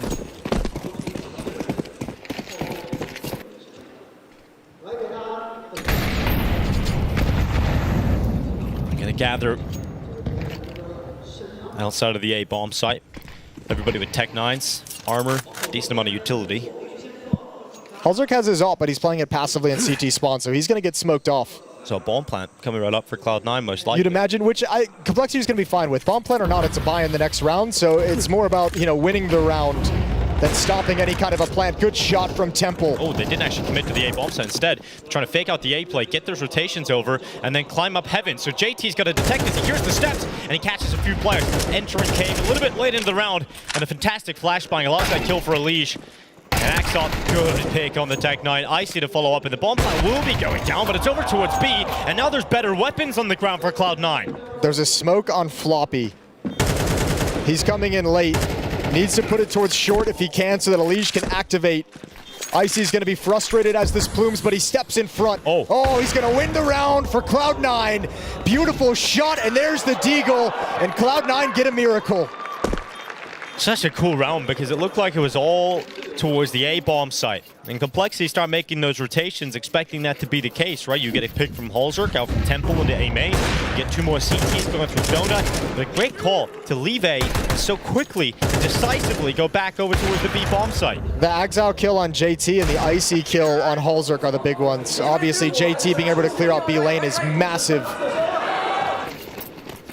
So they respond with a low buy and Complexity, much like Vertigo, their economy right on the ropes, so they have to descend down 2 M4s, 2 pistols, and MP9 on MongolZ. And they need to utilize a little bit of trickery. Elish jumps into the corner, M4 ready to go, and Intros walks right in towards him. So Elish's aggression pays off, and they're now trying to get rid of him, but he stuck around. He went back for another fight. You can't blame him. It looked like he had a chance for a follow-up. I actually thought he did a pretty good job of making it seem like he fell back while still maintaining some aggression, but yeah, not the peak that he would have liked. They still were prepared for him. Not caught nearly off guard as he would have liked. 1 minute and 10 seconds remaining on the clock. And Cloud9 goes quiet, stand pat, and realizing the economic situation, look for a response from Complexity.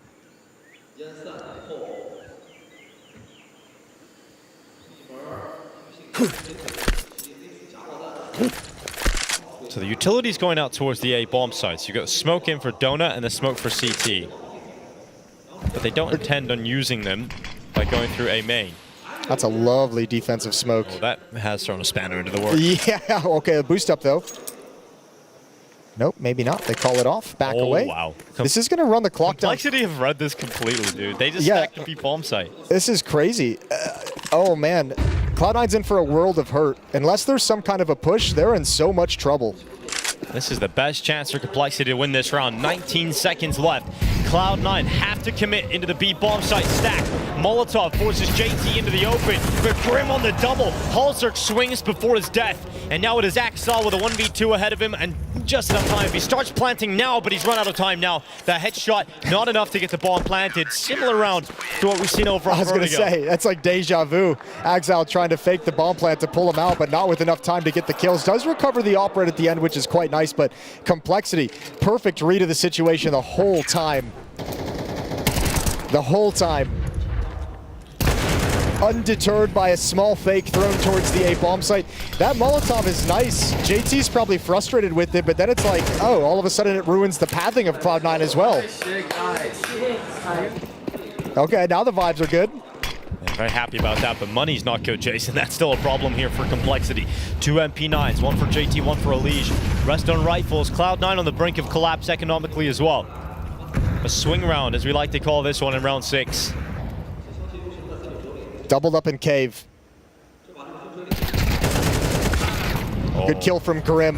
Having impact, much like Vertigo. Oh, even Elige is able to recover. Swap out to an AK-47. 5-on-3 for Complexity's defense. Yeah, an incredible start into round 6. One that they should not let slip. There should be no way for Cloud9. And look at the position of Cloud9 at the moment. Like, what do you do from here? The only thing you can do if you want to try and recover this in the moment is some kind of individual play, and Boomich ain't feeling too motivated. So gonna have to burn some time, letting Icy's op reconvene towards the B bomb site. The hall or the cave aggression backs off. Complexity realize with the advantage, they can play in smarter positions.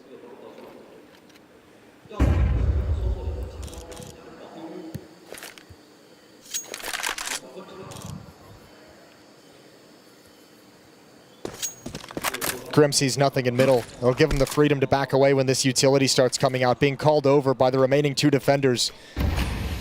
Set up for retake in this 5-on-3. 2 players holding on to cave. Smokes up, they'll wait for them to fade. And Cloud9's gonna have a tough task. There's no utility though to block off the op, and that's the bomb being stopped. Damn. Good response from Boomich, but this just eats time off the clock, makes it so much more difficult, and now impossible. Icy has to save the op.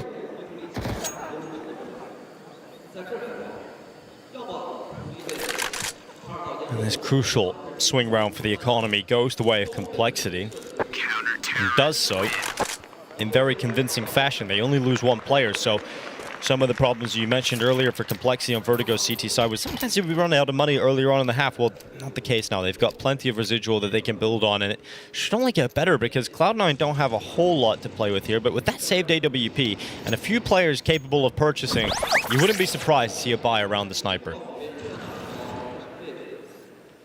I don't know what you, this is that hole that I really wanted Cloud9 to avoid on this T side.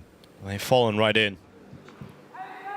19-4 run since the second half of Vertigo began for Complexity. If you're Cloud9, it just feels like it's been so long since you've had anything positive to think about inside the server. Boomich going to be able to have money for an AK-47. Inters and Axel going to be a little bit hurt in terms of what they can buy. Individuals here for Complexity early, and we've seen a number of rounds with good reads and good protocols. So the buy is in for Cloud9. The ops in for Icy. AK for Heavy God, Khalil's and Axel and Boomich, and a Tech 9 for Inters. Still has some potential. The leap into the B lane.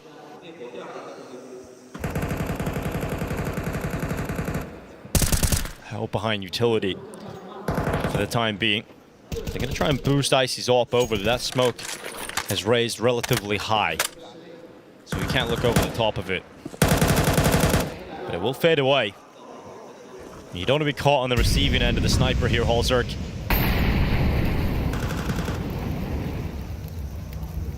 So he waits around the corner. Here comes the swing, and Icy able to dodge the flash, get back to the angle, and drop Grim. So Complexity fall into that double cave setup again to at least obliterate half the attack, and then able to play retake. Mid control is there as well. That's Elige finding one. Oh, late push though. Good trade, important trade, but now they know.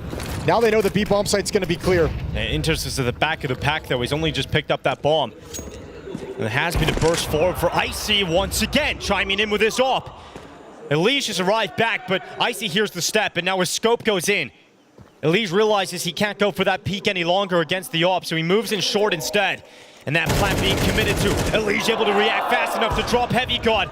Icy's AWP brings out again. Elige knows where his targets are. He goes for the fight. Elige with a headshot, and he runs out of ammo, so it's all on Floppy coming back to win this, and he can't stop Inters. Cloud9 with weakened weapons, but they've got the AWP, and now they've got their round. Oh, that's a hard-fought round for Cloud9. Icy does everything. The opening kill, you could see, I think, Complexity trying to catch him off guard with a late push at the tail end of that Molotov. The aggression and cave backfires in a 1-for-1, but Elige still stands tall. It's the flashbang that wrecks him at the end. And Inters with an all-important, impactful 1v2. Cloud9 desperate for T rounds, and he delivers. Fast towards the A bomb site. No one's home. Change of pace. No one is home. Fastest play they can get here is Holzerk, and he only has a 5-7. Burning in the donut, sounds humane. Boomich easily spams him down. Looks like Complexity want to give this a shot on the retake, see if they can get anything crazy going, but now the 5-7s are down. You don't want to risk the follow-up weapons.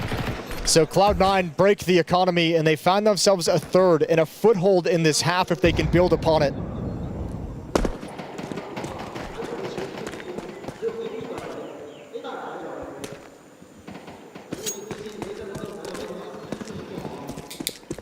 Crucial round victory for Cloud9 in the previous. It's given them some life, so perhaps they can start to dig themselves out of this hole, Jason. Yeah, it looks like it should be possible moving forward. Next round, we'll see what Complexity decides to do around the 2 MP9s and the M4 they're saving. Money's not great. I imagine they just stand pat and see what they can get done with the weapons they bring forward. So Cloud9 with a real chance to scrape together a dangerous amount of rounds in this first half.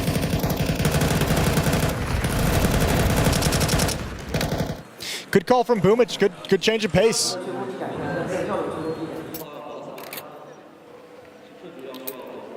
And that's going to make Complexity nervous about those fast A plays moving forward into the half.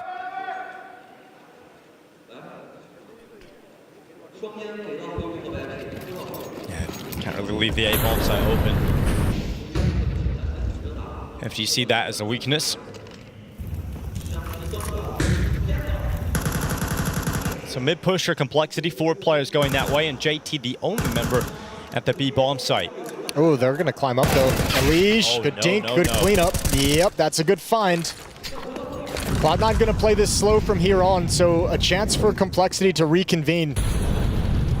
Heavy got to walk up into the Zeus, and nice try from JT, but it isn't going to work out for him.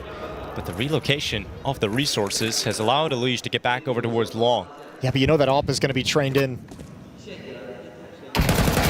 Fight that really need to go the way of Complexity, but eventually it does with that USP. Heavy got to go down, Grim swings out a donut, and you can't let this one go if you're Cloud9. So Axel springs into action, and he takes matters into his own hands. Icy getting away from the B-bomb site, but Complexity are on for the race. They're trying to get back in time. Yeah, but there is plenty of time with that bomb coming in very, very late, and Elige is having a very good game.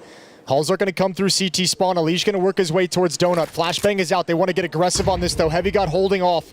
Or excuse me, Axel holding off, waiting for the plant. There's the tap. The transfer over is almost there.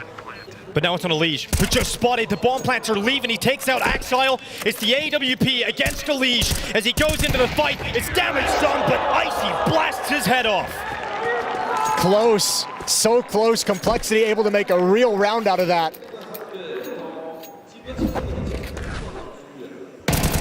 Some of these situations are so dangerous. Complexity able to grab a kill, but every single time someone from Cloud9 return, the Galil's ringing out. Grim trading out to the AK, doesn't give him time to adjust on the Axile, and just barely they squeak it out.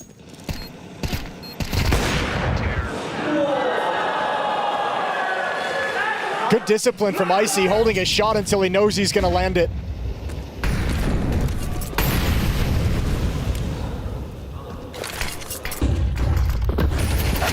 Big swing from JT as he goes into the open. Elish to trade it, Icy to fall. I actually don't know how Elish is alive right now, but he's going to get away. Risky gambit. He's having a great map at the moment. 12-4. So close to winning that clutch.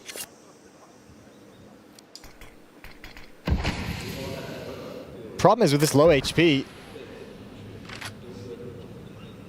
he's maintaining aggression and he's maintaining his position and control of Jaguar. Cloud9 go quiet once again.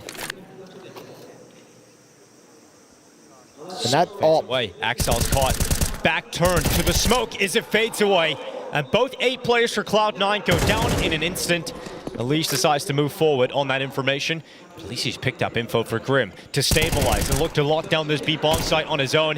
Heavy got to fall first, and Grim to not give up his life. And that forces Boomich into a 1v3. He'll put the bomb down in the site, but getting out of this one alive is going to prove a task insurmountable, and that is going to be Boomich to hit the deck and the scoreline to be extended for Complexity. Cloud9 just losing players on that two-man attack into the A bomb site. They never expected 2 defenders to be there. A really nice setup, and as the smoke clears, Axile's free. Complexity doing a nice job of just suffocating some of these mid rounds. Even Elish kind of going out with that low HP is kind of a smart decision to be the one to investigate, because who cares if you go down with 15 HP when you're in that situation. You let Grim know what's coming, you give your teammates a jump on the rotation, and Complexity handle the late stages of the round. 2 more rounds remaining in this opening half. And the AWP, is this the first time we've seen it in Halzerk's hands? First that I can remember on the map, for sure, but might have had it out earlier. Both maps, it's taken him quite some time to get the AWP out on the CT side. And it was a huge piece of their success, too.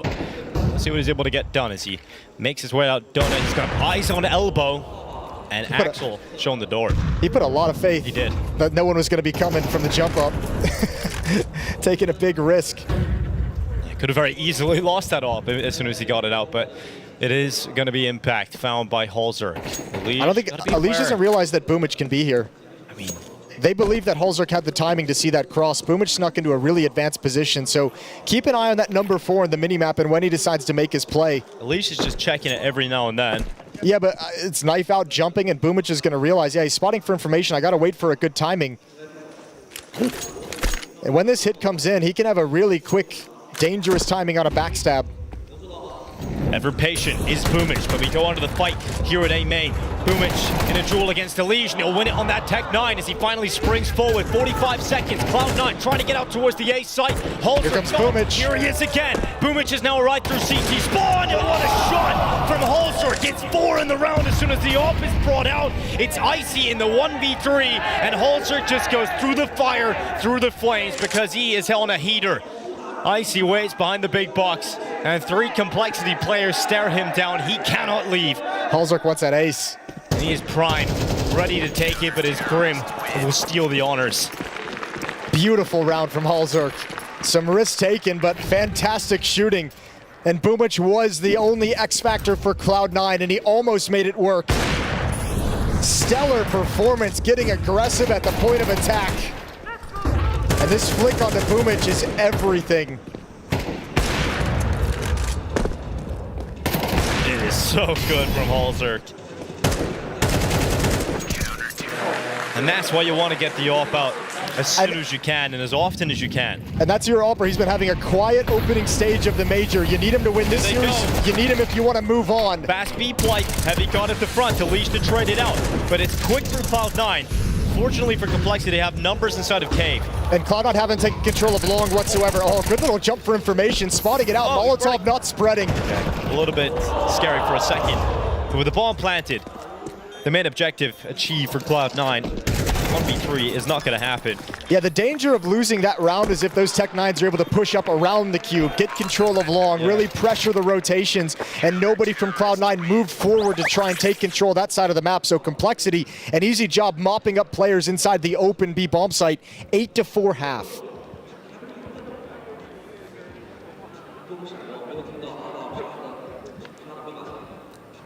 Do you think that's enough for for Cloud9 to feel comfortable. I mean, you barely win any rounds towards the end of Vertigo. You go on this huge loss streak. You come in, you have a pretty slow start in 8-ship, but you scrap together 4. Not comfortable, but I think the way you have to spin it is kind of, you know, we didn't win the pistol round and we still got 4. We won 4 gun rounds. We won a low buy to get started. We broke the economy. We scraped rounds together. We had an effective T-side, even if it's not great.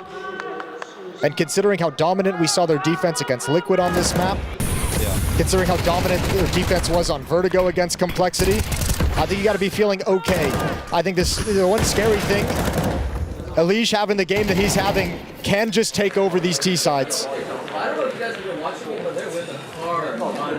They're whiffing hard, he says. Elige is looking like a very positive energy right now on the team. You know, talking up and down the line, smiling, fragging. It's all going well. I mean, when Elige is having a good game like this, you know that energy is going to be positive, and you're super happy about that.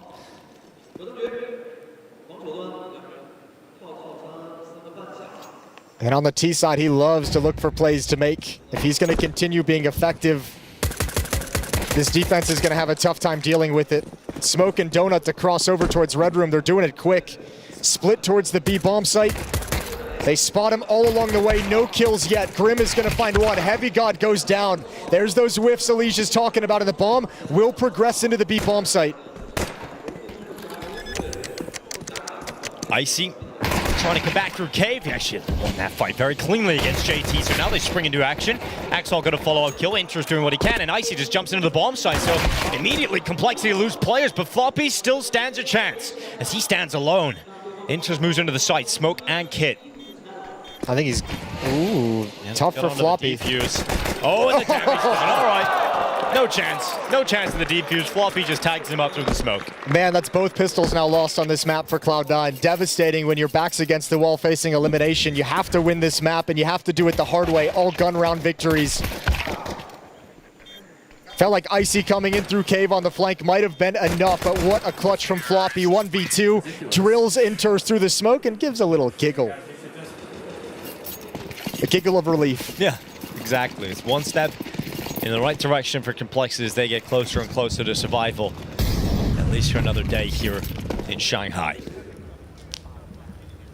For Cloud9, though, losing both pistols, as you mentioned, but also being down 8-4 going into the second half and then losing the pistol round. Yeah, it's starting to get very worrying for them. Grim dealing with this push towards the double kill. The Max 10 ready to go too, but he just kept fighting. Surely they know JT's here, right? Yeah, He's swung and taking shots, and okay. Icy hunts him down, so maybe a little bit too passive, but there's no real risk or danger of losing the round. You still have a player in middle. Elige and Halls are going to set up a crossfire. If they want to come to this, they'll just get obliterated.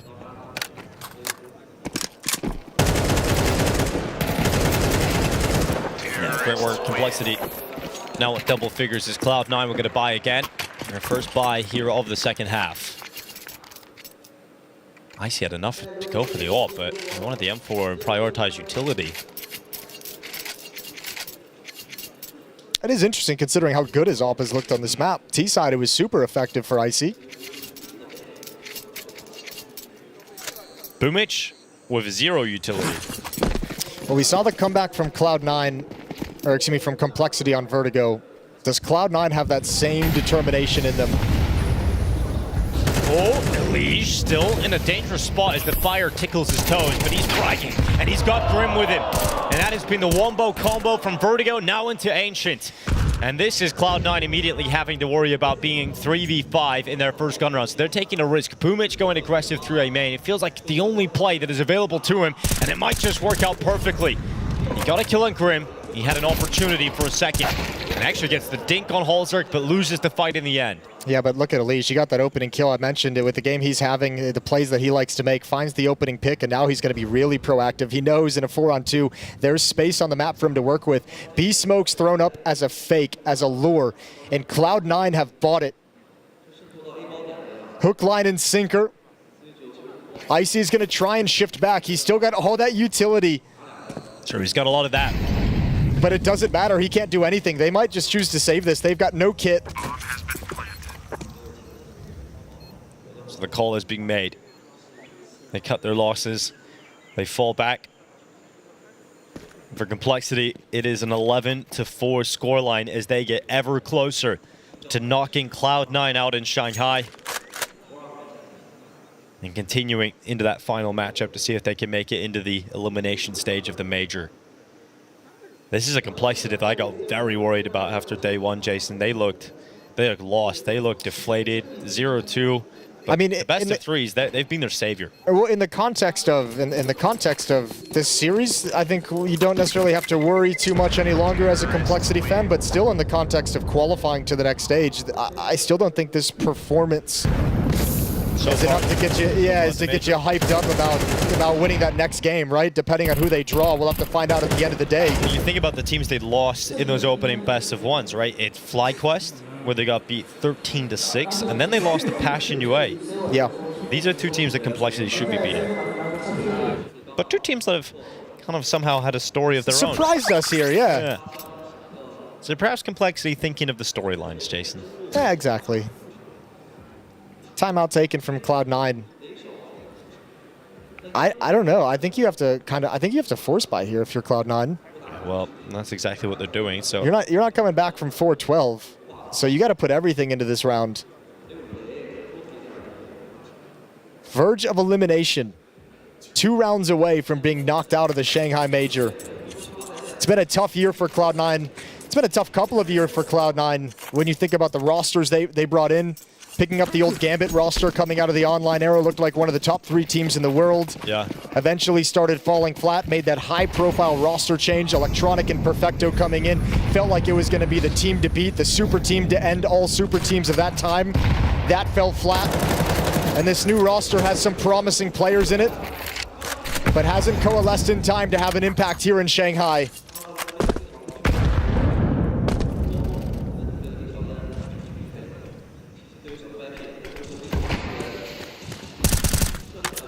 Mid-control is lost, and that is a huge pressure point that Complexity can utilize in round 16.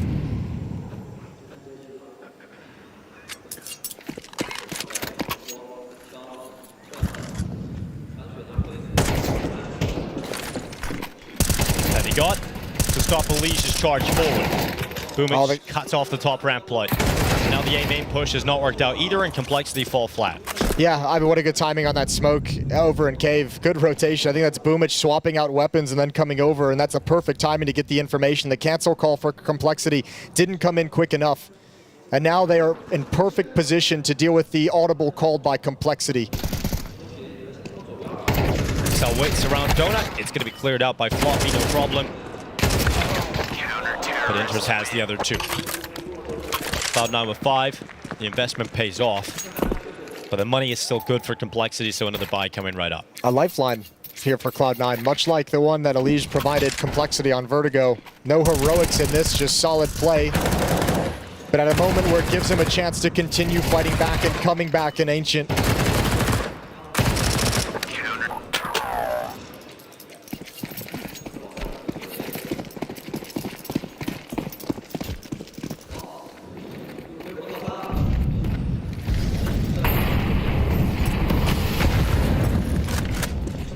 Applying some pressure to the entrance of Jag.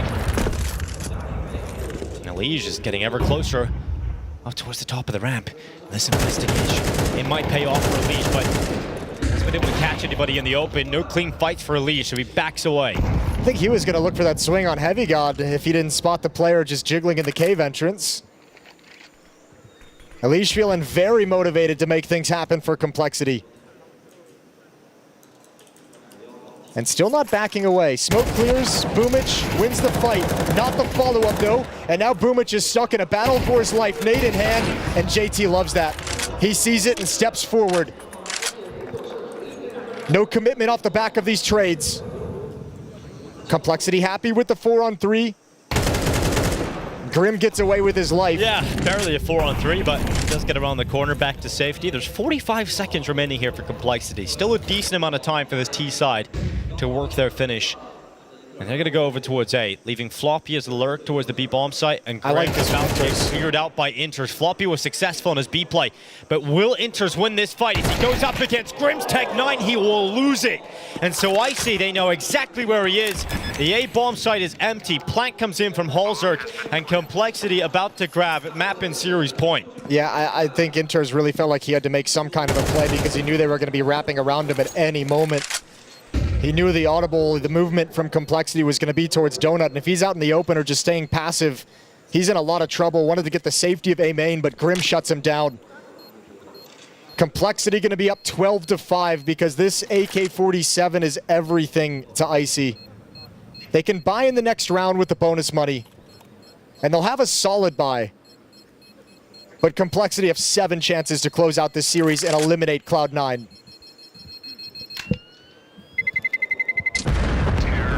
With the way Complexity are playing, you would imagine they're going to take one of those opportunities. It's been a better day at the office since they switched on Vertigo. There was a moment where I was like, okay, this looks a little scary. But to come back from that point on, they've been locked in, Jason. I feel so bad for Boomich in that situation to an extent, because you understand the impulse to want to use that utility, but you just have to play that gun out.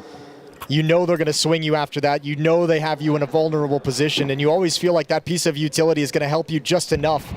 But it was his undoing. Halzerk with the all kinds of pick, aggressive. Another one almost lands it blind. Everyone's blind in mid, but eventually Axel coming up on top. And elsewhere, Icy had removed JT, so Complexity down to just 2 players to make that 1. So the mid fight looked like it was a 50-50 duel for a while, but when Axel gets 2, job's done. Yeah, Halzerk felt like he had another kill right out in the open. He just sees him coming out of the smoke. That flashbang ruined his day and ruined the round for Complexity. Good piece of utility and a clean victory for C9 so far. Floppy left in a 1v4. Economic damage would be great, but going to be tough to find.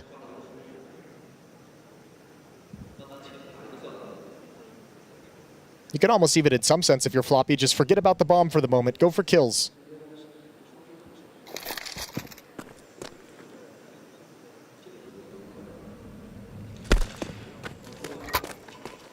Well, he's got the bomb.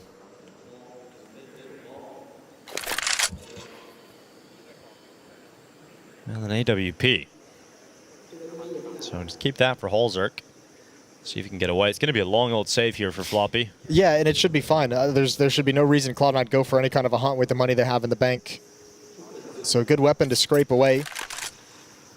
However, their own buy around this op, probably not going to be too solid. I imagine if you're Complexity, you take a timeout after this one and just talk things over. Still plenty of rounds to play with. 6 more chances to close it out. You want to talk about this buy. Discuss the philosophy you want to use to close out this map and series.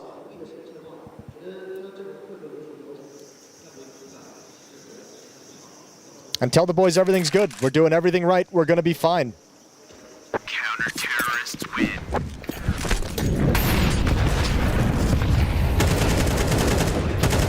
Yeah, I mean, for Halzerk, he kind of was forced into a situation where he had to fight that. His teammate's spacing was just a little off, so Axel is able to compose himself and make sure that he gets both kills in mid. But I think the problem for Complexity right now is just trying to figure out how do we disperse the wealth across the team. There isn't a whole lot of it, so they're figuring it out. And they found a well-balanced purchase. So Grim has a Mac 10, Tech 9 here for Floppy, but an AK in the hands of Elimination and off in Halzerk. At least you got 2 of your heaviest hitters with their choice weapons in hand. Oh, great nade onto the boost. Yeah, beautiful nade onto the boost. Halzerk's like, never mind, I don't want it anymore. Want nothing to do with that boost. Cloud9 get mid control, Complexity don't attack into it. They've taken tons of damage on Halzerk and Floppy from that nade.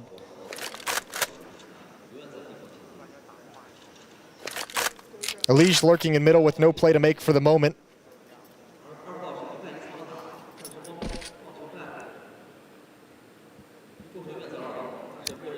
And not really any utility for Complexity. Their last smoke is just thrown towards Red Room by Elige.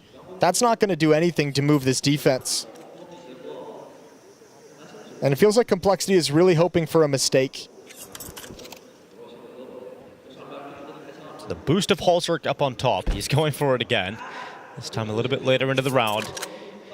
The Complexity with 45 seconds left and very limited utility. We're hoping that they can catch a Cloud9 player and win a fight here, but it's not happening. It's a passive setup here for Cloud9. They're allowing Complexity to come to them.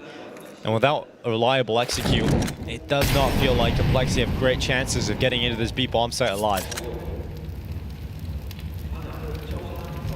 Ah, this could be a massacre. Cloud9 at the ready. Crosshairs put in place. Grim just jumped across first. They all line up. Without the util, Complexity will not break through, and Elimination is stuck at elbow, having to save his AK-47. Another round for Cloud9. Money gone for Complexity. This is exactly what Cloud9 would want. A round like this, where it's nice and clean and easy. You build up some money behind you, have the confidence of another buy, being able to replenish whatever you need. Complexity with that kind of a buy without a whole lot of utility, not able to do much on the map. There was no real plan there outside of letting Hulzerk up on the boost and hope he gets you a pick. Cloud9 just played the entire round completely passive. And Complexity have to be careful not to give up too many rounds like that. You have still a lot to play with, 5 more.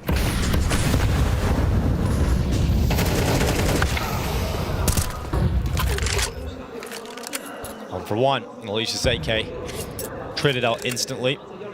And a last-ditch effort to try and perhaps get into the A bomb site. Can be set up for Complexity for a ball plant, but it's not going to happen for him. IC should be guaranteed. There's one actually under his scope. Somehow they actually slipped through. The AK and Donut ready to stop them. Inter certainly has stopping power with his rifle. Hulzerk with the AK, taking a lot of damage on board. Yeah, nice P250. Quick dink. Yeah, worked really well. And they just want kills, don't they? Just not being offered anything. AK-47's going to have to back off, so Cloud9's going to get up to 8. 4 more chances. Complexity. Next round's a bye. And they're really looking for this finishing move.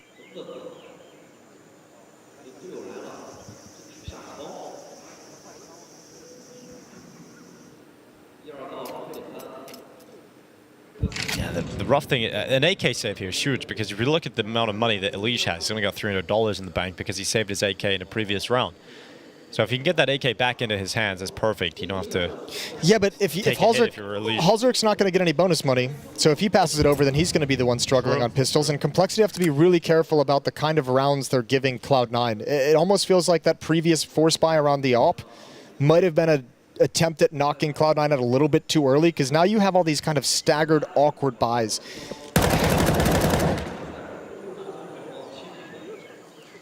And yet to have like a really strong one to just try and close things out. If you're Cloud9, you're loving it.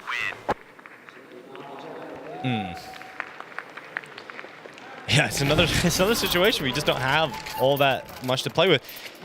And surely you're giving Elimination AK-47. Yeah, with the way he's playing, you've got to give it to him. Please, somebody. He's going to go. Yeah, he threw it. So Hulzerk's going to get a Galil. Shout out to Halsey. He held on to it, he sacrificed his own money, and he gave Elimination the AK.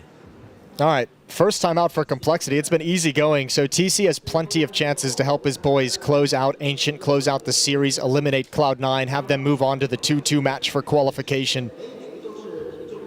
4 rounds to play with.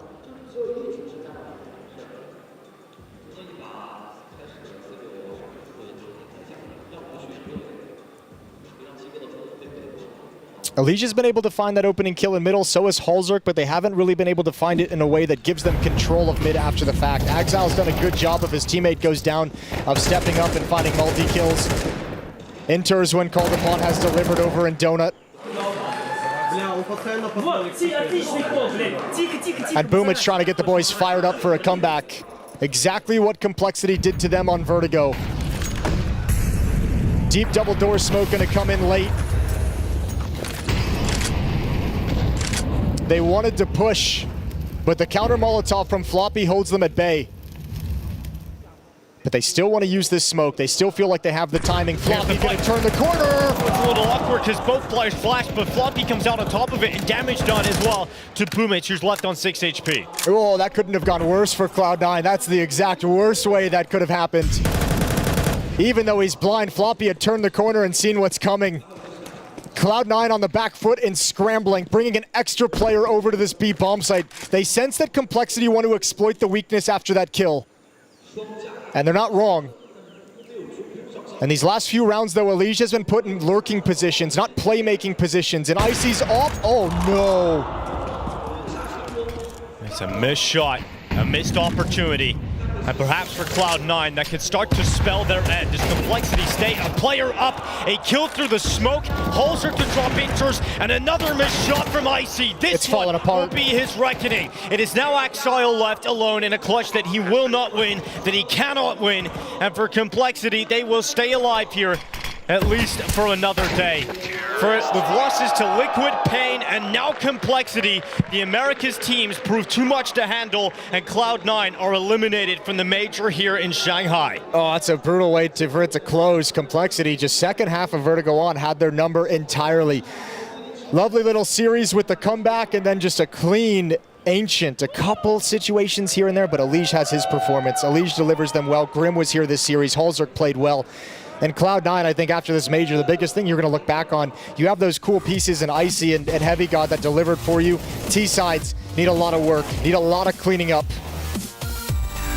Just not enough done from Cloud9 coming into this tournament. They weren't in good enough form. They had perhaps had as much time as they would have liked to get this team into the kind of form they need to compete at the major against squads of Complexity caliber even. But yeah, this Cloud9 team, there's a lot of work to do, and unfortunately it's a very young team, right? So you've got that time on your side, but right now not at the level that we know they might be capable of in the future.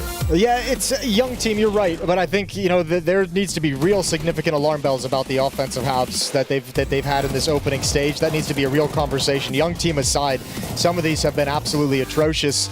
So tough loss for Cloud9 to take as they're eliminated for Shanghai. For Complexity, it's great job, guys. We're coming in, we're building into this tournament. Things have been rough, things were slow in the best of ones, but we're starting to get our groove back. And man, Elimination, she had a great game today. Really impressive stuff from Elimination. She'll top the charts here on Ancient. Such a strong start on the map in particular, but it was the likes of Holzer beside him, and we've seen Grim have some great performances. A Vertigo flop, he was a great anchor, he had a solid performance individually here, so I'm glad to see Complexity have more than just Elimination to talk about. Well, Grim has also had a good opening stage. I think the real difference today is Holzer adding in with the AWP. He's been quiet in those best of ones, starting to pick things up, and we saw both maps. Once the AWP gets into his hand, it's like immediate impact coming out. Just look at that kill feed, man. Look at the bottom. It's just a string of consistency for Elimination. Impact across the entire game. It wasn't like he just had a patch of form at the start, you know, like quiet. He was just consistently delivering for Complexity. Yeah, did a lovely job finding ways to have impact. That stretch towards the end where he goes killless, they kind of, I mentioned it at the last round, moved him into more lurking positions on that T side, waiting towards elbow, letting the four players take attention away, giving him time and space to find the play he wants to make, to be patient and strike when he chooses to. But yeah, Complexity, I mean, Ancient is just a map they come into and have a good CT side, get out to a great lead. Both pistols lost by Cloud9 had to have been devastating, so Complexity kind of get a leisurely march towards a map victory and a series-ending victory, not even needing Inferno whatsoever. And Complexity moves on to the 2-2 match to see if they can qualify moving forward, to see if they've improved enough in this opening stage to make it into the top 16. Yeah, and I don't know, does it fill you full of confidence, the performance you've seen from Complexity today, that they're going to be able to be one of those teams that makes it through the 2-2? Doesn't fill me with confidence, but I think signs of life are there. Signs of life, the Holzer thing especially today. It was when I was looking into this game before we went live, it was like, okay, I want to see Holzer here because it's been too quiet for him. And in today's game of Counter-Strike, you need your AWP have an impact. So it was awesome to see him kind of step up to the plate here and deliver this blow to Cloud9. Yeah, Holzer, you know, when he is having a good game, he looks incredible. Like, that's the crazy thing, is just his skill, that flick out towards CT when Boomich is coming back out. That's going to stick in my mind. It's just those little highlight moments that Holzer can provide, but doesn't necessarily do that every time. Right. Yeah. I mean, that's been the situation that he's had to work on throughout his career as well. I mean, it's just one of those things, and incredibly impactful when he is there. Same with Elimination. I think the tough thing, maybe they want to look at Vertigo for a map that they love so much to play. Really struggled to find openings on Vertigo on their T side. Really struggled to find entry kills as the half went on. Some success earlier on, but not able to capitalize on it. And I mean, a beautiful tenacity to stay in that game. But again, we highlighted it before the series even began. An elimination elimination game like this, you want your stars stepping up, and fair play because Cloud9 had theirs. Axile had a really good series as well. We got to give him some credit because he had that beautiful Vertigo. I think he ended with 28, 29 kills. Ancient, he was there helping to defend mid. Not enough around him to really hold him at bay. But for the complexity side, you had Elimination deliver you the big moment on Vertigo to get the comeback started, and then you had him there like throughout the entire map of Ancient. So just a really tough opponent for Cloud9 to try and overcome. Yeah, and I think there is a lot to figure out for the Cloud9 team for the future. It's like, you know, the ceiling that Heavy God can get to, but hasn't necessarily getting the most out of him on the T side. So that's something you have to go back and figure out. Icy definitely had his moments throughout the RMRs and the Major where he just looked like an incredibly sharp individual player. But we do have an interview actually with Groove. Shout out Groove. So we've got Groove down there in Shanghai. A lot of momentum by that point. So first of all, I would like to thank China and Chinese fans. And if we are talking about the game versus complexity, they, in my opinion, they got one of the best top 3 Vertigo in the world. Yeah.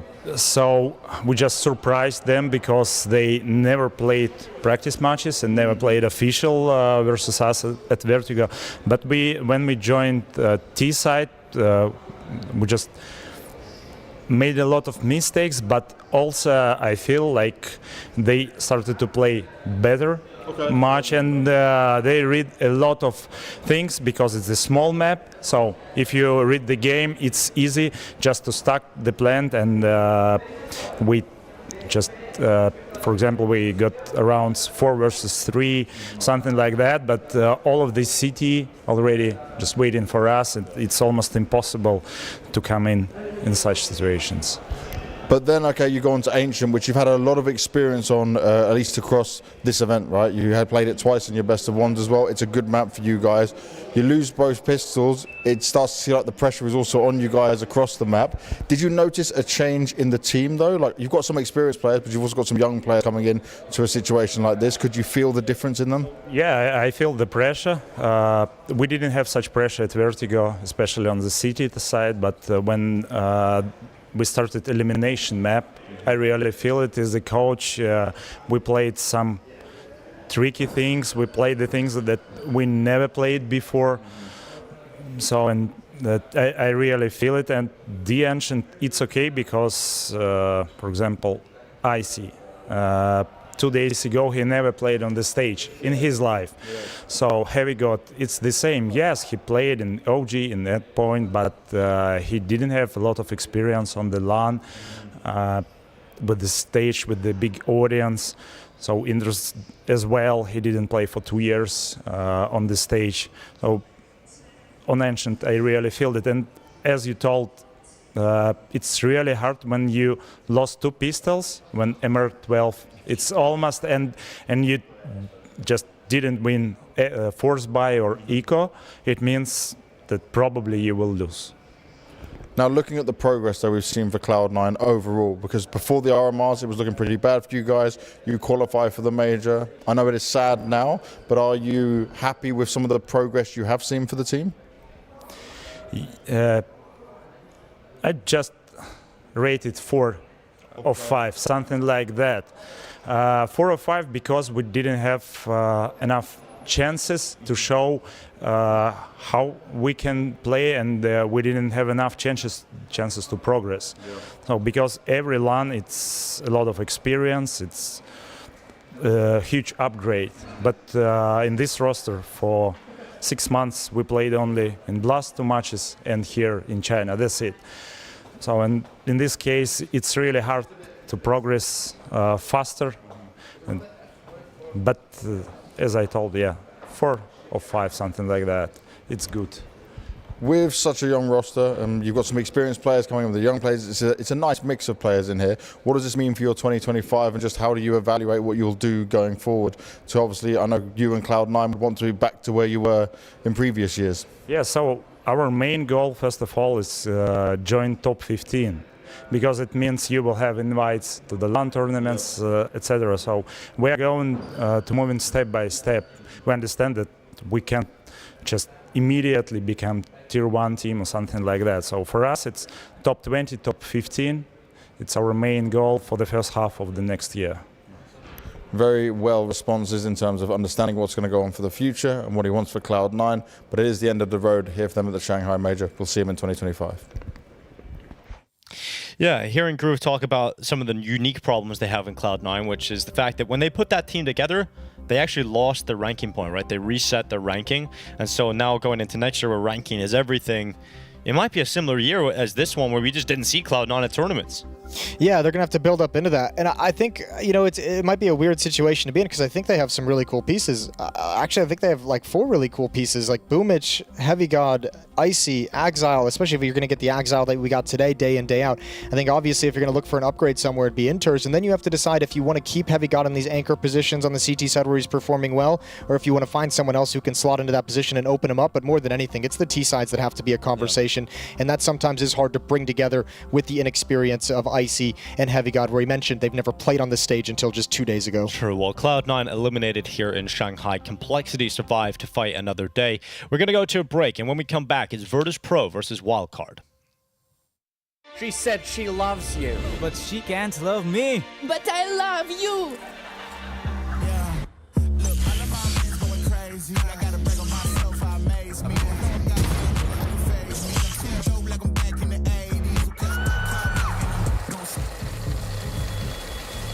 I won't play window anymore. What's going on?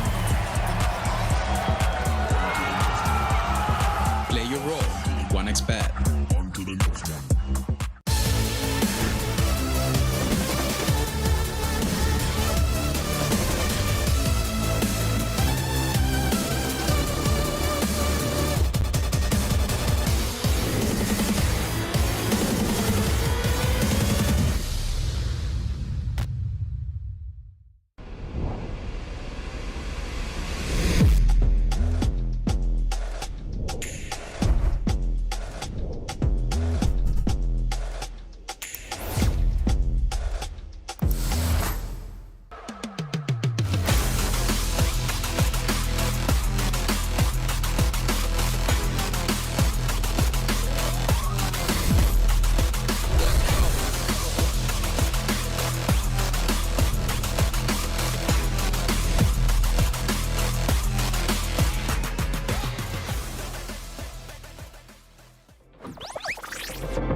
Hello, welcome back to the Perfect World Major live from Shanghai. It's time to send one more team home, though, and that's either going to be Virtus.pro or Wildcard, Jason. And normally that would feel pretty straightforward, wouldn't it, Dinko? However, Wildcard should be getting a 2-0. But of course, Virtus.pro have had one of the worst years for these players, these individuals. We're talking about players that have won a major, right? But also players that early on in their careers were getting to major finals. With Vanguard, they were making it into the finals versus Astralis, the Star Ladder Major in Berlin. This is a team that made it to finals, won trophies, but are now in a situation where this roster looks like it should be better than ever, but it just doesn't perform that way. Another one of those teams that feels like they're actually, the sum of their parts are getting worse as the more they try and kind of work together. It's clear this kind of whole Electronic and Jame coming together, trying to kind of meld the philosophies and styles, hasn't panned out the way they would have liked. Fame and Flit, I think, have been suffering a lot for that. Norbert is kind of like just chugging along. He's having a tough, like, you know, individuals pop up and have games, but it seems like that vision of how the team should be able to close out rounds and actually win games isn't coming together. Wildcard, on the other hand, Stanislaw experiencing a little bit of resurgence in his career, making it back to a major for the first time in a long while. Has got this team with some nice upsets, especially in the RMR that they played, in the Americas RMR coming through, and now having a tough task of having stronger teams in this stage and still seeing if they can overcome them. Well, they lost to Liquid on Inferno. Lost to Furia as well on Vertigo. But these are America's teams that they're losing to. But when we're talking about Wildcard, a lot of people were saying that they should have won that game versus Team Liquid. They look like they were in a better position to win that game earlier on in the major, but it doesn't really work that way. And now we get into a game against VP, and I actually give them a shot at winning this series. Oh, for sure. I mean, go back to the Wildcard thing, because Wildcard, remember, they beat Liquid on Inferno in the Americas RMR, and I think if you go back and watch that game, you'd say the opposite. You'd be like, Liquid should have won that game. So they just kind of traded blows.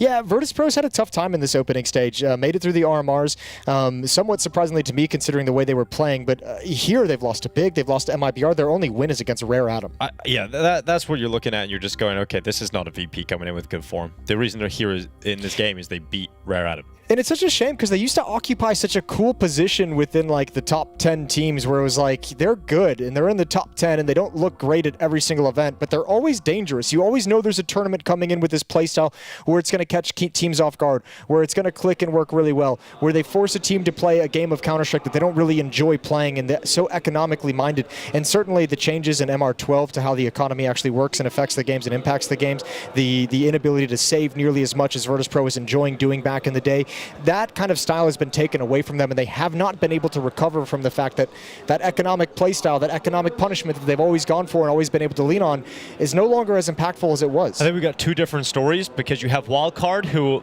on one side of the story, Stanislaw has been able to do so much with these unknown players, these unknown quantities, whereas VP have been able to achieve nothing with some with Counter-Strike superstar players, and that is that's crazy to me. That they but the thing about VP is, you mentioned, it was maybe even a surprise they made it through the RMR.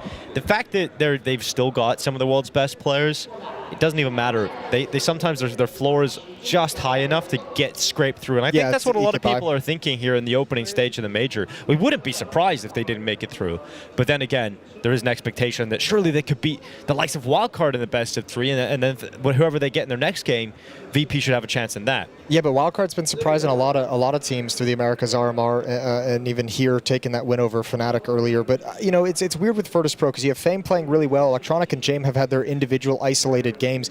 So yeah, it is the matter of the floor just seems to fall out from beneath them from time to time. So there is that opening, there is that kind of window of opportunity for Wildcard to cause an upset here, which would be really, really interesting to see. And it would certainly be a huge indictment of Virtus.pro and rock bottom for this Virtus.pro lineup, which you know, you're looking at that and it's like they probably can't handle it. You know, that would be a really tough thing to have to exit the Shanghai Major losing to Wildcard. Yeah, well, right now, GamerLegion are going down. That means they're playing a game right now against Passion UA, and CTR.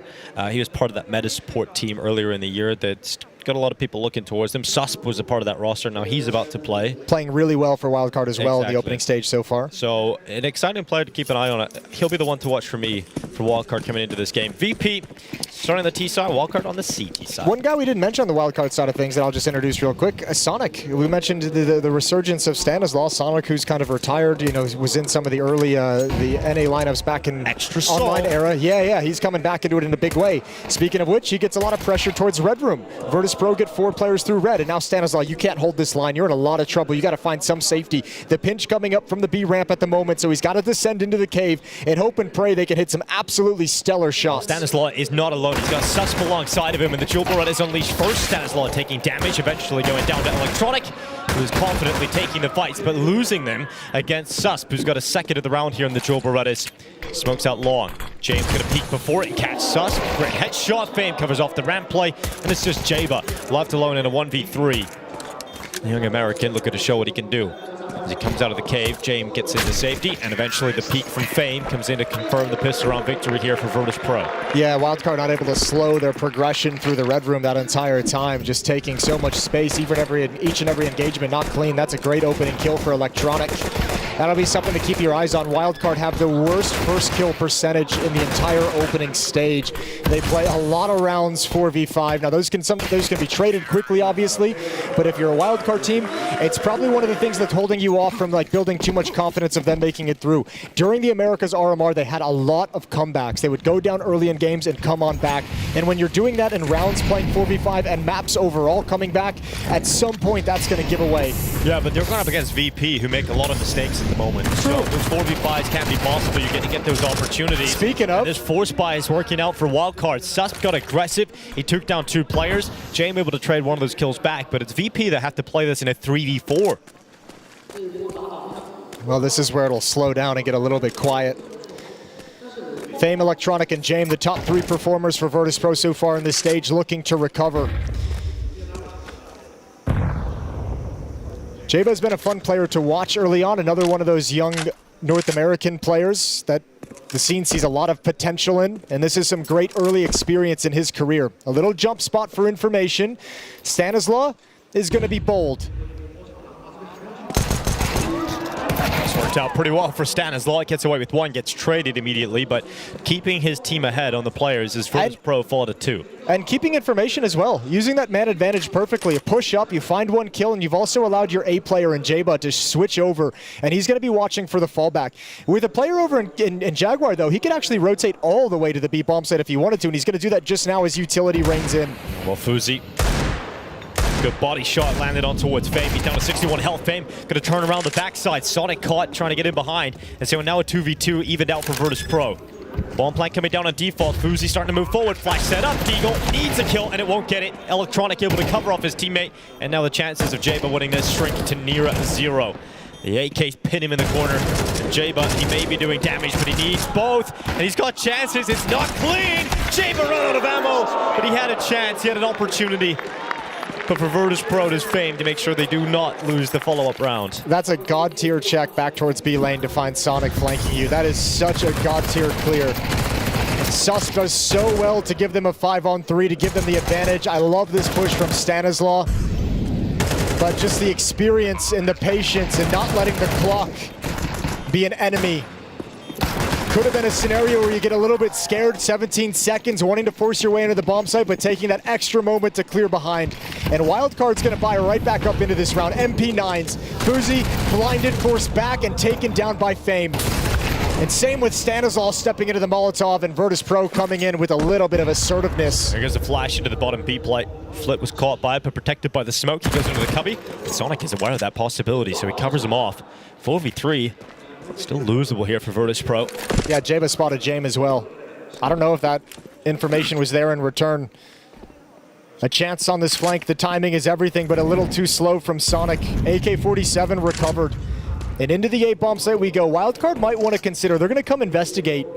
But if they don't get a clean kill on the opening engagement, they might want to consider saving the M4, saving the AK-47, because you can still utilize those moving forward into the next round.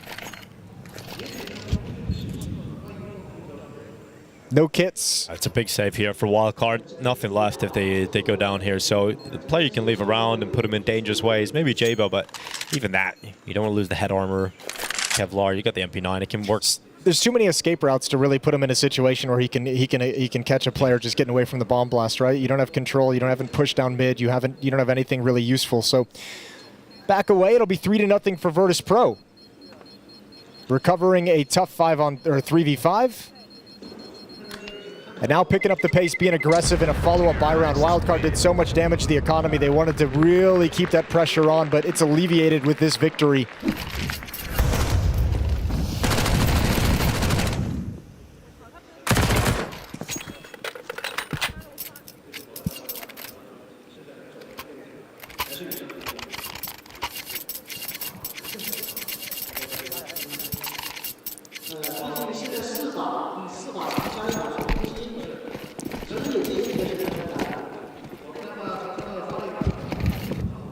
Another buy from Wildcard. Yeah, it's really solid. It's surprisingly solid. Yeah, they shoved their chips all in. Surprising to see Wildcard with so much to play with, but you can see the importance of that save, and it works out very well for Wildcard. The hard part is, I mean, if you lose this one, this economic tug-of-war, if it goes in the favor of Virtus.pro early on, all of a sudden it's going to be a while before the CT side can really get settled. You've already allowed 3 rounds to go against him. Your Stanislaw aggressive. Oh, it's down a second transfer back. That is huge from Stanislaw. That's actually lovely.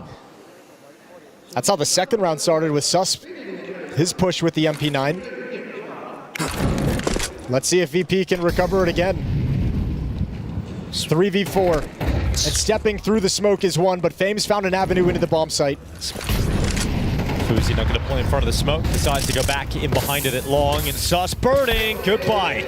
That's a sick Molotov that Fame just threw. It's worked out real well, especially with that kill going through the smoke at long. Fuzi to go down, leaving a 2v3 ahead of Wildcard to retake into this. And you talked about the ramifications of losing this round for Wildcard, allowing Virtus.pro to break their money and start to pull away with this lead on the T side. Jame finally taken out by Sonic. That unleashes Jaba to take a kill down the ramp, but it's a 1v1, and he doesn't know where Flit is. Surely, he's got to think about Cave, he's got to think about Short. He has no idea where Flit is playing from into this post plant, and the patience, it is paying off for Flit as Jaba has not stuck the defuse. He now goes back to it, and Flit begins to activate, but the time, it eludes Jaba, and so will his head, as a 4-0 scoreline rings out for Virtus.pro.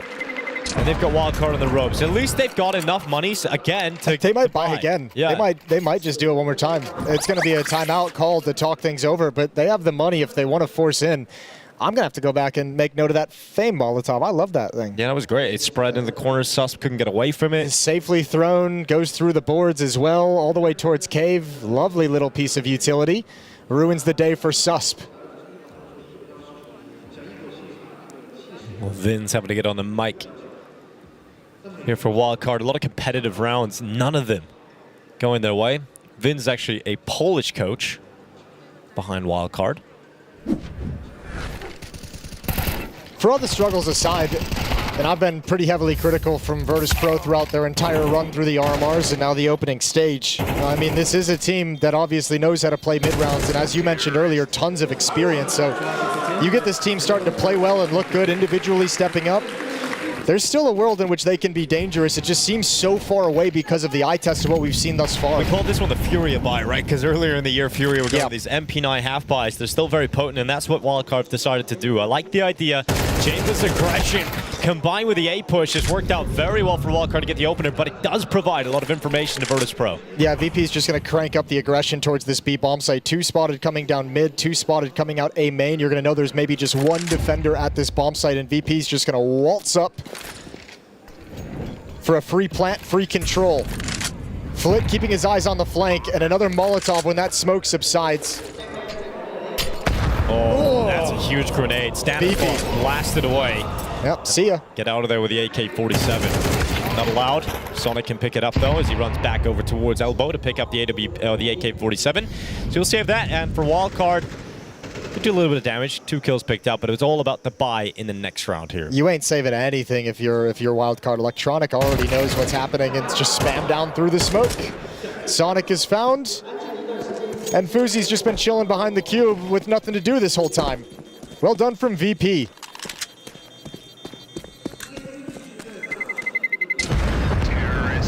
Having competitive rounds where you do damage and get into winnable situations is all well and good for Wildcard, but not winning any of them is just allowing the scoreline to build for Virtus.pro. So we need to see them win a round now for Wildcard. AWP is coming out for Fuzi. Yeah, you get all the way to round 6 before you really get the full buy of everything you could possibly want. AWP is going to be out in their hands. But VP looking comfortable. Not panicking in any situation. And they got money beneath them as well. 5-0.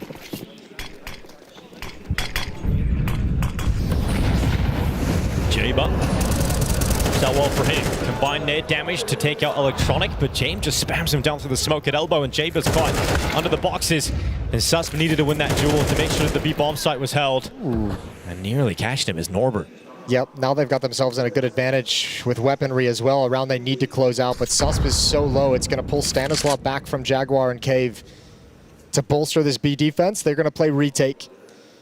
Towards mid we go, and a crossfire is being set up. Sonic is going to burn, but Fuzi's up about to be put into play finally.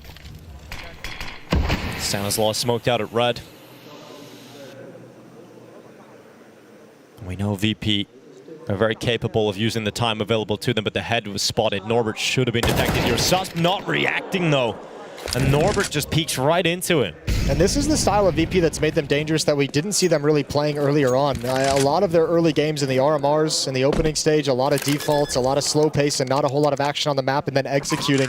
This round, finally, they've taken advantage of all the action, all the trades that's come out the map to find the gap in the defense to slip through.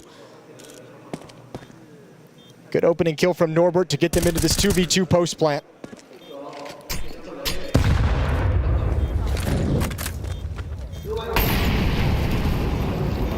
James tucked in the cubby, nowhere to go, nowhere to feel at home. So Norbert wraps around the back, and that ult for Fuzi will chime in. A double on the close, and Wildcard finally collect their first round victory here in Ancient. Yeah, well done. It's still going to be damaging to the money. They're not out of the woods just yet.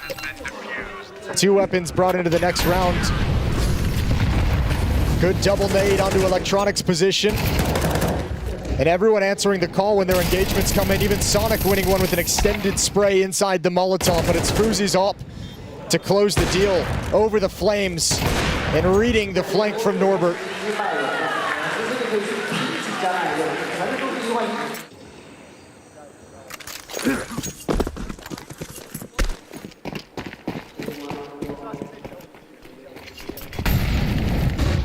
Mid on the charge, Fame burning.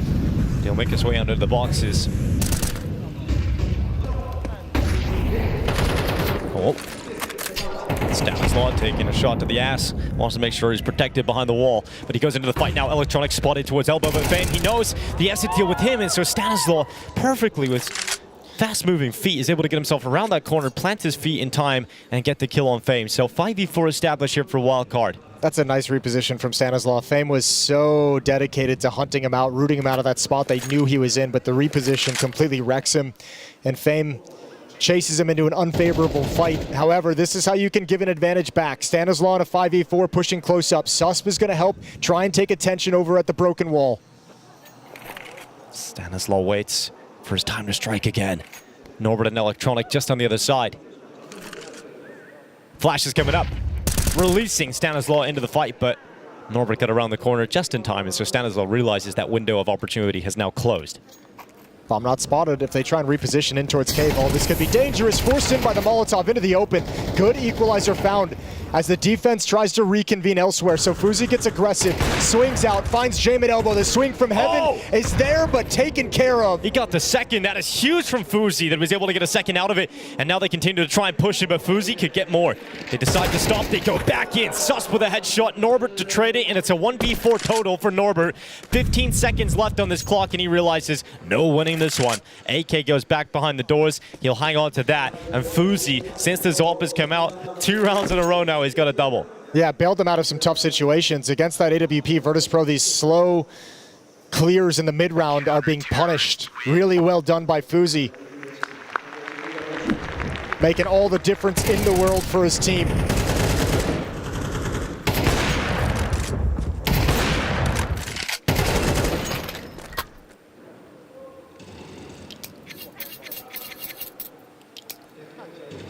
All right, Wildcard coming back into it, showing some life. And they grinded the money down for Virtus.pro as well, right? We've got an AK here for Norbert that he was able to save, but everybody else is going to be on pistols. Wildcard, great opportunity for 3 rounds here. They shouldn't let this one slip. It's been a lot of B ramp pushes for this defense.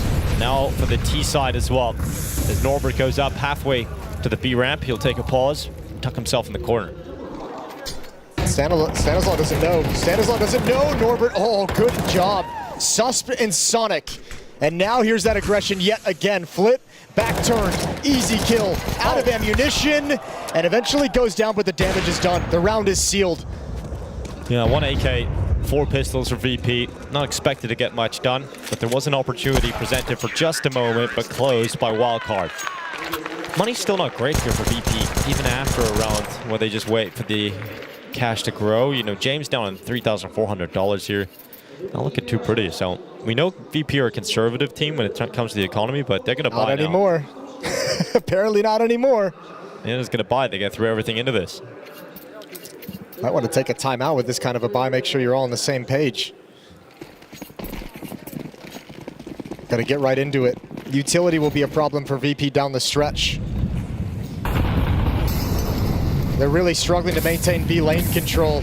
Wildcard putting a lot of pressure on it. This time they're going to run through right towards Heaven. Another push from Susp, held off by the Molotov, but Jaba's got one in middle, add a second on top. And now Wildcard's really building into this half, getting some confidence beneath the individuals, and Virtus.pro's on the back foot. I love how they've stuck to the game plan, because very early on when they weren't winning rounds, it was still this similarity of being disruptive, being aggressive on the CT side. But as soon as they've got the money out, they've continued the aggression, and it's working out. VP aren't allowed to play their slow style because they're just getting barraged with players and utility so early into these rounds, and you're conceding these opening picks. There are no nades for Virtus.pro now.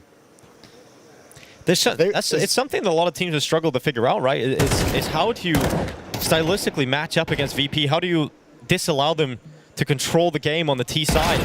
They're going to try and fight their way through, and they've done a very good job at a 3v3, evening things out. Bomb plant coming in for Fame. Stanislaw sipping his way out, getting decapitated. What a brutal way to lose. 5v3 and give way too much space to Virtus.pro, trying to tuck into the corners. The timing is just perfect for VP to see everything they need. 4 clean kills straight for Virtus.pro to steal this round out of the hands of Wildcard. I don't understand, Jason. It's just that you're in a 3v5. They did walk into the B bomb site, and they get those kills back, and they don't lose a single player from that point. They got to the point where it was like, we have such an advantage, don't give anything up, don't give any picks, and they were so scared of giving away a pick that they gave all the room for VP to just walk into the B bomb site. One boosted, they thought still Virtus.pro was going to be back on ramp. They never spotted the 2 coming up ramp in front of the boost, and that timing is what ruined the defensive setup.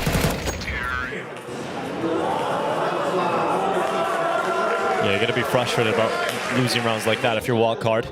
Yeah, both players tucked into corners and just getting wrecked. Stanislaw then assuming that it's going to be a default plant, and Fame's able to swing wide and make it an awkward fight. Second timeout used by Wildcard. What a gift for VP, and they even get a free op out of it. Yeah, Jame will be very happy about that. Yeah, because they were just throwing everything they had into that round. And the fact that VP's buy was weak, they didn't have a whole lot of nades, and they lose the first 2 opening kills, you're just going, okay, this round's done. Surely there's no way VP able to get back into this, but you can never really underestimate the power of how hard these VP players can hit headshots. Wildcard shrink away, allowing VP back into the round. So 6-3, buys back here for Wildcard. They've had their coach Vince have his say. And a great grenade, Flit losing half of his health.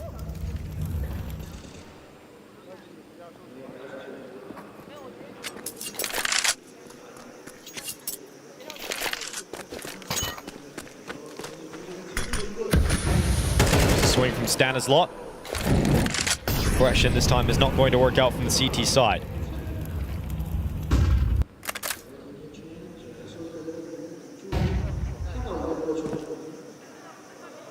Oh, another missed timing. Oh, no. Speaking of Yeah, which, exactly. awkward. And once again, another advantage situation for Wildcard. 4 versus 3, and they've tracked the red room play that Fuzi has handled. He's getting all the impact kills for Wildcard.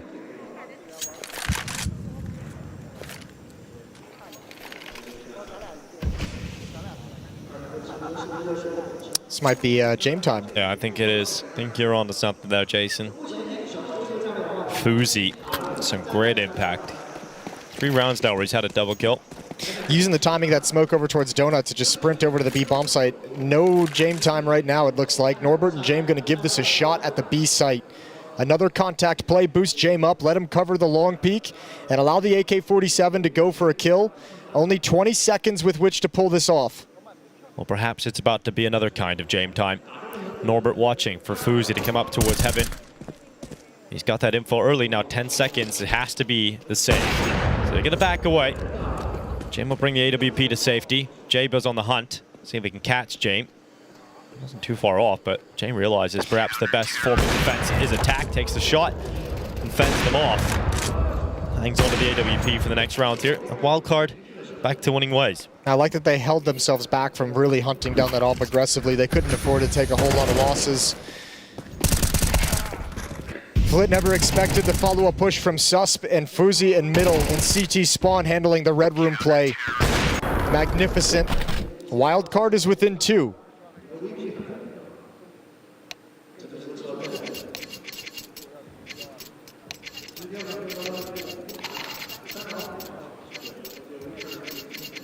Seems like this one is a tech issue, but it's fixed, and we're good to go. Reminder of the Veto, Ancient picked by Virtus.pro, Inferno picked by Wildcard. The third and final map, if we required it, is going to be Anubis. Inferno has got to feel good for Wildcard. We know that they've been able to put some good shifts in over there. Yeah, the win over Liquid in the Americas RMR. A good battle against Liquid in the opening stage. Fast towards the A bomb site. VP haven't done this yet. The change of pace. This is one of the dangers that we figured this VP team would be able to bring out.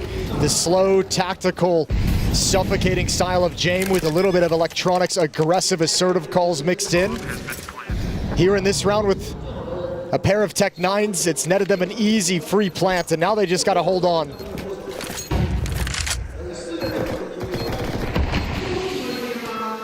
Can Wildcard pull off this retake? You got 4 players coming through Donut, and they're coming in fast.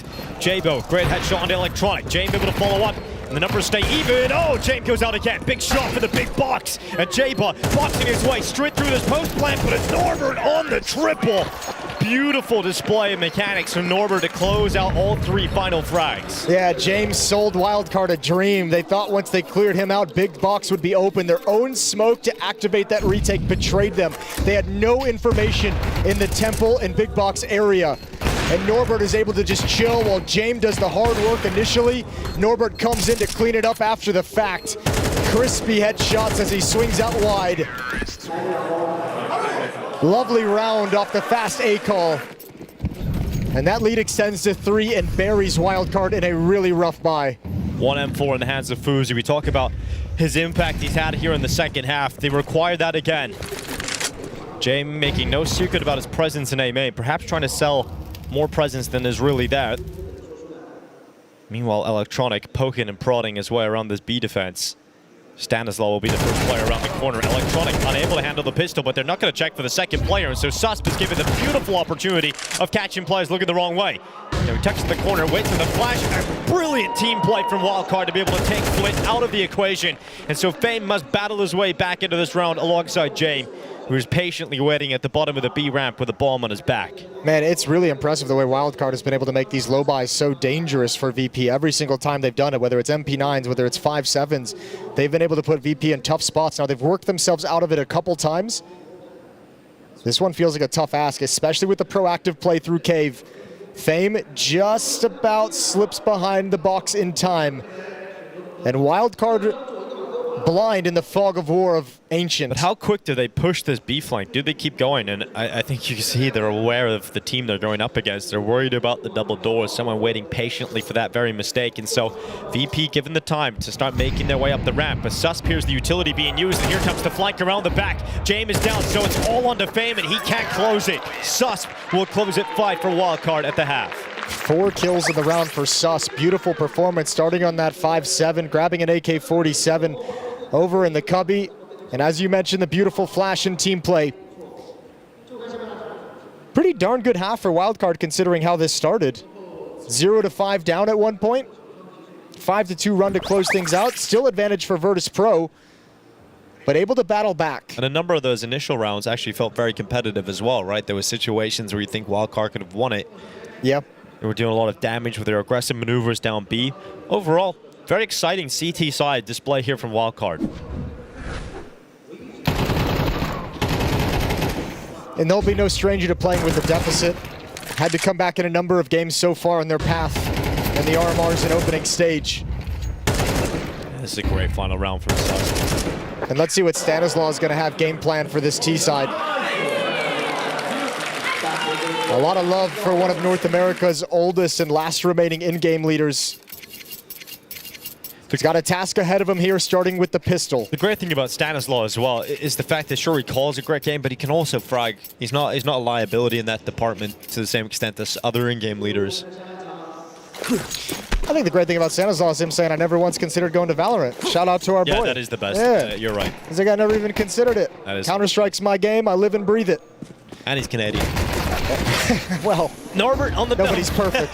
Double with a duel run. Jayba fighting his way forward with that Glock. And look at this little gap. It's perfect for Fame. Oh, he wishes his bullets were perfect, though. Flint moves in, though. Occupies the space that his teammate once held. And it's an absolutely chaotic pistol run. But here he goes. Why not try three times into the smoke? Electronic finally getting a kill out of that awkward scenario. And Fuzi's getting out of there. He's like, I want nothing to do with this. That position is cursed. Like, what a huge, easy gap to... You're loving that if you slide into the position, but apparently bullets don't work. Now Electronic has the great read. Oh, all the way to Temple. When do you walk?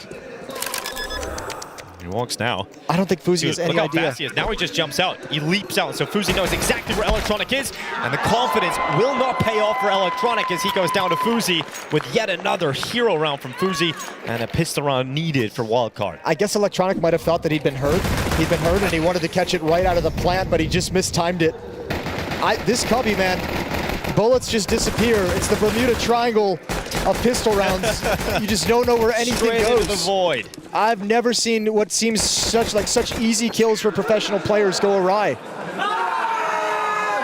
And it's the added fact of you've just killed someone there. You're not expecting someone else to show up. And then you're not expecting the third player. Yeah, exactly. And even he misses shots. Disastrous for Virtus.pro. No force buy here. We're looking at a tied scoreline. Have you ever seen anything like it? Would you look at that? Would you look at that? Oh, would you look at that? I don't believe it, Jason. Not at all. Not one bit. Scoreline tied up, 7-7 apiece. It's going to be Virtus.pro getting the bye back, though.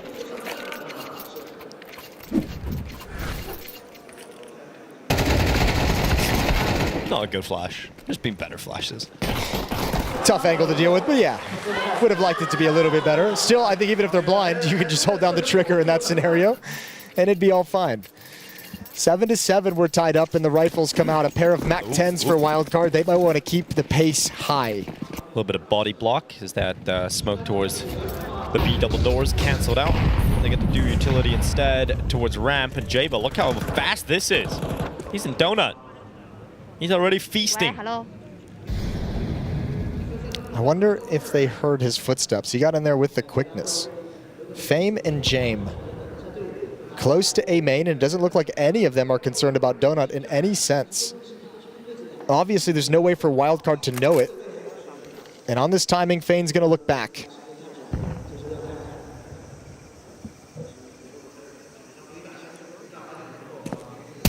Oh, God.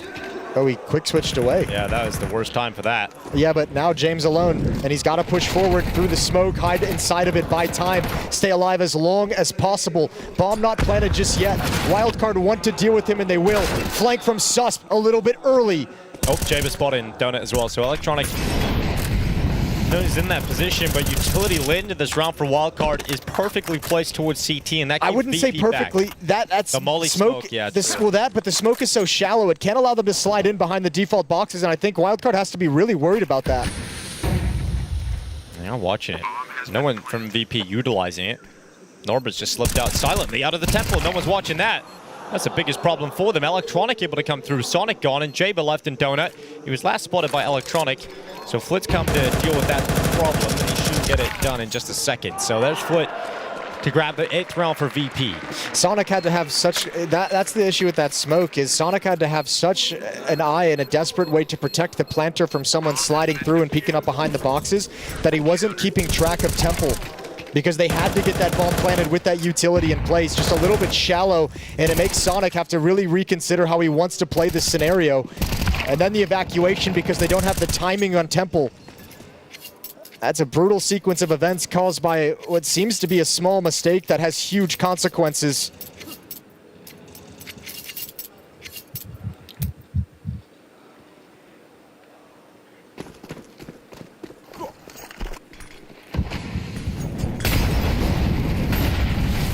Electronic, aggressive. I'm glad chat heard that little hello that we got in our ears as well. I was like, am I hearing things, Jason? Hello? Hello to you, Fame, as he gets a double kill and says goodbye to Sonic and Sus. J-Bo able to come fighting forward. Stanislaw, okay, you love that. Big shot on Flit. Now Norbert and James left in a 2v3 to flip back, but it's going to be tough as Wildcard have so much time left on this clock. These rounds are so brawly early on, it's awesome. Hello?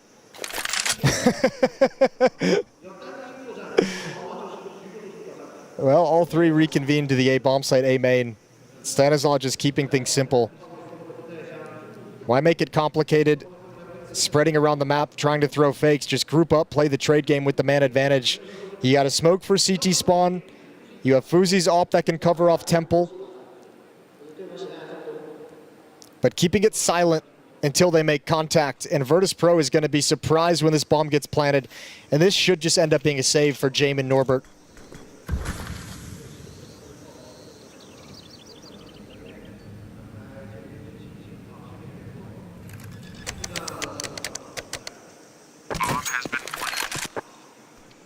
Big ol' save time. 8-8. Yep, Wildcard staying in it. Money's not great for VP, but they're going to buy in the next round. Flit will have enough cash for the M4. Fame will be able to get, maybe an MP9 with some utility.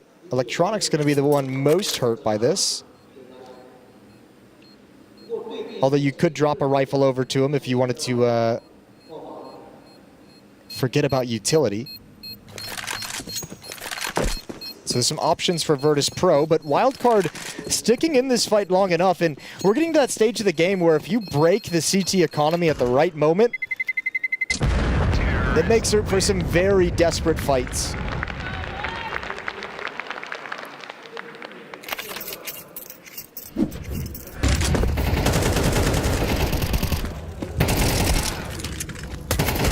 They are so brawly. These rounds just fight after fight. Timeout required. The first timeout for VP. And the Americas were born in brawly Counter-Strike. Yeah. We love a good brawl of Counter-Strike. VP used to a more controlled start to these rounds as well. Not getting that. Not allowed. Speaking of Americas, here Flom's watching this game, Jason. Hoping for some North American victories today. Flom's watching? Yeah. What's up, Flom? I don't see any signs out there saying, the usual. F Flom? Yeah, that would be the one. Yeah, it's all endearment anyways. The Chinese big fans. 8-8.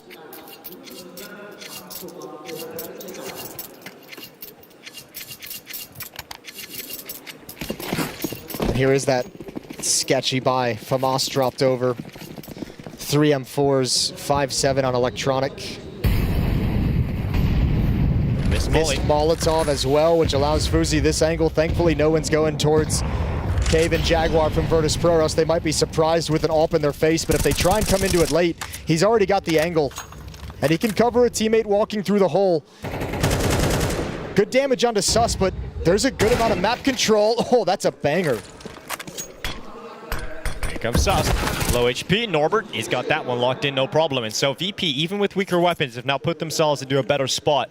Wildcard have to try and flip a 3v5 back in their favor, and Electronic starting to clear A main, gathering essential information here for VP that no one is positioned towards A main at all.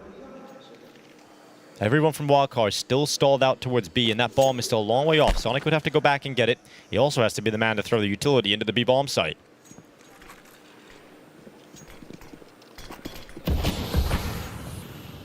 Should be enough forces here to deal with any threat. It's got to be a bummer for Wildcard that those two players go down at B doors, well, obviously, but also it just completely negates all the control they gained towards Cave. those guys are like, oh, we have such a great position, but 2 players are down, and you're like, okay, all of a sudden, they're not focused on B ramp anymore. We don't have the opening or the timing that we thought we did. And the map is closed. Electronic with this push out A main. Is mid's clear? Red room's clear? They'll take the risk that Donut's clear. And 4 players, even with no utility, this is an overwhelming defense. Sanazal's going to try and alleviate the pressure, getting aggressive. There's the swing, and he can only get the 1. Even with the trade from Fuzi, it doesn't matter. And he's going to go down at the end as well. Electronic grabs AWP. Fuzi goes down before the time, so it's not worst case scenario, but it certainly isn't pretty, as the money for Wildcard is not in a good spot. Oh, that's a beautiful shot from Flit. Virtus.pro's like, look, you guys were pushing down B ramp the entire first half. We'll show you we can do it as well. Great double kill sequence of events, annihilating all the plans of Wildcard. 9-8. Just when Wildcard tied things up and have themselves a chance at devastating VP's economy, they rip it right back. And now it's Wildcard on the Tech 9s, bought down completely.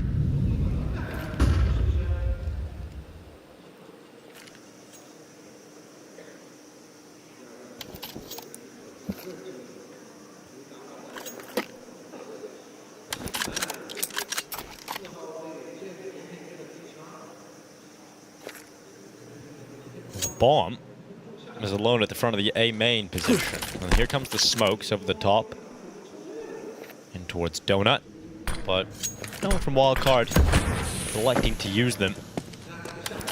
Instead, they want to go in towards middle. Red smoke out. Oh, great grenade. A lot of damage done onto multiple players here for Wildcard, but they do get into the Donut. And now the A split is being set up. Can Jane handle it? Out of Donut they go, right into his scope. Shot lands to the legs, and Fame will finish off 2. Stanislaw and Jaber stuck in A main. They never got out, and now they're being watched through the temple, so they jump by Fame. He still gets the kill with the rifle, despite requiring his last bullet. Jaber has nowhere to go, can't get through the Fame Jane combo. 10 rounds will ring out for Virtus.pro. I think VP is starting to get the sense that if they don't engage in these early round brawls too much and they don't lose players, Wildcard's eventually just going to have to execute so they can save their utility for when that smoke, those smokes go up. You can see the timing of it. They're like, okay, Donut smoke, James going to fall back. Okay, Red Room just got smoked. Let's dump some nades into these points of attack.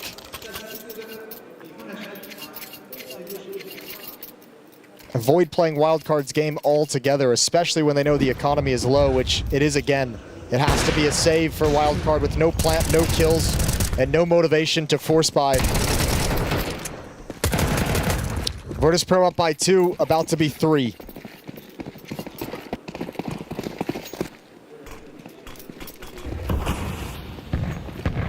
Here comes the charge up the ramp. It's fast to the B side, trying to get a plant if nothing else. And the plant is there in sort of the smoke. It's a great maneuver for Wildcard. Some speed to get something out of nothing. Yeah, goal accomplished for Wildcard. Bonus money across the team. But Stanislaw better have some pocket calls ready to go because they need 3 to tie things up, and they're just 2 rounds away from dropping this first map. When you throw that lurk smoke into the B bomb site, unless you have a CT who is either barraging ramp with utility or is playing in front of the smoke or around the pillars, it's almost impossible to stop that bomb plant a lot of the time from going down inside of the lurk smoke. Especially with a string of flashbangs coming in, right? Yeah. You have the chance you can break it open, you can just spam into it and hope you get lucky, but with the flashbangs coming in, VP's more concerned with staying alive and not letting the round go to waste. They're just saying, fine, have the plant, as long as we don't get killed, give up guns, give up space at this bomb site, we should be just fine, especially against just the Glocks. So 3rd and final timeout for Vins and Wildcard. Take a moment to talk things over.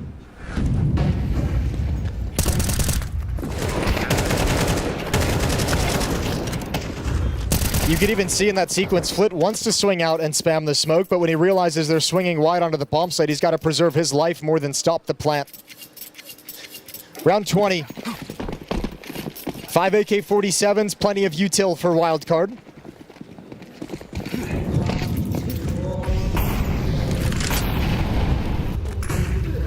Out mid. Red smoke not in place, and so Sonic wants to just duel with Electronic. Sends a couple of bullets his way. Electronic elects to get away from that fight.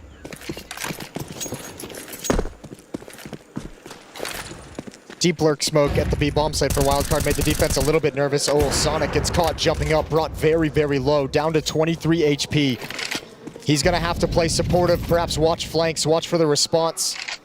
Hope his teammates can get the job done inside the site. Red room smoked to indicate they want to fall back towards mid and attack towards Donut. Virtus.pro not fooled, and they're playing far back, waiting for the set piece. Molotovs and nades to harass and delay any kind of bomb plant inside the site.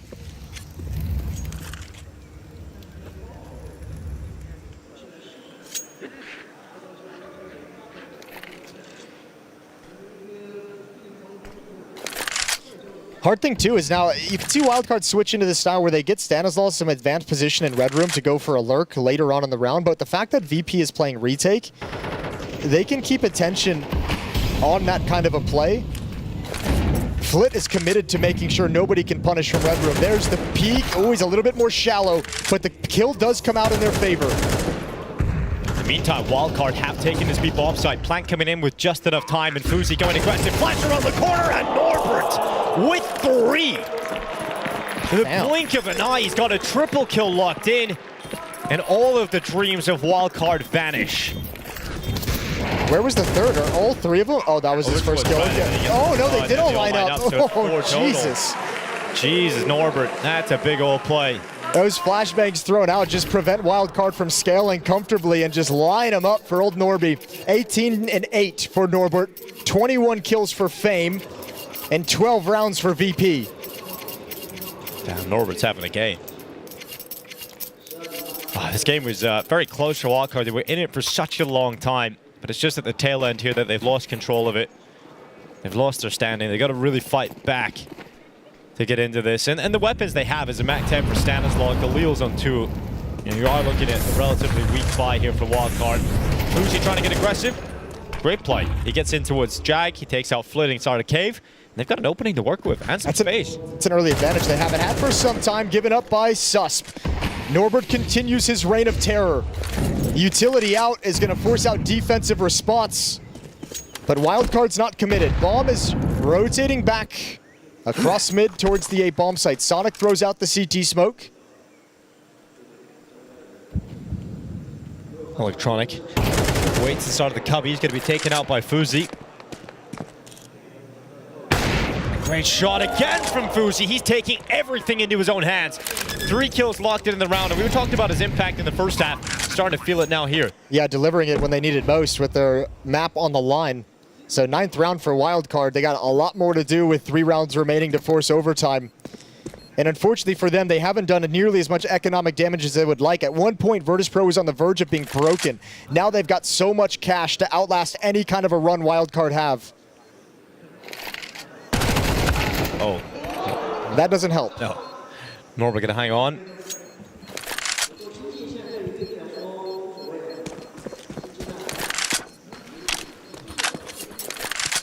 I mean, it's unlikely you turn that into consistent success, right? With Fuzi being able to just run up the B lane. Oh, Norbert goes down at the end. Good little steal away here from Fuzi. That's a 4K total in the round for him, but like I said, it's hard to replicate that success, right? You're not going to get Fuzi sprinting through all the nades up B lane and getting into cave before Flit. But it's a great round to just give you some life again. Yeah, at this point, it's whatever it takes. Fuzi gets the job done for Wildcard, forces a second timeout out of Virtus.pro to talk things over. But still should be pretty comfortable with the money they have built up. Up on Jame. Rifles and utility on everybody else.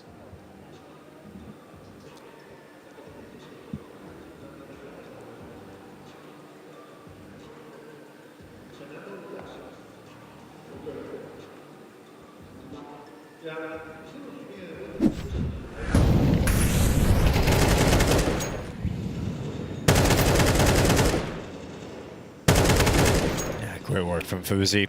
Something different. Brilliant kills worked by him. First fight against Flit is the hardest. You sustain a lot of damage, and then every duel after, you have to be picture perfect, and he was. Giving them a whole lot of love. comes the mid-play from Jay, but now in the open. Sus with a great shot towards the bottom of the ramp. Jay taken out first. Oh! That's a dangerous game you're playing, Electronic, and Sonic punishes. Yeah, flip a coin. Went the wrong way for Electronic. And now a big advantage. Fame is going to take the moment to push A main. And if he can get this information quickly, maybe VP get motivated to go for this. Flit and Norbert can rotate over to the B bomb site. 2 players mounting defense. You take the risk that nobody's going to be coming middle, and you allow Fame's flank. Whatever utility they have, it must be there to harass and slow this down.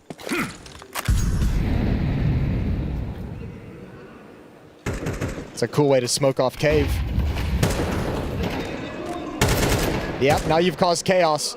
Fame taking some attention away, but can't win the follow-up fight. Susp runs him down. Meanwhile, Sonic has slipped into Red Room and spotted 1.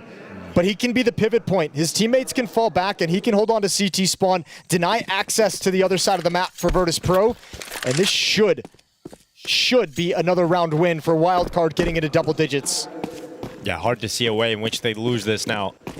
Probably going to be a safe call.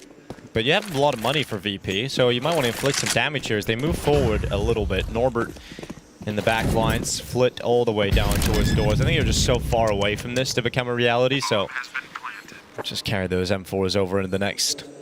Flit just looking around if there's a better weapon down on the ground, but there is not. So they actually got an AK, so there is. So that will end up being a 10th round win for Wildcard, and they have a chance for overtime. 2 rounds in a row from this point onwards. Yeah, they're just doing it the hard way with all these buys that Virtus.pro have to work with. Opening kill onto Jame.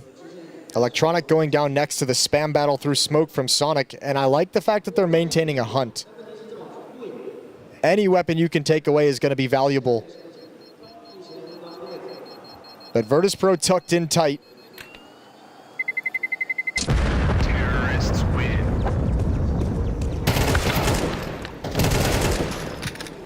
And they hold on to 1 AK. There is money left over. You can obviously get the AWP out again for James. That's what you mentioned. The fact that Wildcard, if they're gonna get overtime, they're gonna have to fight through Virtus.pro buy after buy. Yeah, and even those hunts at the end really don't have that much of an impact. Just such a cushion economically speaking for Virtus.pro. That's still very, very strong. The cushion in terms of round scoreline is disappearing on the other hand, which is the worrying sign. I believe there's one more timeout for VP if they want to take it. 2 more chances to close this out. This is a tech issue.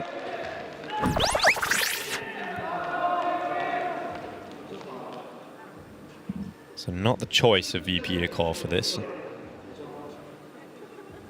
despite it being their problem. Looks like Electronic has closed the game down. Just a quick restart. Yeah. Usually very fast to get back into the game in these kind of situations. You see the coach there of VP. A little bit of drama with reading his notes sideways. Yeah, sideways.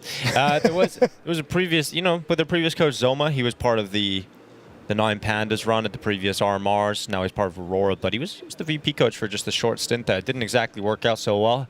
So that's some coaching upheaval since Electronic came into the team. Obviously, Dastan was there at the start of things, moved out. Zoma was there for the short period of time, and now Pashnoid, this is his first coaching role. Started in September 2024 here with VP. Trying to find the right voice behind the squad. Yeah, Pashnoid has more recent playing experience. I say recent. The last time he was playing was back in 2022, but not exactly the biggest names in terms of his career. It's all right. You got all the name power in the lineup itself. Exactly. I'd say he played for Unique and Spotted. Those are the 2 standout teams you might be familiar with from that. Nice. Yeah. Yeah. We all know those teams, Jason. We all know them. How could we forget? But we won't know XD or DNG, Jason. Those are not teams we're going to be that familiar with. Those ones we got no clue about. But obviously within the region, probably very well known by the players. Oh, yeah. Well, another game going on right now as well over on the A stream. That's GamerLegion versus Passion UA, and a very different story over there. It's quite a somber tone in this game. It's elimination, but over there it is the qualification. 2-1 record. GamerLegion versus Passion UA. Passion's been a fun story. See if they can make it all the way through, which would have been unconceivable even coming into the RMRs. Done very well making a name for themselves. Hello. Timeout comes to an end. Tech issues resolved. Electronic back in and feeling good. Not when he hits tab. 9-16 for Electronic, not up to our expectations of a player of his caliber. No. Definitely not. Instant elbow smoke tossed out by Faye. Wildcard, the focus back up. They are on the difficult path of pulling this back against Byron's against Virtus.pro. This is cool. They've got Sonic out, activated in the smoke. An A hit coming in afterwards. They want the attention of James to be pulled towards the A bomb site, and it is. Sonic, it's all on this lurk, but James got you in his sights, not to be fooled. And a gap in the Molotov allows Fame to grab a double, and this gets shut down. Yeah, that's great work from VP. Great awareness from James inside of the donut as well. I really wanted that to work. I think it did to a certain extent. Obviously the kills don't go their way, but a very cool idea to slip Sonic into that position. Round's done. James is stuck in the corner. Always going to force him into the open and low HP. He's finished off. James with a shot through the smoke. A 13-10 victory for VP. They will withstand against Wildcard. It gave them a dangerous game, especially in the first half. I thought they looked impressive on the CT side, made it uncomfortable for VP, but just wasn't enough in the end. No, not really. I think that slow start really hurt them, going 0-5 in the economic battle, trying to drain the resources of VP. That took quite some time. But I'll tell you this, I mean, I think Wildcard in some sense keeps surprising that they're competitive down the stretch, even against a Virtus.pro that I've been disappointed in. But this is VP's map pick. This is the one they wanted to take it to and are comfortable in. Now we go to Inferno, the second map of the series, which is exactly where Wildcard has had their most impressive wins, have had the most confidence on it, and we'll see what we can do there, because they've had a pretty interesting Inferno to watch, and they had some really cool ideas here. They showed they could compete and stay with VP. A couple rounds go differently. Those 5v3s they lost in the first half were just brutal. Wildcard have got to feel pretty good about Inferno coming up, because you played them this close, and your game plan obviously was to try and be disruptive to Virtus.pro's T side. I feel good about Wildcard's chances of giving us a good show on the second map. I don't think this is over by any means. No, no, absolutely not. I think there's been some cool calls, some cool ideas. Even that last round, I felt. I think Wildcard has some cool things in store to be a trap team. But Virtus.pro, you have to speak positively about them. Fame had a really good game. Norbert had some great sequences. James is effective with the AWP. And they stepped up every time there was a moment where they could have been broken, where Wildcard could have gained the advantage. They stepped up, whether it was their economy about to be shattered, whether it was the early pushes from Wildcard's CT side. They recovered 2 3v5s in the first half. You know, they've answered the bell. And at the moment, that's kind of where our expectations have to be for Virtus.pro, because I know we look at these names and we look at this team and how deadly they've been in the past and dangerous they've been in the past, and we say we want this team like dominating, but that's just not them right now. So handling business and build up into this event the deeper you go, and let's see what happens. Well, Fame and Norbert brought a lot of impact across this map, in particular Fame more consistently throughout the game. Norbert had a couple of big rounds where he got huge multi-kills, so Fame will be the standout player, 24 and 14. Yeah, he was excellent. He was excellent for this team. Some massive sequences. Norbert down the stretch of that CT side was huge. But Fame getting him started, especially if you look, the 5-0 start that they had, look at his beginning, getting them out to such a huge lead to open things up and force Wildcard into a comeback very early on in this map. Absolutely instrumental player for VP, their best performing player in the opening stage, and he showed up here on Ancient as well. Well, Inferno up next, and if we need it, we've got Anubis as that third and final, and for Wildcard, they'll be desperately hoping that they can force this fight to Anubis. But before that, we have to take a break. When we come back, Inferno will be ready for you. She said she loves you, but she can't love me. But I love you. Yeah. Look, all of my men's going crazy. I gotta break on myself, I amaze me. Like I'm back in the 80s. I won't play window anymore. What's going on? Play your role. 1xBet. On to the next one.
Hello, welcome back to the Perfect World Major live from Shanghai. We've got VP one map up in this elimination game versus Wildcard, but we're heading to Inferno.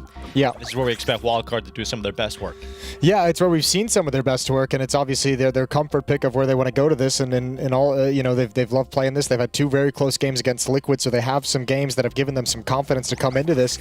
And obviously, we've enjoyed Stanislaus. I've enjoyed Stanislaus' calling and some of the ideas they've had. Playing a very simple brand of Counter-Strike, but it's been super effective up to this point. But now it's all on the line. Now it's, you know, you either win this or you're eliminated from the Shanghai Major. So you have to show us what you've got, what you've learned, what you've developed over the close matches, the close wins, the close losses on Inferno, all to take down VP, which, as they found out on Ancient, is a very tough task. Yeah, it absolutely is. And even when VP are not looking at their best, which they haven't for a while, but even in that map, there were still ways for them to get back into rounds. You know, there was a 3v5 that springs to mind where Wildcard should have won it. And when it's a game that comes down to a 13-10 scoreline, it just proves that those are the kind of rounds that lose you the map in the end. Absolutely. And I mean, Inferno's another map like Ancient where you can find some of those gaps in the defense. You know, if you get a couple kills early on. Remember how brawly Ancient was as well in the second half? Like, Inferno, obviously in Banana, just lends itself to those early brawly starts. So you go for some kind of a trade and that defense gets spread thin, all of a sudden VP can find the gaps that are offered to you. Well, Wildcard are ready to play. VP, no one sat down yet, so we're going to be just a moment for getting into this game. But VP making the most of their break. They'll be back in just a moment. We'll get this game underway. But a team that are looking to survive elimination today, and I said at the start of the day, I don't think they would. The community would have been surprised if VP get eliminated in this game. Like, that's the craziest part. Yeah, I mean, yeah, it's just the eye test of them is like a really kind of struggling. Although you see some signs of life here and there. I thought I mean, obviously recovering the 3v5s is fantastic. We saw some really cool things on Ancient from them as well. So I mean, there's bits and pieces coming together. It feels like they're so far from where we expect them to be. Is the biggest thing that their play relative to our expectations is I think what causes the lack of confidence in them at the moment.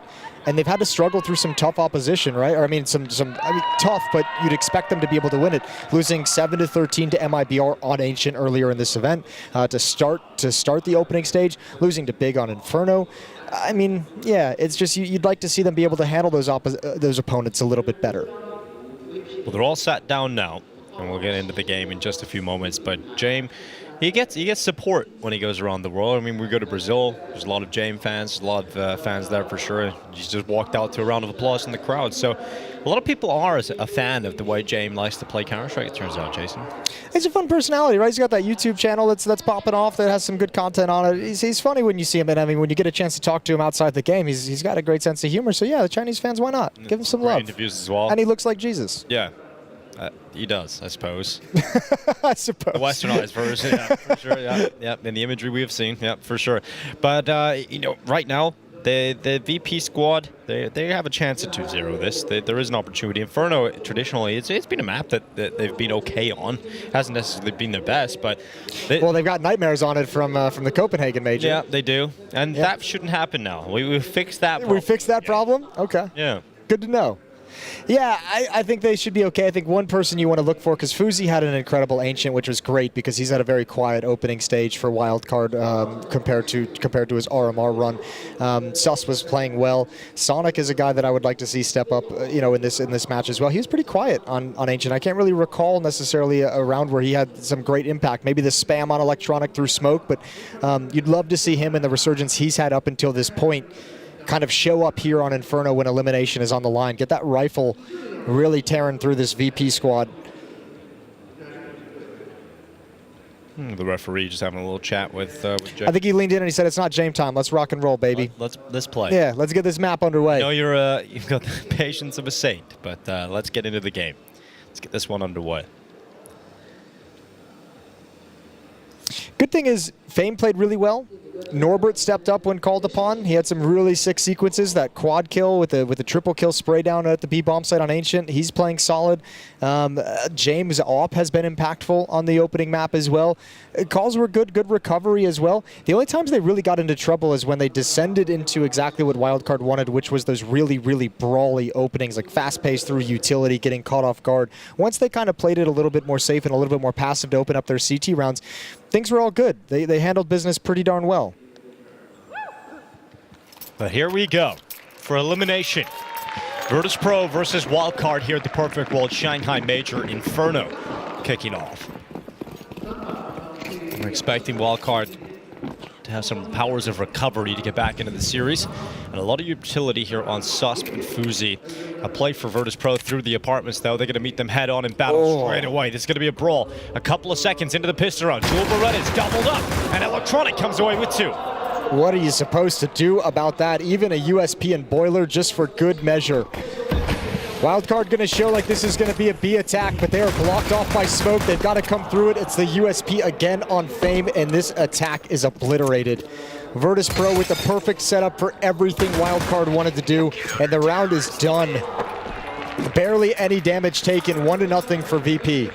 Yeah, perfect call really to deal with what Wildcard were throwing at them. I'm going to say it again, but Electronic, he had his teammate in behind him, didn't even necessarily need his teammate, but it was enough of a distraction to allow the Jewel Berettas to get both of those kills, and clean shooting from Fame. That's what he can do. I mean, Electronic is hoping for a better performance than he was able to put in on map 1, right? This is a really quiet showing. I think you would have been crazy if you said a couple of years ago, Electronic's going to struggle to frag against Stanislav, Fuzi, Sonic, you know. Okay. Yeah, we'd be looking at you're crazy, but that's the world we live in now. I know it is. But at least they got the dub. It's all that matters is the scoreboard at the top of the screen. Utility is out. Wildcard, oh, they pass each other through the smokes. Do they realize? It feels like they realize. It feels like they know. Flit's gonna... Ooh, no, he's not. He had you in the first half, Jason. No, they do know. They do know they backed off, and the banana player is gonna come back. Yeah, Subs was like, I ran into somebody. Oh my god, he's in CT having a fight. And it's worked out pretty well. Subs goes back to clear out Flit, and it all works out well for Wildcard. Disaster strikes the B-bomb site for Virtus.pro. Yeah, and that's the round. We know VP's gonna save this one. So backing away from the fight, bomb gets planted.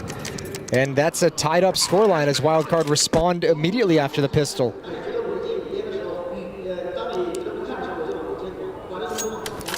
Little bit of trickery. I didn't catch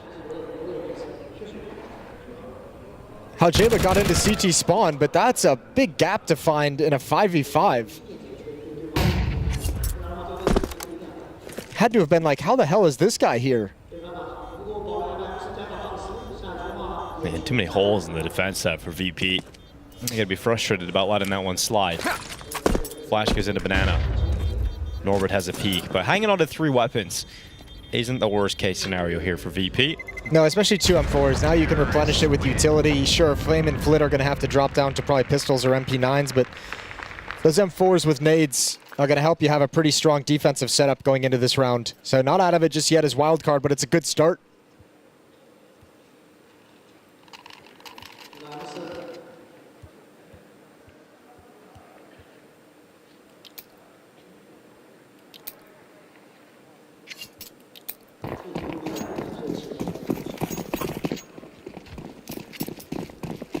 And it was a pretty brawly start over on Ancient as well. But these close rounds for Wildcard made it difficult for Vertigo. Never went Wildcard's way when it came to this economy battle. And this time it's working much better. Wildcard get the opening fight. Susp just sprints up Banana. He takes 96 damage, but he still comes out on top of Fame. And very quickly back to the A-bomb. So remember, Stanislav is going to keep this T-side pretty simple. As we saw in Ancient, they're not always going to spread around the map and try and let individuals or 2-man groups make a play. It's going to be grouped up, with, especially with the man advantage, to play the trade game. Stanislav clears out Cubby. Good kill onto Jame, who had no support, no information whatsoever. And now Electronic in a very similar situation. It's an awkward situation here for Electronic. But can he make the most out of it? Low HP on Sus, but he's going to clear it. Oh! Electronic, he gets back to it. Jaba able to trade out Electronic down, but getting 1 kill out of the 4 HP isn't going to be enough, and so Wildcard, they're going to pick this one up. It was Jabo who threw him under the bus. Jabo making the footsteps, running through halls past the window, caused Electronic to turn over. Now, thankfully, he's there for the trade, and Electronic, desperate as he knows they've taken over the bomb site as well. Sus will be fine with it. He's like, whatever, you got the trade, we got the round win, it's all good. Famas and M4 saved over at the B bomb site, and 2-1 lead for Wildcard. And I don't think they ever had the lead on Ancient. I think the closest they got was just tying things up, but Virtus.pro, every time they got close, was able to respond.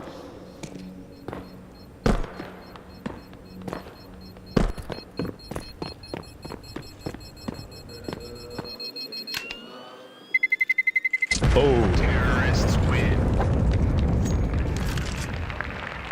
Always saving something at Virtus.pro. You've got the M4, you've got the FAMAS, but it's not a whole lot around us. You would imagine there would be zero investment. This is such an early fight. I mean, the take is so clean. Even when James goes down, they don't budge. They're like, all right, Electronic, give us a miracle, or this round's just done. Especially in the early stages of the CT side, we know VP is going to play it really conservative and pick and choose which rounds they go for.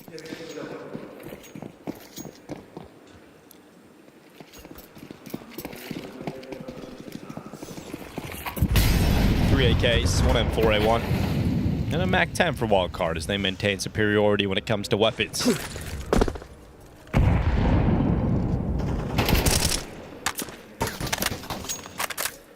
Flip looking to use one of those saved rifles down Banana. Takes a few shots through the car.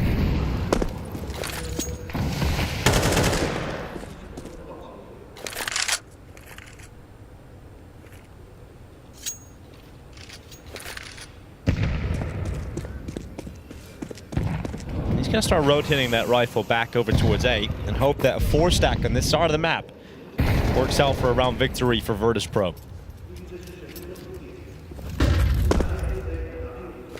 Doesn't even necessarily have to be a round victory, but it's just the amount of damage that you can get done here.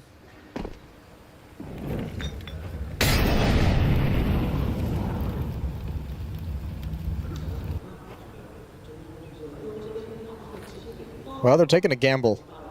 All 5 players going to be at the A bomb site. Wildcard not motivated to hunt at the B bomb site as well, just deeply looking for a push at the base of Banana. And Wildcard's coming right into the stack. Now they have a smoke in play to go in towards CT spawn and avoid this entirely, and that's exactly what they'll do. That's going to be frustrating for Virtus.pro. Wildcard gives them the tease, made it look like they were going to go in towards the A site. They stack all 5 players there. Wildcard avoid it perfectly. So 3-1. In terms of score, for Virtus.pro, they've got 2 weapons you can save again if you want, and the rest can be sent out or act as bodyguards. So Virtus.pro are going to be buying in the next round. It's one of them unicorn rounds where really no engagements have occurred until just now. Good shot. Stanislaw dispatches one, sees another. He wants the bonus money with the MAC-10. Up above, though, is an M4. So shut down quickly. And now no more motivation to hunt. Let him have the weapons.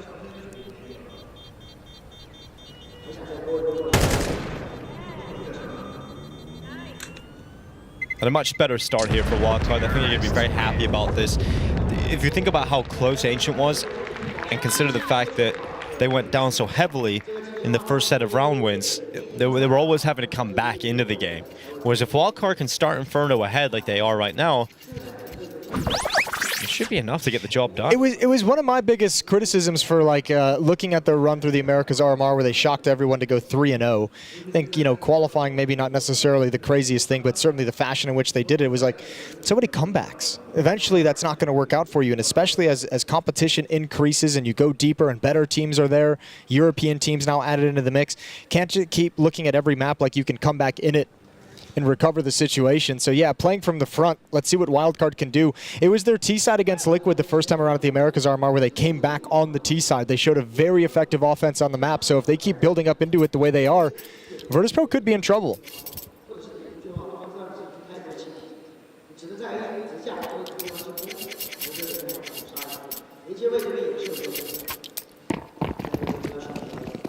Op is out in the hands of James.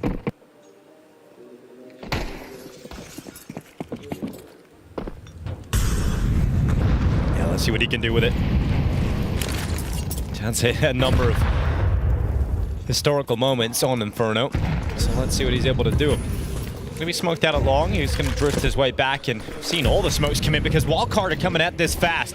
Into the A-bomb site with some haste. And so Norbert waits in the site, taking distraction away from Electronic, who gets a double, making 3 off the balcony, finally removed by Fuzi. But there's a lot more to do. Well, this young Swede, he'll fake the plant straight away, now commit to it, realizing his chances run thin. But this will be an extremely beautiful clutch if he's able to pull it off. James and Fame doubled up at short, and James is waiting for the aggression, waiting for the peak, and that's exactly what Fuzi provides. That's a beautiful smoke dropped by Norbert. Fast pace from Wildcard, trying to catch this defense off guard, maybe hoping and praying that a third player would be opening up at the B bomb site. It was still just a two-man defense, but Electronic is just a monster up on balcony. All attention taken away by taken by Norbert. And that smoke confusing everyone coming in for the trade kills. Impossible clutch for Fuzi, who had to take a risk and get aggressive somewhere right into James up. Relatively clean round for VP, allows them to full buy into this, and now they can look to go on a run.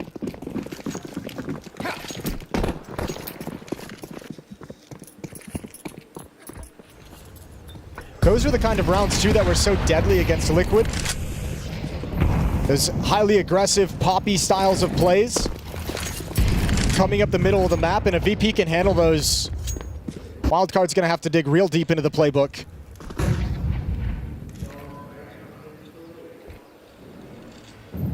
A little gap for Electronic to spot out Sonic at some speed. So Sonic takes a back step once that utility lands at his feet. Here goes Fuzi. Oh, blinded.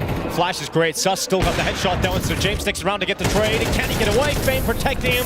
The sniper will get away, and Fame from the grave still gets a kill. Now Norbert moving forward. Jaba got himself into the corner. And Norbert takes a few steps back, not wanting to get involved in that fight. Maintains the 3v3 status of this round with 55 seconds left. Electronic's going to chuck out a flashbang on a timing for Norbert, but he calls it off. Says, I don't hear anything else. So once again, the same crossfire from the previous gun round. Norbert inside the site. This time, no smoke down in lane. Electronic going to push in and push wide, sees all three. That's good indication for Norbert, who's set up perfectly for this, but he's on his own. He's on an island for some time. Oh, and he's a monstrous howler. He's got himself one. That's all. That's it. Nothing going to come from that. So James has to win it alone. And he is quite quick to make the rotate over here, but there's no kit on his back. Master of time must strike again. A headshot to the head of Stanislaw, and 20 health remains. As James pushes into short. Oh, he hit the shot. He hit it, but it's not enough damage to bring down Jaba, who stands strong in the 1v1 fight. Electronic never expected to see three players at that stage coming Palace. He expected maybe one lurk that he could handle. Three players, though, way too much.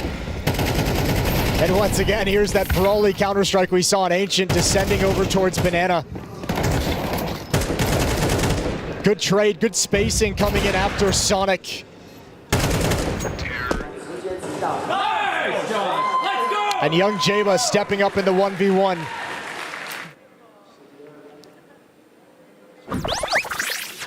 So VP cannot establish enough to go on any kind of a streak, any kind of a run. And Economy is back to just being brutalized. 3 M4s picked up. Who knows what Norbert's going to be able to pick up? MP9, 5.7, whatever he chooses to.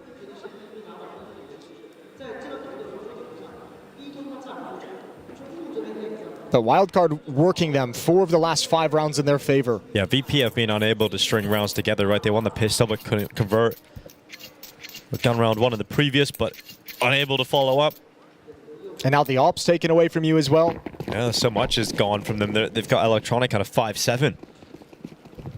I mean, this is what we knew was a possibility, was Wildcard coming in and showing us a good B side. It's exactly what they couldn't do on Ancient, was reset and really break this Economy and put it into a pressure position. VP eventually just made way too much money. Flit takes tons of damage and just burns. Blinded, and that Molotov was deep. He has one of the worst rounds possible.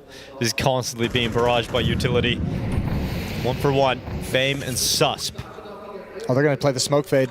Oh, Fuzi peeking into it. Norbert got away, but Electronic, it's all to sell him. It's all to allow this. 5-7 in, but a double kill was surely teed up.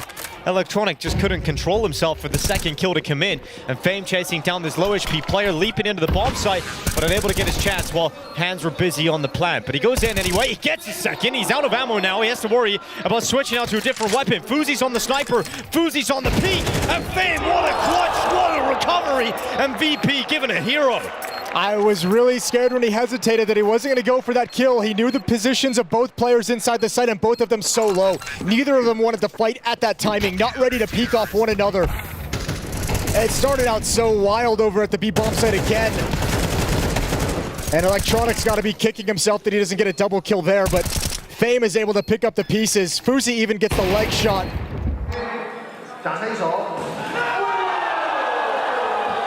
Frustration. Oh, that was a round the Wildcard had blocked in.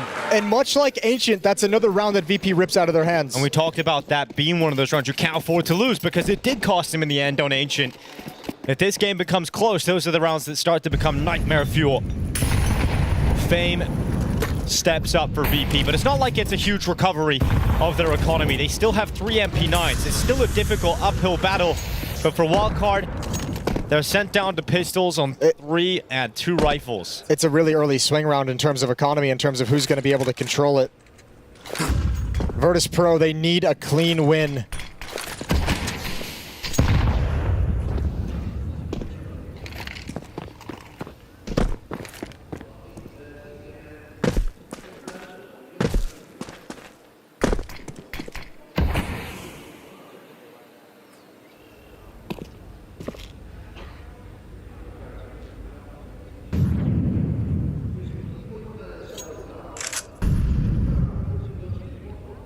Fame is all alone, and he's not going to get a whole lot of warning, and they're going to disrespect the hell out of this smoke. Flit's coming back now, but it's too late. Oh, but they hold off. Yeah, they don't go, and that allows Fame to move into the bomb site. Flit can then swing in front of the smoke with a grenade combo. Fame's MP9 can melt them as they run. Oh, you needed more out of Fame, and Fuzi, he just flips that eagle. And he makes it work. Wildcard into the bomb site. VP cast away. And once again, unable to string it together multiple round wins. I need to see Fuzi's POV. I need to see it on that second Deagle shot. That is a crazy, crazy spin for an immediate headshot. Gotta be so frustrating. I don't think you really have a chance at going for this. James is rotating around, but we know with his AWP, he's not gonna commit. There's no util. So they're just gonna sit here and Norbert's going to try and get some kills on the exit. Man, can keep them trapped. I mean, the economy game is a big part of this at the moment for Wildcard. You can do as much damage to the way out as possible. It's great work. So Norbert to drop Stanislaw an extra kill is massive, and he's going to get away. All right, give me the Deagle kills. Yeah, provide them, cue them right up. Inject it into my veins. I want to see it. Again, like Ancient, Fuzi having incredible impact. Here we go. Oh, God, dude. Ooh. What is that? It's more impressive because he was rattling off those body shots and swings the Deagle around. And sometimes it could be a little inaccurate, but it seemed like he got the perfect timing on the first bullet reset. It gets the bang headshot towards the back of the pillar. You thought Fame was going to do some work there. Yeah, I really did. I thought he was going to mop a couple guys up, and if it wasn't for that Deagle shot, he probably would have.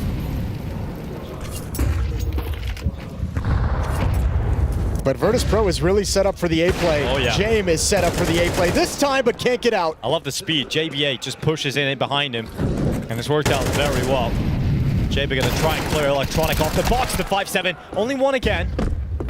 But that one is enough to keep it even, 3v3. This is that Wildcard style that's like going to be, that's so hard to deal with when they're so willing to pick up the pace and throw caution to the wind like this. You're trying to tactically set up and cheat 3 players towards the B bomb site for a strong opening there, but Wildcard's up before you can really handle anything. James not able to get back after the first shot, and Wildcard really motivated to hunt him down. Well, the dink through library is enough to force Flit into the save call. There could be a better weapon line around. There's an AK short for Norbert if he wants to try and get to that, but Fame is off to the save, and Norbert's hanging around just at the end to see if he can get a bit of damage, and maybe this AK can be saved away. But that grenade just blasted the AK away from the hands of Norbert, so instead he goes into the fight, and he loses it against Susp. I don't think it's enough damage to kill him either. Yeah, and they're going to survive in a pit, no problem. So 6-3, Wildcard building a beautiful T-side. Money never going to be good for VP. They got $2,000 average on the 3 players that died. You lose the off, you didn't get it back. Such an important trade onto James. If he gets away into the bomb site, all their attention is on James, probably at the middle box, and Electronics able to keep some space for him. Could have been brutal. Wildcard winning the important rounds here, and Virtus.pro sent back to pistols other than the saved weapons.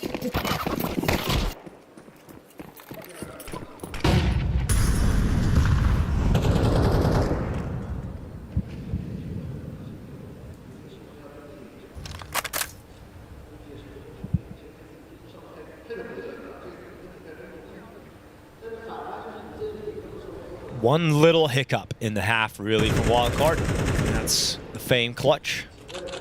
Yeah, this could be very dominant, couldn't it? Well, not too far off what it is now. Yeah, exactly. 7-2, I guess. It is dominant, but we're going to add the word very soon. And yeah. It's getting to that point, absolutely. VP, not a strong CT side whatsoever. You're not expecting anything out of Electronic. What can he really do with the default pistol? And, you know, again, credit to Stanislaw, because some of these fast-paced rounds, they found, like, the weak point. The last one with 2 players here, or with 2 players at that A site to defend. Some of these fast-paced rounds, he's made the correct calls and decisions of which bomb site. Reading Virtus.pro very, very well. Another free plant at the B site, and another round where Virtus.pro has nothing to do but protect these weapons and potentially line up for some exits. Bomb has been planted.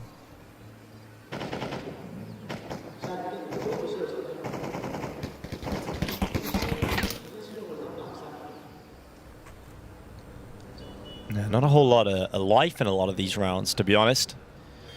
The simple, effective plays from Wildcard.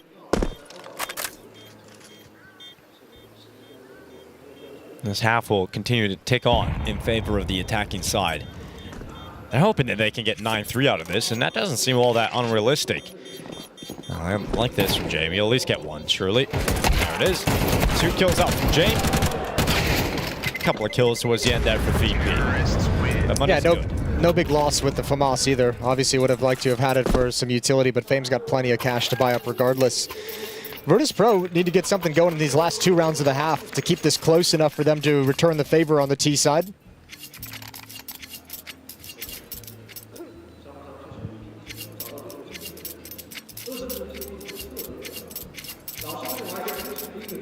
I feel like sometimes you could get into a conversation about being a little frustrated that Virtus.pro's not going for more retakes, but the way Wildcard's playing, it's like the round is either won or, you know, it's like won immediately. With the 5-player kind of fast-paced towards A or B bomb site, it's like you don't even have a chance to rotate over, and all of a sudden you've lost 2 defenders and you're not in a position to even think about a retake.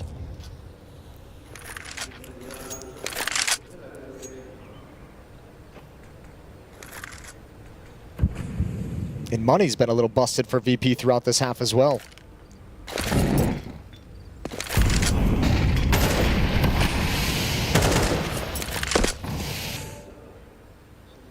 A lot of util forced out of those B defenders. Flit's gonna hop over and replenish some dropped utility.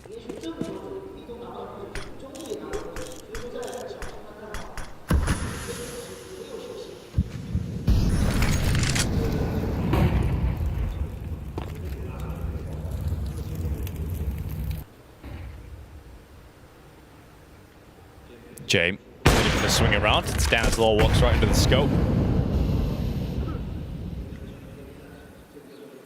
Jay will be happy about the fact he's able to get a kill and not be immediately traded with that sniper, but with 35 seconds left, they're slipping through the archway. It's going to be a B split. Bomb coming through Banana on the back of Fuzi with Susp alongside of him in support. Oh, it's a brutal smoke. And they're just going to have to go through it at a certain point. This is the 3rd B split that Wildcard has ran in this half. Flit and Fame have a decision to make. They want to stop Banana with the time remaining on the clock. They don't care about CT spawn. Well, Fame draws back in the dark. He beats out the long and labor spray. Oh, Flit, no that's way. A big old whiff. And that allows Fuzi into the site. Shot up right onto the open player in the middle of the site. There was no CT smoke down, so Jaba just gets caught in that quick rotation from Jame. And now it's Fuzi and Sonic having to close this one out. And they're worried about Banana, but it's all through CT. Great flashback. Electronic sets up Norbert, and Fuzi has to fight alone. He's been great in this half. He has been fantastic with some sharp shooting, but this would be a step beyond anything that he's done so far. Fuzi waits behind the coffins, looking to open it up and throw VP into it. Tap on that defuse. The peak surely coming in. Kit. Electronic just sticking it all the way. 10 seconds. Fuzi goes into the open, stops the defuse. No kit, no time, no life for VP. Unreal. Flit is going to be so sad. I cannot believe he did not get that follow-up kill. That is so painful. They knew what was coming. They set up perfectly for it. And a labored spray. And even a man advantage retake, Fuzi plays it to perfection. Again, impact in this series, he has been incredible. And Wildcard now starting to rack up the scoreboard, 8-3. Let's go!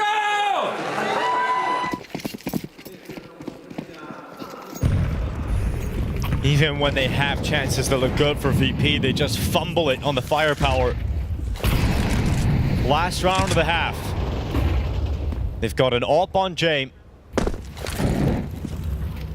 But a 9-3 scoreline is calling out to Wildcard. Grenade into the back pocket. Sus down to 41 health.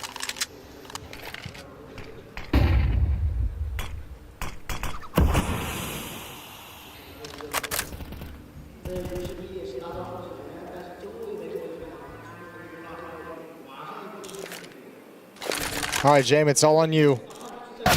Oh my Lord Almighty! Yeah. Well, that's the round done.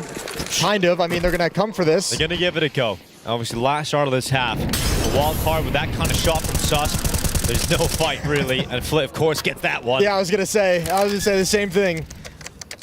And Virtus.pro just now moving from A. It's almost like they truly didn't believe that the B bomb site was going to be the finishing move. Fuzi hunts him down, and a deep smoke. Oh, they're all the control in the world for Wildcard. Fuzi still got that kill. He put himself in harm's way, eventually spammed down through the smoke. 2v3. VP still have to go for it. There's no kit in the back. There's another smoke. Oh my god. There's no kit. There's no utility here for VP. Needless to say, this is going to be a 9-3 scoreline for Wildcard as Norbert and Electronic will give it a good go. But there's just an iron hole crossfire at the back of the site. And Stanislaw and Jaba peek together. A 9th round secured on the T side for Wildcard. We expected them to play better on Inferno. We knew there would be a chance at this, but I don't think any of us expected this kind of dominance, especially after losing the first map. No, but I mean, just the style of play that they're bringing out on Inferno, grouped up, aggressive, fast hits, focusing on trading into bomb sites. They just knocked VP out so hard of so many rounds that they couldn't even fight for. I'm just shocked the way that ended between the Flit spray from Coffins and Jame just getting deleted with the AWP.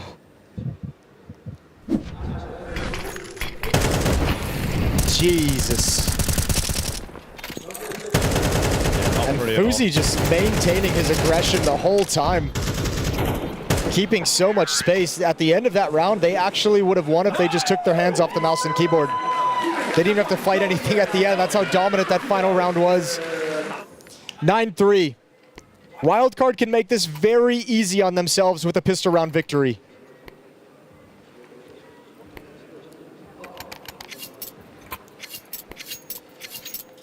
Well, for VEP, this is a team of 5 major champions taking on a squad with 4 players attending their first major. You know, this is crazy to think about. And Stanislaw, what, it's been like since like 2019, 18? Yeah, something crazy for Stanislaw. Yeah, this is his 7th time at a major, but there was a huge hiatus.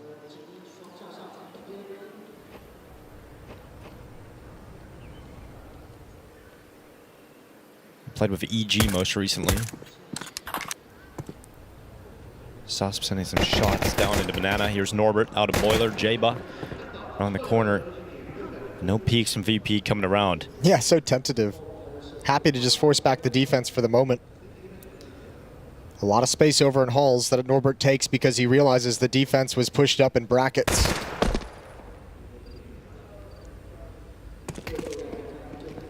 Flit wants to make the B defenders feel like this is a weak point. Like this is something they have to be concerned about.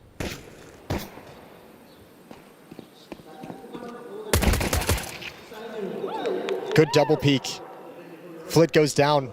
Pressure not applied. Utility coming in. It's all armored USPs for Wildcard's defense, so let's see the utility advantage. Can it create enough of an advantage?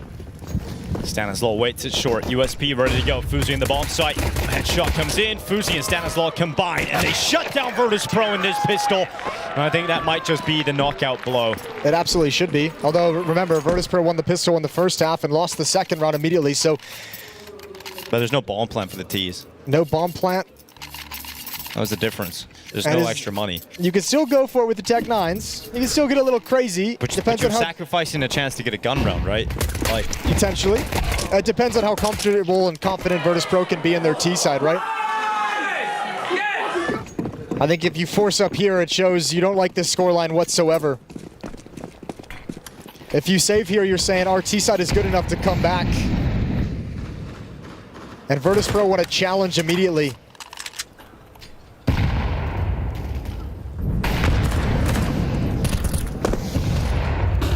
Good nade, good damage, softening up Virtus.pro. They're making their move up rap side. Fuzi, I don't know if he's aware, but Stanislaw has covered the cross. He can't stop everything, but he's letting them know it's possible. Now smoked off, and Fuzi caught in the open. He's going down with nothing. There's Stanislaw. We've seen him make that play a number of times through this run for Wildcard, but the Tech 9s and the utility for Virtus.pro are perfect. Well, great shot back from Flit. That keeps them ahead here into the bomb site. VP hoping that this force buy can work out for them. Sus coming in to ruin their day. But Flit has a rifle picked up in the pit. And this just seems a little bit too strong to allow Sus to into this.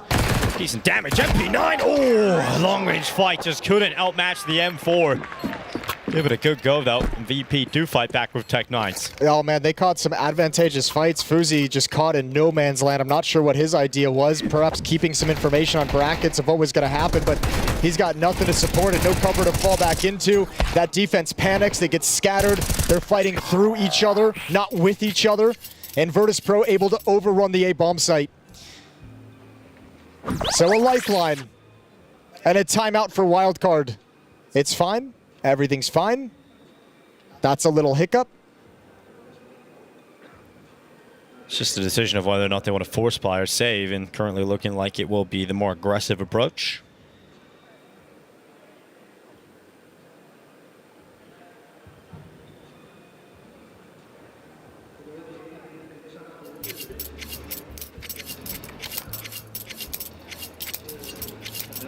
For as impactful as Fuzi has been in this game, that is a decision he'd like to have back. 5-7s and a deagle picked up for Wildcard's defense. A little bit of utility to go around it. Virtus.pro step into round 15 with rifles, 2 MAC-10s.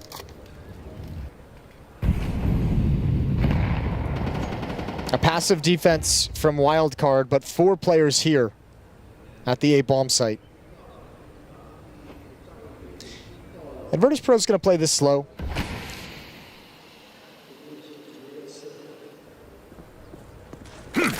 Count smokes. They know the utility is going to be a weak point late in the round.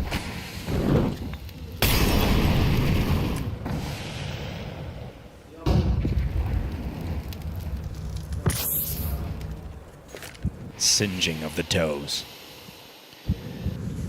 Minute left. Norbert. It goes in towards pit. He's going to jump around the corner. Mac 10 clears out first. Was blinded, so therefore couldn't fight comfortably into the site itself. So Susp leaps into the apartments. He's got a better weapon to play with now, and Jaba still locking down default. 45 seconds. VP not comfortable, and they're looking for a different avenue of approach. And Jaba, he's got that read. He goes back to long. His deagle ready.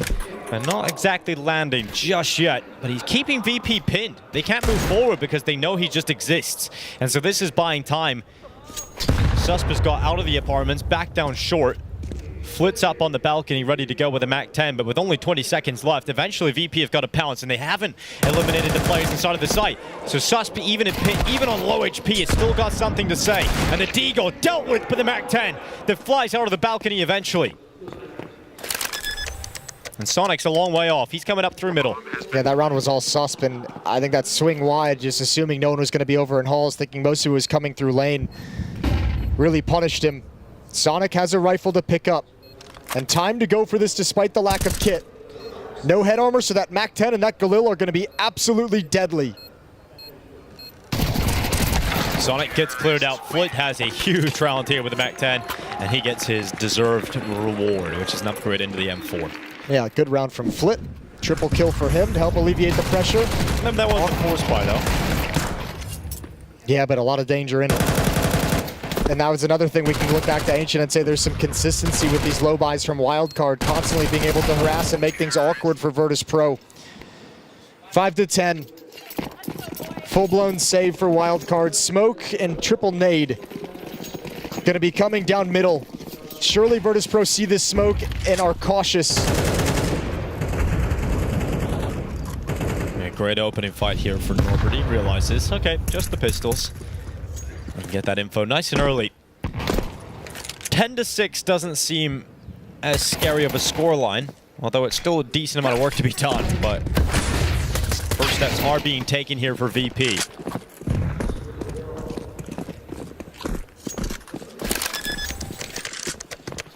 Wildcard have been great at coming back into games. It all depends on the money situation that Wildcard's going to find themselves in once they get their guns back out, right? Because VP was always in kind of like an awkward situation with 2 saves, so picking up some pistols, some MP9s, and I mean, like, they lost full-blown gun rounds with the op out as well, but if VP can keep them buried in an odd economic situation and close the gap through that fact, which they're doing right now, I mean, you're buying in this round as Wildcard, but it's 2 MP9s.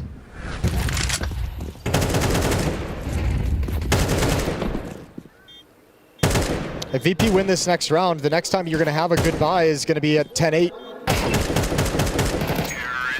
Good shooting from Norbert. 3 MP9s, excuse me. Yeah, not the prettiest situation here for Wildcard. Certainly a great chance for Virtus.pro to break this down and break down the door to 7. Good deep grenade lands in the middle of 3 players. That's a Virtus.pro grenade. Yeah. Bounced off the wall. Beautifully done. Hate to see it.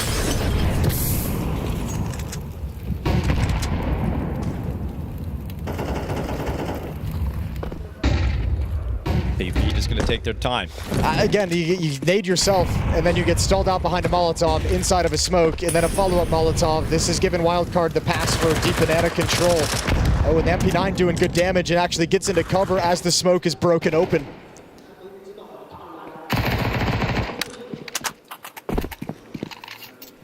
But that's a lot of utility dump, and Virtus.pro is going to be like, okay, the beat defenders just used about everything they have. We counted like 2 Molotovs, we counted 2 smokes, plenty of HE grenades. We can just come back to this later. Let them have control for now.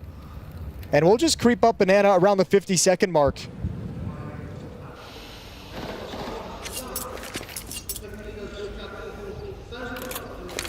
Likewise, VP running out of util.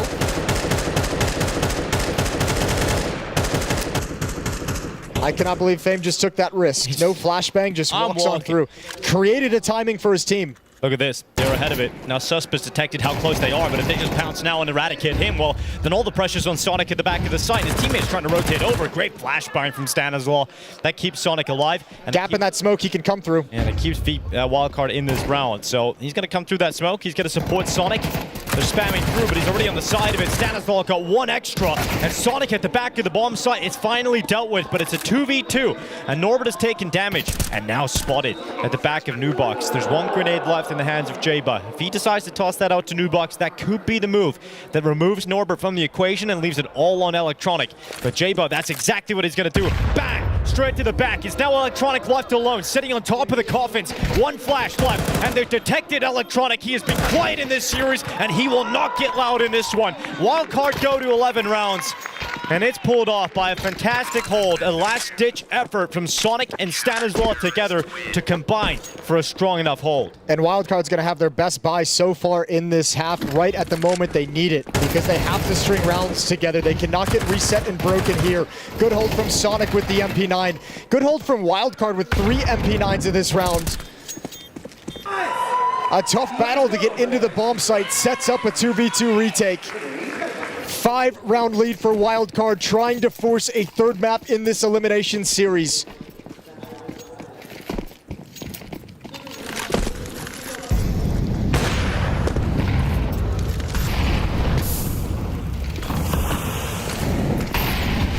Molly's landing to a susp. It's getting a little bit too hot to handle. Fame just charges up top banana. That's what they wanted to do in the last round, open things up, and they got stalled out. There were 2 more players, though. 2 more players to get through, and Stanislav goes forward without the utility being effective, and so he's gone at the hand of Fame. Eventually is traded out by Sonic, and here's Fuzi rotating over. Sonic doesn't have the help of Stanislav in this round. He's got to do it alone, and a great headshot dispatches of Norbert, but Electronic successful in terms of getting that kill back. So the plant is in. VP have a 3 versus 2. And Wildcard have to wait a little bit because JBA is still quite far away. Fuzi is getting ever closer, and with a flash set up, he's allowed to swing. He moves into the site. VP not giving him a chance. Haven't given him an opportunity. Giving him a lot of space, though. Yeah, he's got a lot of space, and his teammate now moving forward. Electronic had to look towards CT. Flick goes down as well, and once again, Wildcard erupt back into a round that looked guaranteed for VP, but as the defuse stuck all the way, Fuzi just got on it, and pros do not fake. What a retake. Virtus.pro giving tons of respect. Nobody even jiggling. Look how much room Fuzi has to work with. He's able to maintain that position for 5, 6, 7 seconds. These counter flashes on the rotating supportive player from CT have been perfect. And once again, Flit just does not seem confident. We saw that miss spray at the end of the first half. He gave Flit Fuzi all the opportunities in the world to find that kill at Electronic, who's going to be frustrated. Flit fights back. Good opening kill here, but it doesn't necessarily matter. We've seen that. VP have been in better positions in 2 rounds in a row now, and it's still going the other way. So a 4v5 conversion being set up, but this time to try and close the map for Wildcard. Well, there's got to be 3v5, and they've just lost Fuzi, who was the danger man of the previous round win. Stan has low down Banana, but he's a lot of damage has been inflicted on him. Oh, there's another one built on top. So Virtus.pro doing a good job staying alive in this round so far. Sonic is rotating over. Money's not good. Yeah, this round's done. I mean, with the amount of damage done, yeah, over the last few rounds, you can understand why there's no money for Wildcard. Oh my lord. All right. Where's that shot ban all game? Yeah, we need that. Over on the CT side. Yeah. He's had enough of missing. He's got 1 HP. Yeah. Need to be picture perfect. Oh, now they know. So the plant's going to come in. James has him blocked in at stairs. Missed the shot. So now James has to fall away, but there's a charge coming down from top Banana. Now the conversation for Wildcard has to be out of this loss. Like, you know, I don't know if Samsol is going to save this weapon, but now you have to think of it like we have 5 more rounds to play with, and we need to make sure we have really strong buys as much as humanly possible. Flit ends the round with a 4K. The worst thing you could probably, it's the money's in one of those situations where it's like you really feel motivated to force buy here as Wildcard. Double save territory for 2 players, but you want to maximize your strong buys to close out this game.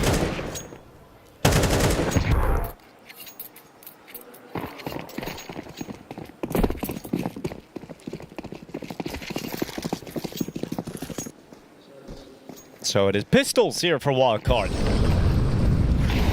5-7's Deagle, and a boost for Sonic at top his teammate's head. Dismantled. And reassemble as they go forward into the attack. A grenade up towards Flit. It's going to be Fuzi round. Boiler, okay, double on the 5-7, and that might just be it here on Inferno. The pistols coming in, so going aggressive, and that is how they close it. Wildcard with a wild round, and they will take Inferno away from Virtus.pro, and this elimination match will be decided on the 3rd and final map. Unreal the way you win that. Virtus.pro, just too many heartbreaking rounds. And again, this is why I always feel uncomfortable watching them, is for all the experience. There seems to be very fundamental mistakes that shouldn't happen, and they just get punished by way too many. But credit where it's due, because Wildcard's T-side was awesome. They absolutely decimated and outcalled and outpositioned and outplayed Virtus.pro that entire opening half. And the second half was a matter of cleaning it up and just closing it out. Yeah, I mean, that second half as well, there was just too many problems even to have a comeback for VP. There were opportunities, but you lose post-plants you should have been winning. You have even number situations that quickly go the other way. There was a lot of situations where VP should have won, but they didn't, and that last round sums it right up. It's just a bit unfortunate for them, but fantastic first half from Wildcard. Great stuff on Inferno. They continue to show this is a map that they are able to take some of the best teams on. And we've seen it against Liquid in the RMRs. We've seen another close game here at the Major, and now they're taking a win versus Virtus.pro. It's a map, too, where I feel like they have such a different play style and calling style than like the current like top team meta at the moment. Much more grouped up, much more aggressive and willing to go through smokes and trading, which we usually see a little bit more spread out. And I think that's what's catching a team like Virtus.pro off guard, who's trying to play that high-level Counter-Strike against the best teams in the world. But it's almost like, at some extent, you almost need to descend into the madness of that kind of a style that they're bringing to the table, and Virtus.pro could never get a grip of it in the first half.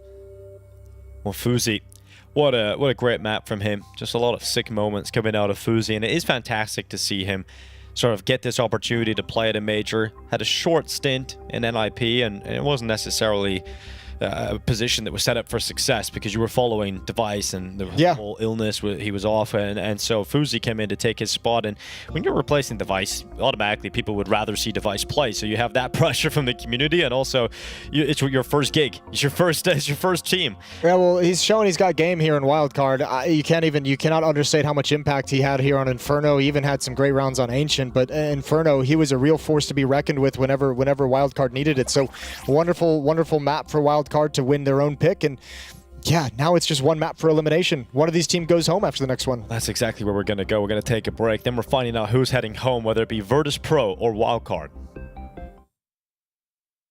She said she loves you, but she can't love me. But I love you.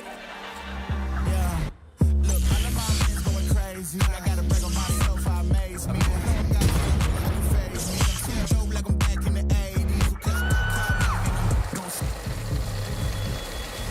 I won't play window anymore. What's going on? Play your role. 1xBet. On to the next one.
Welcome back to the Perfect World Shanghai Major. It is third and final map time here on Anubis between Wildcard and Virtus.pro. One of them are guaranteed to be going home after this map, Jason.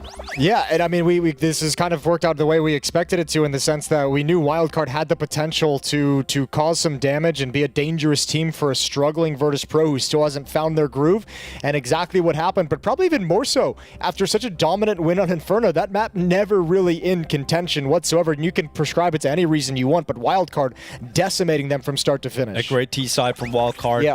It was fantastic. They started on the T side. They just racked up way too many rounds for VP to be able to come back. And despite VP being able to win the force bar after losing the pistol and going on a tiny streak, there was just too many mistakes and just not enough done in the first half to even think about a comeback. And that's exactly what I think. If you're Wildcard, this style can really punish VP in a sense that if they're playing this map much like they played Inferno, trade games, busting into bomb sites, really aggressive, really fast paced. That's where those miscommunications and those missed protocols from Virtus.pro can come into play that we saw a number of times on Inferno. And if that continues happening, I think you'll start to see some frustration out of the experienced players of Virtus.pro. You mentioned everyone on this lineup is a major winner, and it is going to be frustrating if you are losing and getting battered repeatedly by a team like Wildcard, who shouldn't, in theory, have the experience on their resume to take you down. Yeah, we're talking about a Wildcard team who 4 of the players are attending their first major here, and they have the potential to knock out all of these major winning players. They just won a major a couple ago, right, in Rio. So this is crazy to think about. But Virtus.pro are fighting for their tournament life. They're fighting for their major life here against Wildcard. This North American squad that no one even thought could make it out of the RMRs. But here they are, straight into the attack. It's going to be Norbert taking the first 2, but Sonic trading back, and the attack into the B bomb site still going. Flit drops into the dark. He's got his teammate with him, at least did, but Jamie's been blasted away. And so VP move in. It's Fane having to step up with the Jewel Berettas, but he can't do it against Stanislaw. And this is some speed behind this for Wildcard, as they love to brawl. They love to get involved in these fights, and they just don't stop. Out of bullets, Flit dead, and Electronic Life with nothing to do as Wildcard take the pistol here on Anubis. I love the way Wildcard senses weakness and realizes they have an advantage, and they just press it. You take down Flit, you realize Jame running out of ammunition, and you just get up in his face. But that round had a small detail that I just want to mention that it just brought up in terms of the frustration that'll come when a player maybe makes a mistake due to the pressure and the aggression of Wildcard. Flit's in dark, and he actually turns to check canals when Jame is coming, and that little turn cost him so much space as the Glock swing in. It's actually his teammate who takes the brunt of the damage because of it, rotating into support, and Flit's allowed them to get so close that his teammate takes a gush and is eventually just cleaned up because of it. And a suffocating hit, and this is a round where Norbert gets the first 2 kills. Yeah, look, he gets them pretty clean, man. He doesn't get traded. Takes a little while for him to get traded out, and then right here, Jame just getting punished because Flit had kind of dropped back the first point of contact to be able to challenge that swing. Jame can come in as support to kind of take up the fight after the fact, and Jame just isn't ready for them to be just completely solely focused on him as the only person defending. Brutal way to lose a round. And Wildcard pick up right where they left off. Flashing towards A main. Wildcard gonna take it. And if you think about the difference in mentality, Wildcard are gonna be fueled with confidence, excitement about the possibilities. Whereas VP are gonna be sitting used to disappointment this year. It's a completely different situation mentally where these two teams are at this stage of their career. Yeah, Wildcard's playing with house money. In some sense, they're not even supposed to be here. In some sense, even coming out of the Americas RMR, a lot of people, and myself included, doubted their ability to win against some of these top teams, and they just continually impress and surprise.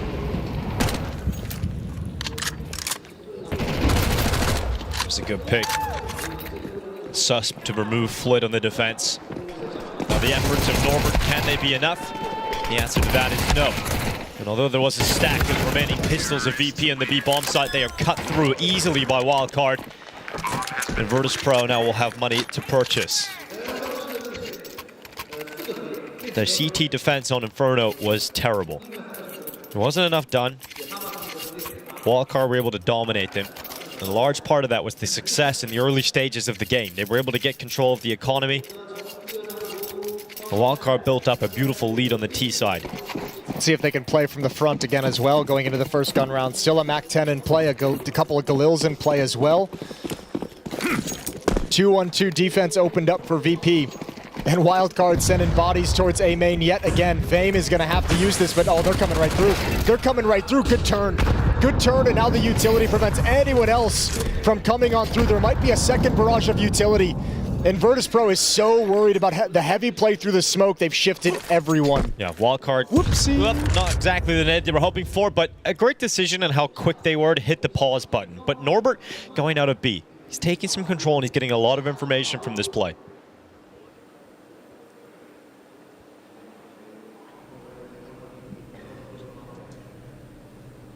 Play slows down as Wildcard reconvene across the map.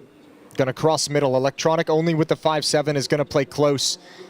But he's got Fame coming up to join with him. Molotov around the corner, JVA to remove Electronic's head and give a chance here for his team to burst through middle, and Sonic's a big part of that. So with 49 seconds left, Fuzi, the flank. He knows he's got a chance here, but Norbert pushed out B the whole time. The bomb needs to get down, and it will. So now it's about speeding back for James, trying to get there in time. Walks right into Fuzi, who had taken the position silently, and he goes back. Oh, Norbert into the air, comes away. Fuzi gets away with a ridiculous headshot, and Sonic will sink Flit. Get out. That's not fair. That makes no sense.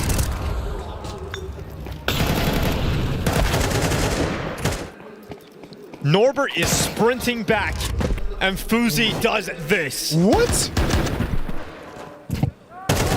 Terrorists.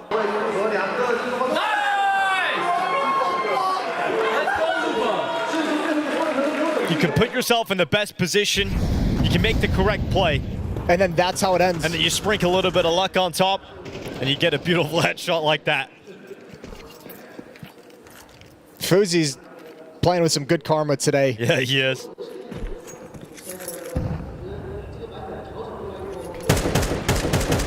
They don't want this run to slow down. That's so unreasonable. Even I'm even feeling bad for Norbert after that. I think everyone who plays Counter-Strike is feeling bad for Norbert after that. Yeah, he misses the timing on the window drop. He goes back, he's sprinting to get to B main. Then that happens. Eco now for Virtus.pro. Just to rub some salt in the wound. It's going to be a 4-0 lead for Wildcard, being queued right up. And they're going to gather at the B bomb site. It's so it's so stupid. I can't stop thinking about it. It's a nightmare. Split towards the B bomb site. Norbert again. Poor guy. Good luck. At least this time the fire hasn't spread to him, so he's given a chance. He'll take a kill. Goes for a second, but not to B.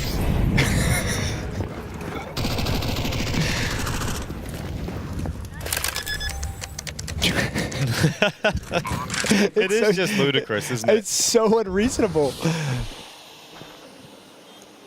So Virtus.pro going to be lining up for exits with the 5-7s. The retake is never going to happen. 2 players towards CT spawn. 2 players lining up outside B main. Setting up a crossfire to take some guns away at the end. They just want some AK-47s to play with.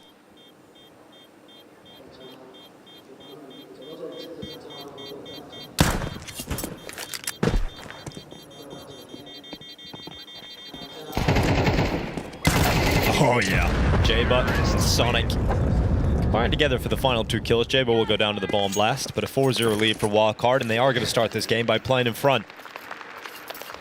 Norbert didn't deserve that. I just... You gotta let it go, man. I can't. I'm trying to... Like, as a... It's okay, it's okay. As a player, if you're Norbert, like, you're thinking about that every time you swing for a fight, like, you know? Like, will he be flying through the sky again? I know, he needs like 1 good round to get past it. Like, just give him a double or a triple kill just so he can just settle down.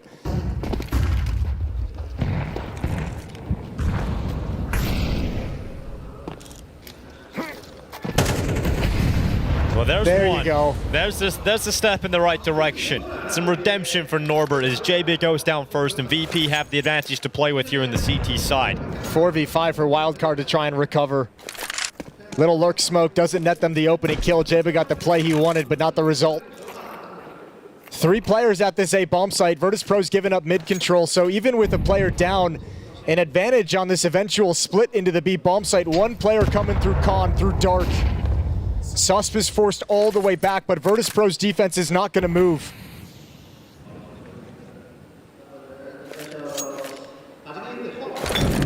Ooh. Not Hang on, the Molotov boys. he was looking for. Yeah, we need a little bit guys, more time. Pause.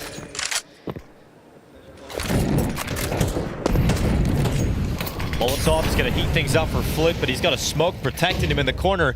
He will take a little bit of damage, but he'll jump up onto the ledge and that molly will fade away. He can maintain his position. And this could be a big problem here for Wildcard. The plant is coming in. They haven't cleared the plat, but at least they've got the bomb down. And here come VP. That wall bang through. Straight on the default. Staniswall can't stop that shot. Susp has a smoke. He needs to protect himself. Drop it behind himself for canals. There's a lurker coming, Fame. Oh, you never expect it. Deleted. So it's a post plant and they're both locked out at B main. With that smoke coming in, Wildcard are about to concede their first round here on the T side. Great shot from Sonic, the immortal as he goes up to 9. But finally through the smoke, his immortality tested. And Fuzi, he'll at least hold on. He'll get that AK out of the smoke somehow. And he'll get into the next round with his weapon intact. But VP finally getting one on the CT side. Yeah, lovely shot from James. Just right through the wall, realizing there's potential for it, taking the shot, getting the win. And Susp, not expecting Fame to be that close, was really sealing it because then Wildcard has 2 players stuck behind smoke. Lovely job from Virtus.pro coming in, and good job from the B defenders of staying poised and not panicking during the execute. A little bit faster from Sonic through a main. We've seen the MongolZ like the similar style on the T side of Anubis, where they just apply that pressure, get in A main early, get some utility out of the CTs. James taking a big risk, stepping into the Molotov, chunking him down to 52. He just wanted to see if anyone was going to be trying to progress and take control, scale during the flames.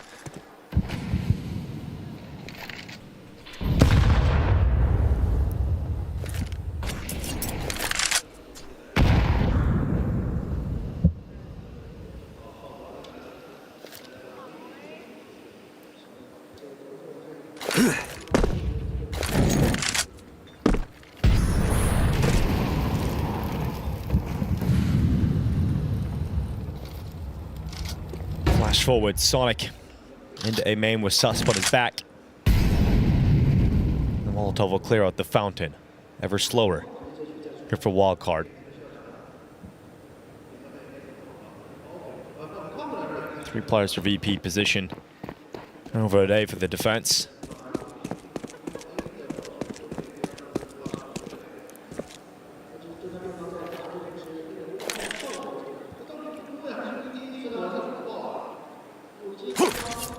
Smoke is up. Molotov to follow. James is forced away from camera to the bricks, but his teammates block it. Unfortunately enough, Fame still gets that kill. He's going to go back out again. This time, James will miss. Fuzi applying pressure in that DP. Oh, that plant is coming in right now. It's already secured, and a lot of damage being done on the VP. They're coming around the corner and Heaven. Flick goes forward into the waiting arms of Fuzi, and he will welcome him with love. A great shot to the head. Norbert hangs out in the canal, but there's no getting back into this one. Wildcard sink their teeth deep into this post-plant setup. Look at where all the X's are for the blue X's on that take at the A bomb site, all towards bricks, all towards heavens. That's Virtus.pro getting really bottlenecked during that execute. Again, panicking when all the utility comes in and the protocols just crumbling beneath them and nobody keeping mind of where they are, where their teammate is, and playing in that relation. Wildcard can focus on basically one position during the hit at bricks while 2 players struggling to find a clean fight from Virtus.pro. Good first kill, but with Heaven smoked and camera Molotoved, everyone's focused there, and eventually the flank comes through camera. And way too many bodies in one place to hold that back.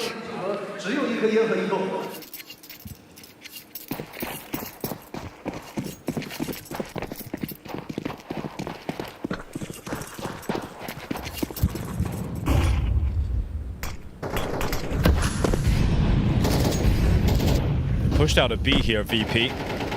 Norbert's the man to go and have a look. And he doesn't see anybody. It's completely vacant, so he's going to take that space and information alongside of it.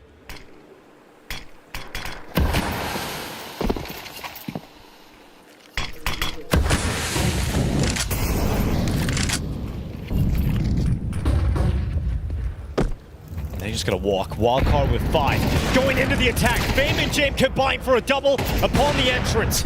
As James is stuck now under a lot of pressure, he's gonna throw out a smoke for his own cover. Molotov onto the water. James, his feet singed, but he stays in position. They're walking right They're through, walking surely. right past him. Stanislaw going in. James trying to get away, but there's no getting away from Stanislaw. 53 seconds. Wildcard into the site. The numbers still may be even, and there's a flank coming in for Norbert. It's been a long time in the making, but he's still going to lose his life as Fuzi goes back to check it, and VP locked in at heaven. These smokes are still up. The last piece of utility tossed out, and it's effective. Jaba goes down, evens out the numbers, but does that entice VP to go in for this? There's still some time on that plant. This is a really cool reposition from Fuzi as well. Yeah, this is smart. He was last detected towards A main, but it's gone over to the camera.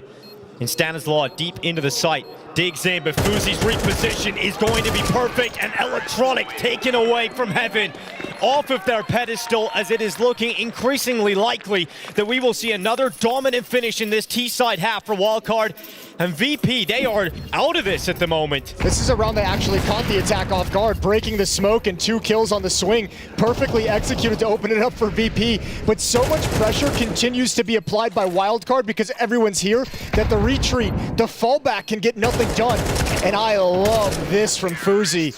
Smoke is up, he's got the timing, he knows he's got the space to transfer over.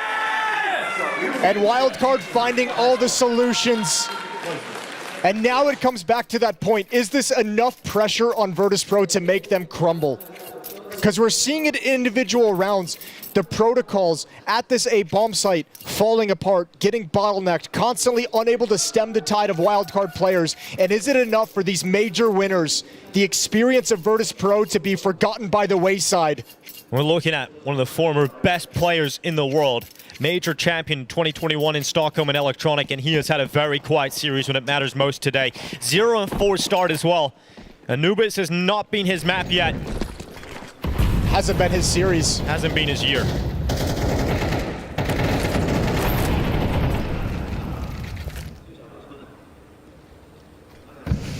A play out of B. Looking to be set up. Norbert, this time will have a friend. This time he will have James. And they boost. They peer around with the AWP, and it's a perfect play to take Fuzi out of it. Just when Fuzi makes his move, that boost comes to fruition. Fame, oh, flashed in, one's close up, not blinded, but so the player that is blinded is the support that's there for the trade. And good cover from James, that's bomb hitting the deck. And finally, Virtus.pro have secured themselves a second round and a clean round and handled what Wildcard bring into the battle. That's maybe the first time we see Wildcard spread out so significantly. Everything else has been barreling into these B splits, right? Barreling into A main. Now they're in more of a default, and Virtus.pro can handle that.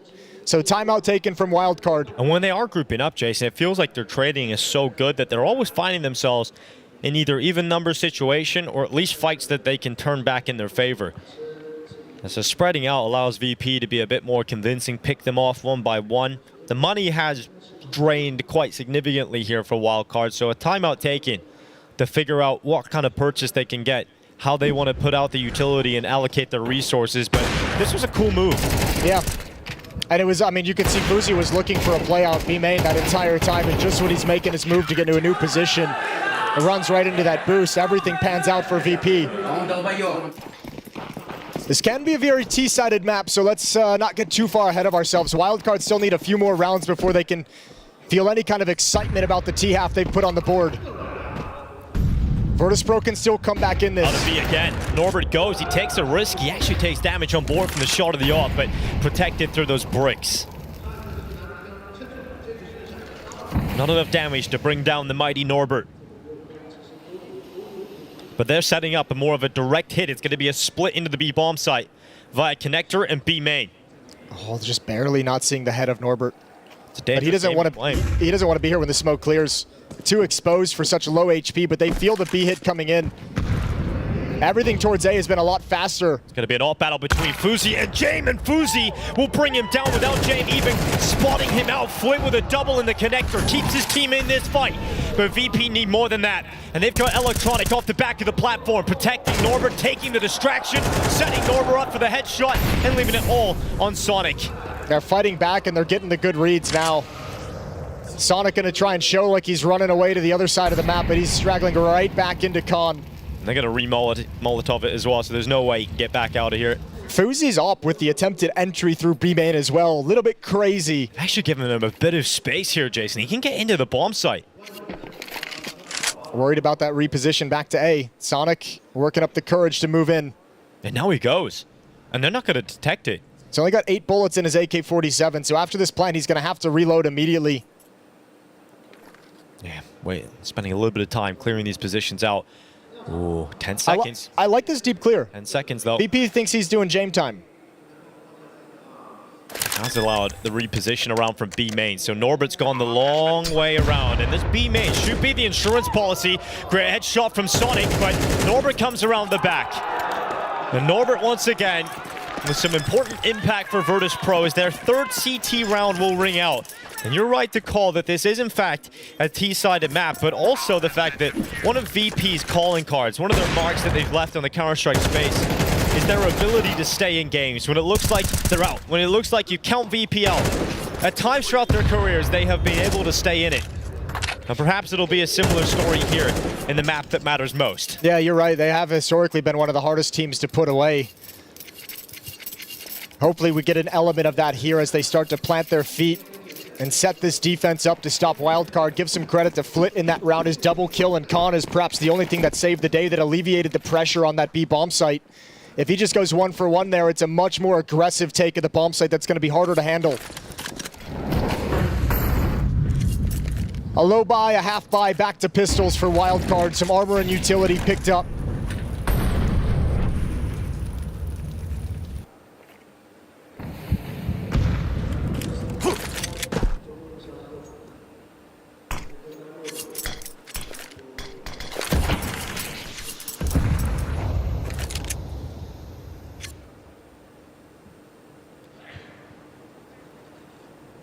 The Tech-9 spread across the map, but the majority of the Wildcard players are positioned outside of B main. Stanislaw making his way through the mid-smokes. It's not a bad position for Stanislaw to gain, but Flit, great angle, but did he spot him? Stanislaw somehow has slipped by the scope, but oh, the steps made. He wasn't aware of Flit being around that corner, and so his opportunity goes awry. And now the rotation of Flit to come and help his B play as the pistols pounce through B main. It is to their death. Good shot with a Tech-9 from J-Buff, but Norbert's going to cut him down. Clothesline, 3 kills for Norbert in the round on the B defense. 2 more remaining in this opening half. And Virtus.pro have withstood the initial shock and awe of Wildcard to bring this right back into contention. Felt like they might just get overrun, but they've settled things down.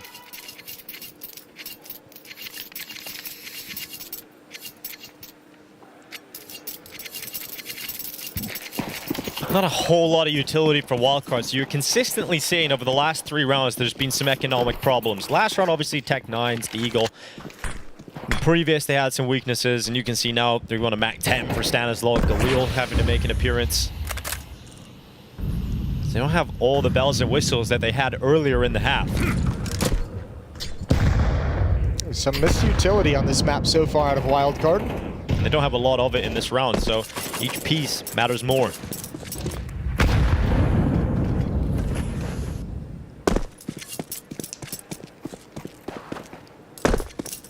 Jay making the rotation with his sniper over towards A. He wants to position it at Heaven, thinking that they've got to read that it will be an A play for Wildcard.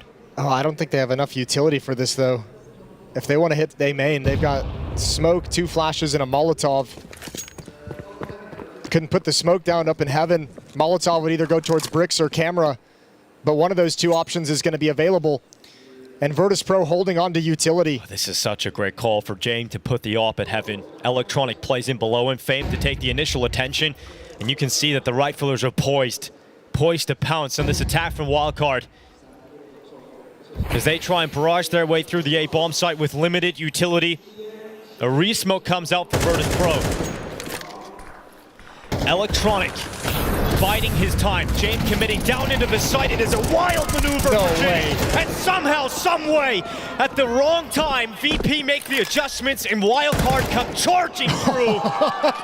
And Virtus.pro are cast aside. Wildcard will go to 7 on the T side. And for Virtus.pro, they will have felt like that is one they were about to win. I said bricks or camera for the Molotov. It's actually a third option of Cake right behind the bomb site. And as James gets smoked off, he drops in. And once again, you get that weird bottleneck of 2 Virtus.pro players unable to find a comfortable fight. And Stanislaw is able to entry with just a MAC-10. Double kill as he comes in. It's wild the way they're finding these kills. Virtus.pro still cannot get a grip. 7-4.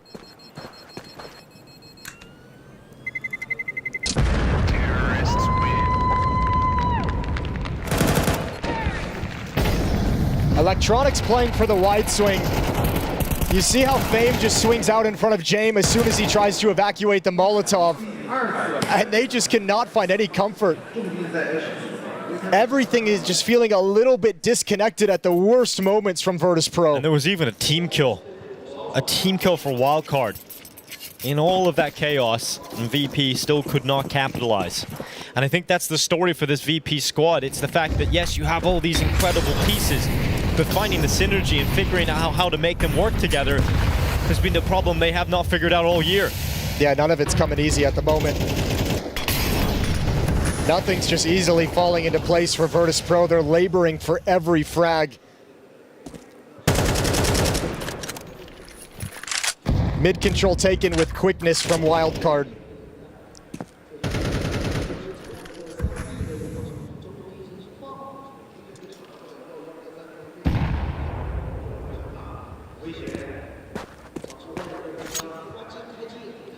Fuzi clearing camera. Stanislaw alongside of him, but he took damage, so that's sound given away.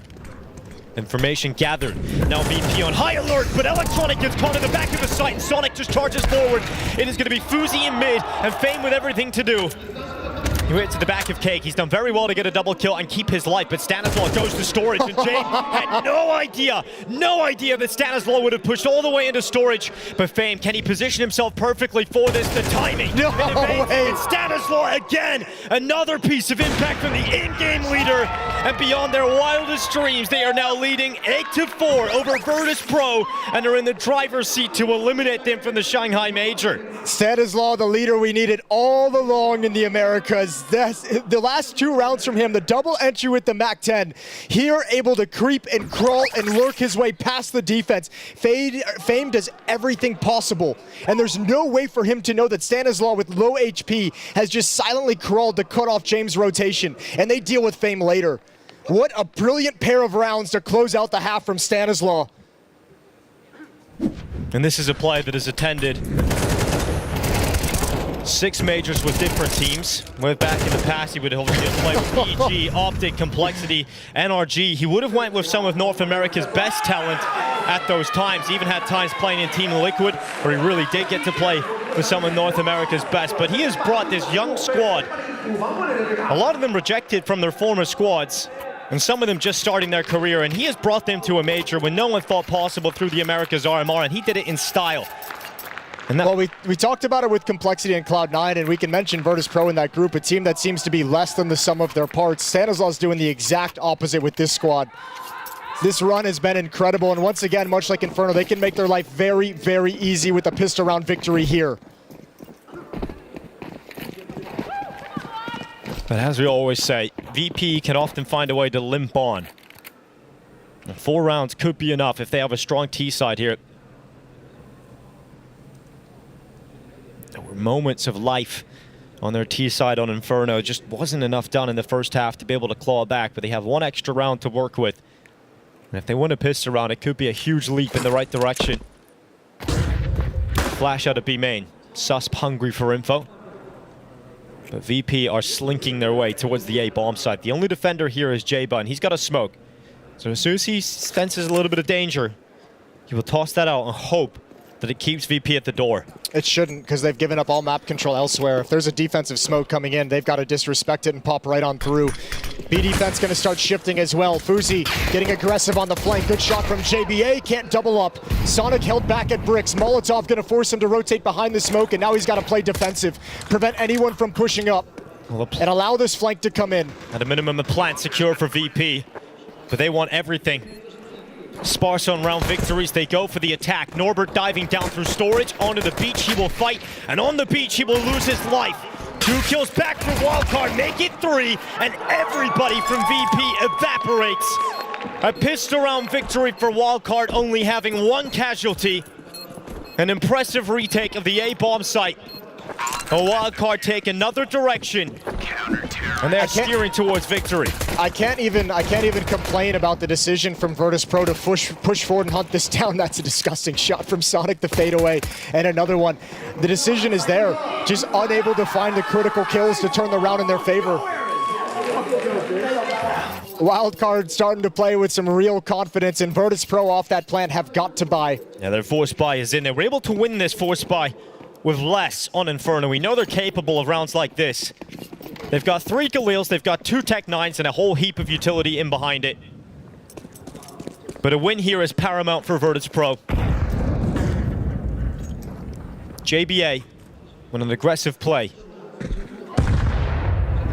He's going to be pushed from T-Stars, needs to be careful, he's got his teammate with him. And so Flick doesn't want to extend into the open too far. And in fact, they have now conceded control outside of the A site. VP are going to have to play a slow round here. We know they're comfortable with that.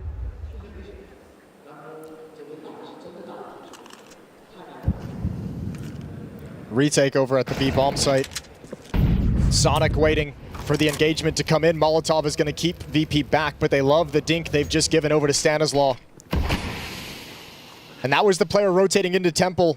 And I think that's what's motivating Flit to be a little bit more aggressive. Stanislaw with low health kind of just has to hide and tuck himself into doors. He's going to get a lot of attention. 1 kill would be impressive. Well, the MP9 can melt at this range, and that's exactly what it does. Oh, no. Second kill from Stanislaw on low HP. Incredible performance from this in-game leader. He is a god right now. He so desperately wants this run to continue. Look at the way that Wildcard is moving around the map. The push through A. Oh, that's beautiful. Dinks and taps with the MP9, whittling him down and then disappearing into the map. Electronic to move in. Sonic defends in the pillar. Sound being made, so he readies himself for the fight. But Electronic sharp on that headshot. Both remaining Virtus.pro players are extremely low in health, though. And that could be a real problem as the plant starts to come in on default. There's 1 molly left here for Wildcard. The smoke available as well. And that peek from Fame puts it all on Electronic. And the pressure might be too much for his shoulders to handle on 21 health in the corner. They come around, and he's cleared out by Susp. It will be double figures for Wildcard. And another plant. Does Virtus.pro feel like they need to force buy here, down by 6 rounds? How does Stanislaw get 2? Counter-terrorists win.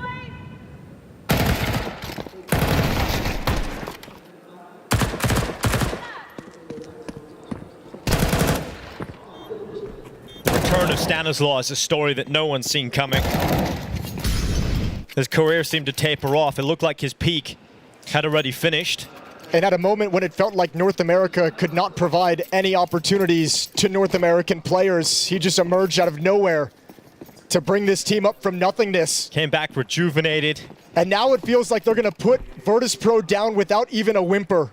And came back with Sonic as well, who took a hiatus to return to studies. And has come back and is showing a level and some success that we have never seen him hit before.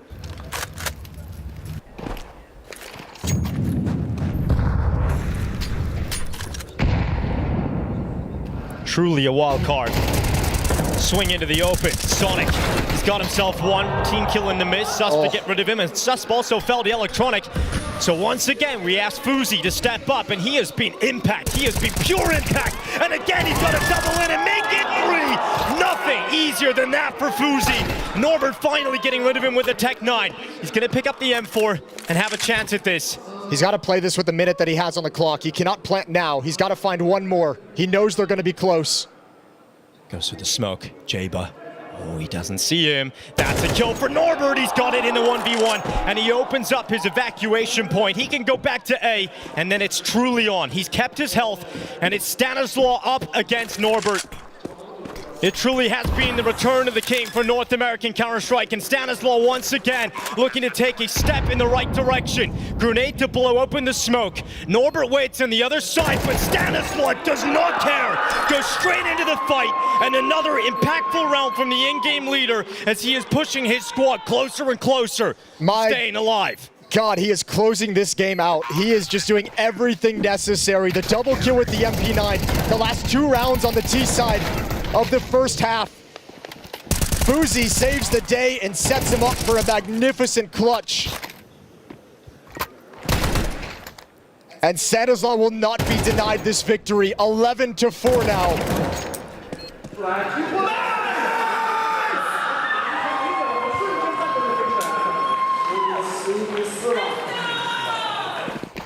And for Virtus.pro, they are now staring at a new low.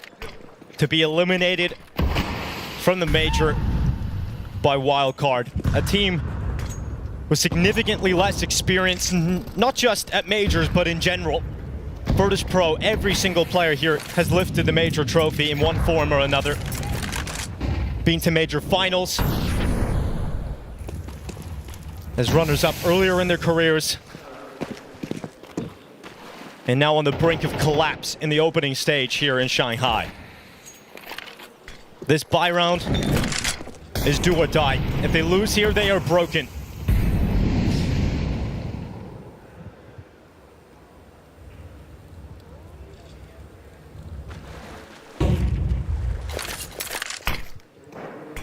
In front of the smoke, Jaba runs. Fade corner, he was expecting to turn for the flash, but Jaba still continued the fight. And so Wildcard have the advantage set up and followed by Sus and Sonic as they push through the connector smoke. Virtus.pro left on their final feet. Virtus.pro have no idea what to do. They are so stunned. It's Wildcard making all the plays, taking all the risks and being rewarded. And Virtus.pro just prays for it to stop, but the peaks keep coming through.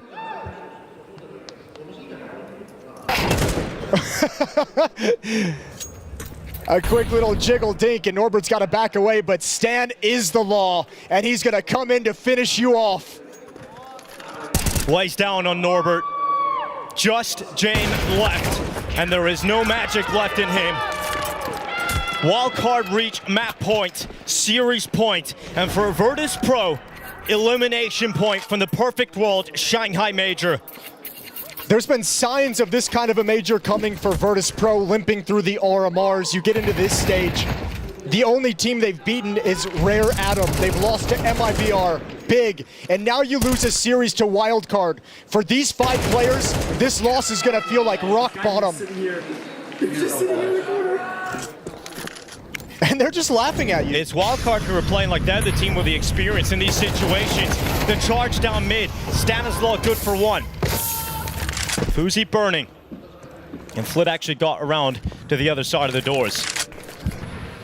The B play coming in, Sonic unable to hold on. A 3v3, Wildcard have to answer the call. Good progression from Fave, good map control, good space, and he's got another one, now backs off, gives them an advantage, and Fuzi and Jaba have to be very slow on this progression over.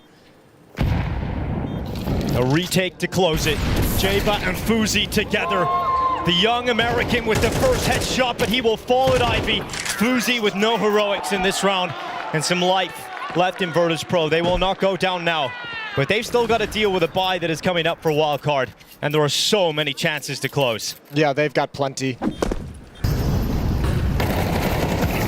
Stan almost able to line up a double. He had to wait an extra second for that flashbang to come in. Probably wanted a little bit more space on the engagement, but even this retake looked like it could have been solid. Beautiful shot from Jaba, but Fame and Jame combined to close things out. They have to win 7 more in a row.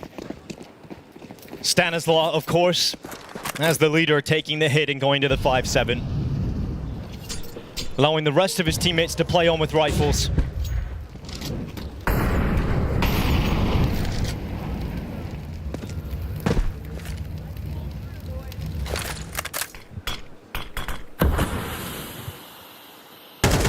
The boost pays off for James.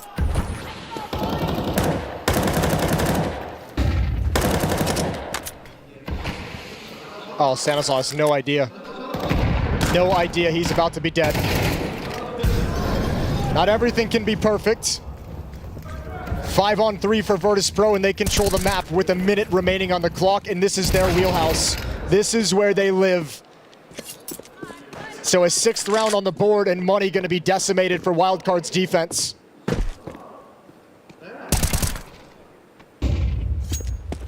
Virtus.pro will now have the opportunity to extend play and draw this scoreline back, but it has to be perfect for Virtus.pro, and that is the problem.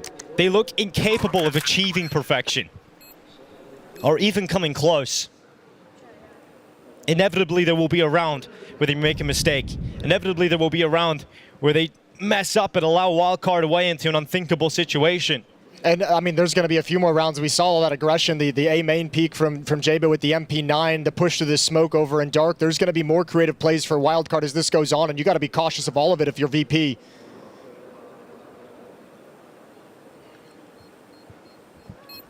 But at least for now, they're going to take a lot of the cash and funding away. 2 M4s saved. The rest will have to play on pistols. Terrorists win.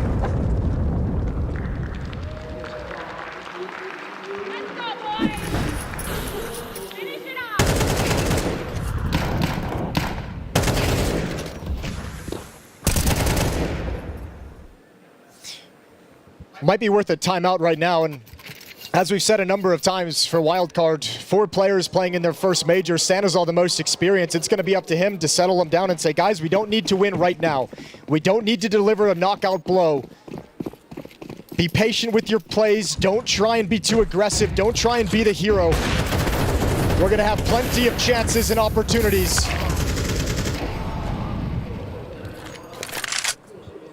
A blistering start to round 19 here for VP, and Electronic will track Sus into the connector, deal with that threat. The rifle is dead, and Stanislaw left for the P250.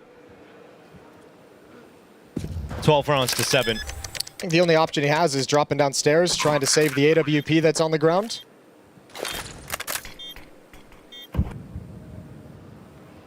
But Flit has that very much in mind. Combine the net damage with bullets. And eventually, we'll win that fight against Flit. 17 kills on Stanislaw. Terrorists win. 5 rounds separate these two teams. Virtus.pro stringing rounds together. If you're Wildcard in this situation, Jason, you don't have enough money for a full buy across every single player. Do you just take a half buy here? Maybe we go with the MP9s, get that Furia Spice out, and just try and go for that? Yep, on whoever can afford it. I think obviously you're going to want the AWP out. But the worst thing you can do right now is try and force things way too early, lose your economy. That's Virtus.pro's route back into this game to force overtime.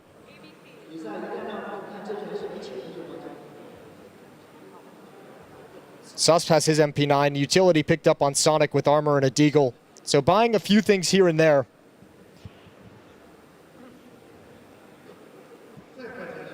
As Vince tries to keep the team settled down. 3 in a row for Virtus.pro.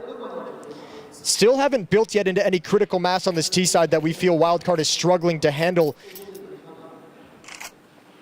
It is right now just about the money that Wildcard can get back into them in the next round and see what happens there. But just as much as Virtus.pro feels the pressure of elimination, Wildcard's going to feel the pressure of victory. Swing out for Fuzi, immediately answered by James.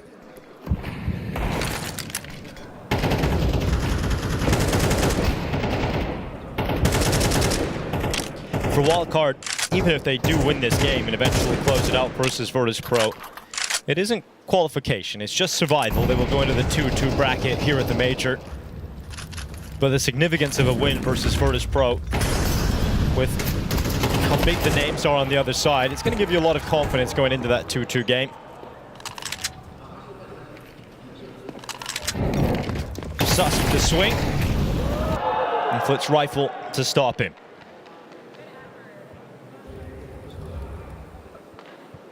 It's all been leading up to finally getting enough money for a goodbye again here for Wildcard. And Virtus.pro not taking any chances in this round. No one overstepping the mark, coming in very slow. Double dink onto the AK-47. Gonna start moving into the B bomb site, but next round is the one that matters for Wildcard.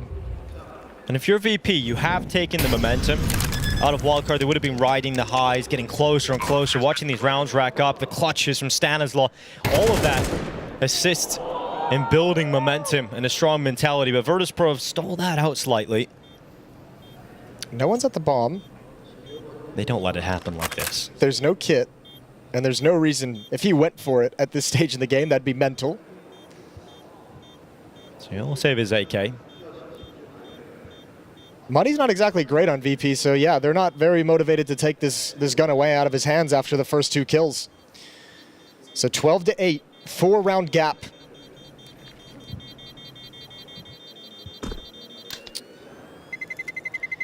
Jaba on the beach, turns at the wrong time.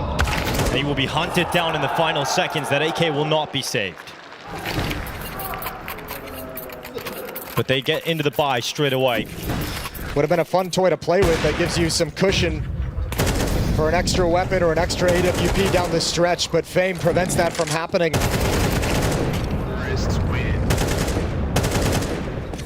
What does Wildcard have in store for us now?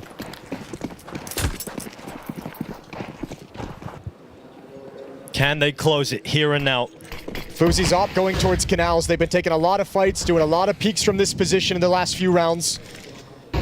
And Virtus.pro is going to be very aware that this is the best buy they'll have. Are they going to be aware that Fuzi's got a lot of courage to step in front of this smoke? This is crazy. The fact that he's playing in front of this smoke, Fuzi gets away with one. Is there a second? No yes, way. There is.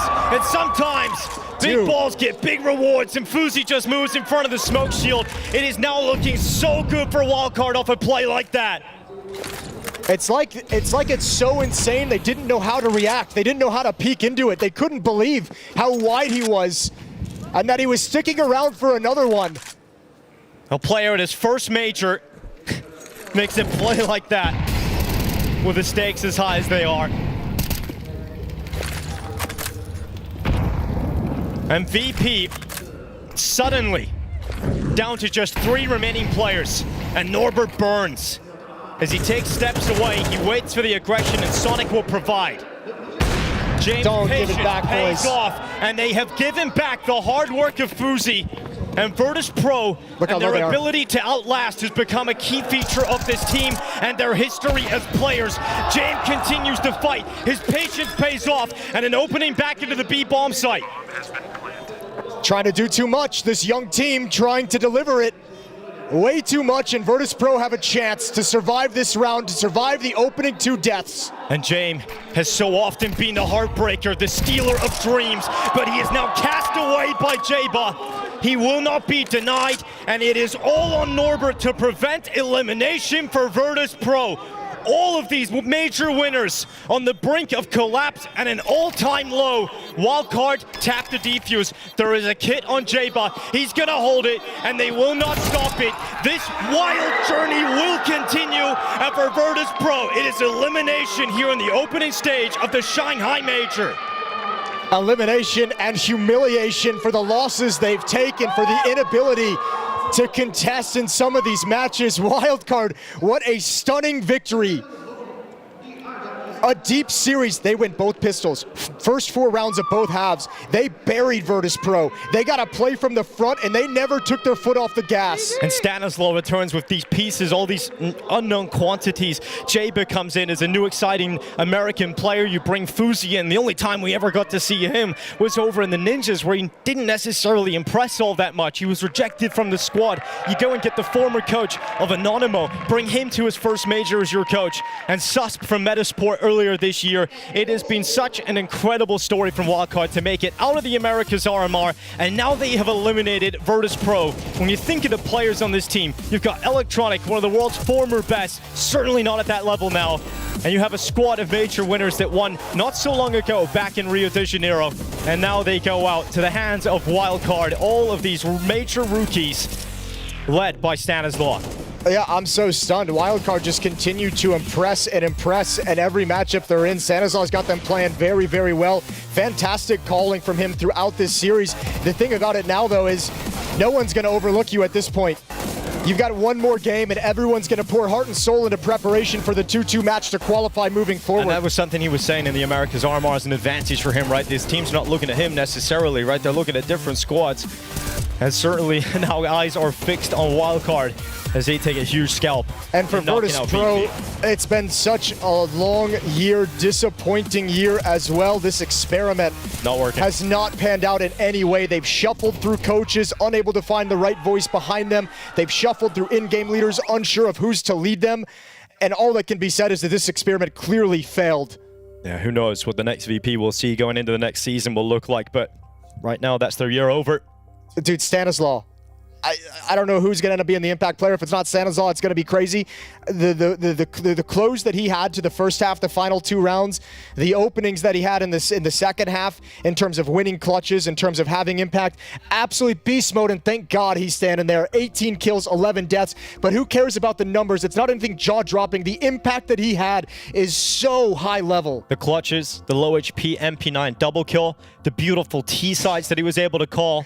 It is incredible what Stanislaw has been able to accomplish after such a large break out of the top tier of Counter-Strike. And I think they're going to end up playing big in the next round, and they better be careful because Wildcard coming into this is going to be so crazy with confidence. Well, it could be. It looks like Complexity might end up getting big. There's a that's right. That's right. It was Complexity. Yeah, thanks for the correction. Yeah, so we'll see what Wildcard are going to be able to do down the line. But whoever it is, now you get this style of calling and play that Stanislaw has brought into this team, and you put some confidence beneath him, it's going to get more and more dangerous.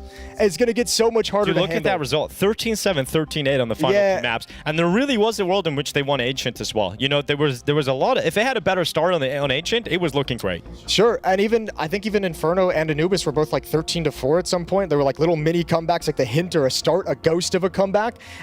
Wildcard buried them in those last 2 matches. Yeah, I'm all aboard the Wildcard train now. It's impressive to see them qualify for the RMR, then qualify out of the RMR in the fashion that they did it.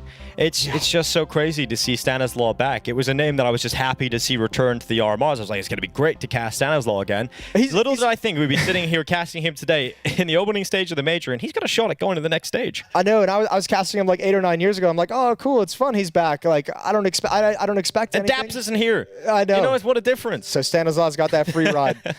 Man, that's a crazy result. Virtus.pro knocked out. Wildcard moves on to the 2-2 match. We're going to have to see what the matchups are going to end up being in the schedule for tomorrow. But man, I don't know. I love the proactive play from Wildcard all throughout the map, like doing some crazy things that Virtus.pro just didn't expect. And the fun about it is just seeing how clearly unfazed and unafraid they were. Yeah, well, we've got an interview down on the sidelines in Shanghai. How much does this one hurt for you guys? Because it looked more dejected than I've seen you guys before. I mean, it hurts a lot, but not like in Copenhagen. It's a deserved loss. I would say. When you say it's a deserved loss, like, was there something you noticed that was where you guys were not up to standards today? Yeah, maybe. Because, like, if we take Anubis on Prax, it was another team, another... communication and other stuff. So did you feel like there was a lot of pressure coming into this game? Did you feel that? Because you've got a very experienced lineup, so I'd expect you guys to be able to handle these kind of things. I don't say that it was a lot of pressure on us, especially on me, but I don't know what about others, but we just tried to play our game, and I don't know, it didn't work well. Looking at it not working well, obviously we saw the very close game against Big yesterday where you kind of had the lead. We spoke about it in the pre-match as well, that was a chance for you guys to obviously be in a different scenario today. Was there anything like a knock of confidence off the back of that? Was there anything worrying for the team? I don't think that we did some... I mean, we played good against Big, and it didn't affect us in bad ways. And we knew that we just didn't manage to play slowly on Vertigo, didn't give entry and other stuff, so we just came to this game confident as well. But it didn't work. Could it be that something is starting to not click within the team being on the same page and the way we would expect VP to play? Because we've seen across the whole year, right, it's been just a lot of up and downs for you guys. Can you repeat, please? Is it like you guys maybe not on the same page, like we've not got everyone going in the same direction, working the same way? Maybe, but we try to work in the same way as a team to understand what we want to do, how we want to play, and what James wants from us as a players. But I don't know. Nothing to say more. In normal VP fashion, I would say you guys were always capable of making a comeback. It did seem here that when it was pressure being added to you guys, when you needed to make a comeback, it wasn't possible. Does it feel like you're losing control of some games? Is there any reason you may think that that happens? I mean, in this game, we understand that if we win the pistol, we could make the comeback. But unfortunately, we lost the pistol. We lost second round. It was important clutch by me, 1v3. I didn't want it, so. But we still understand that 12-4, we still have the chance to make a comeback. But, you know, one mistake and you lost. Now, looking at the future, looking forward to 2025, what do you think this means for VP? I have no idea. Everything can happen. Everything can happen. Well, hopefully they'll come back stronger. That's what VP have always been able to do in the past. But for now, that's them saying goodbye from Shanghai.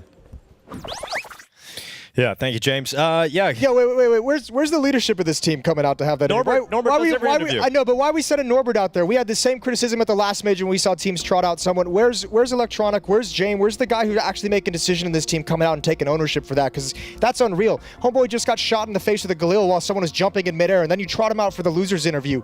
Get the leaders out there. I want to hear from the guys who are making the decisions on this roster of how they play the game. That's bogus, man. Yeah, Norbert just always having to be the one to go out there and talk. And yeah, I mean, unfortunately, you know, what he said at the end is, I don't know what stands for VP next year, and we'll wait and see. But right now, this is our schedule coming up. We've got Big versus Complexity. That's the opening matchup. We've got MIBR FlyQuest for a spot, and Wildcard Passion UA. Two of the stories from the RMRs. That's actually such a sick third matchup, which is crazy to say. I would have never said that 2 weeks ago, but the two teams just straight up chasing a dream right now, going head to head. Absolutely beautiful. Big Complexity, obviously huge implications for the Americas Counter-Strike, and Complexity and Big both.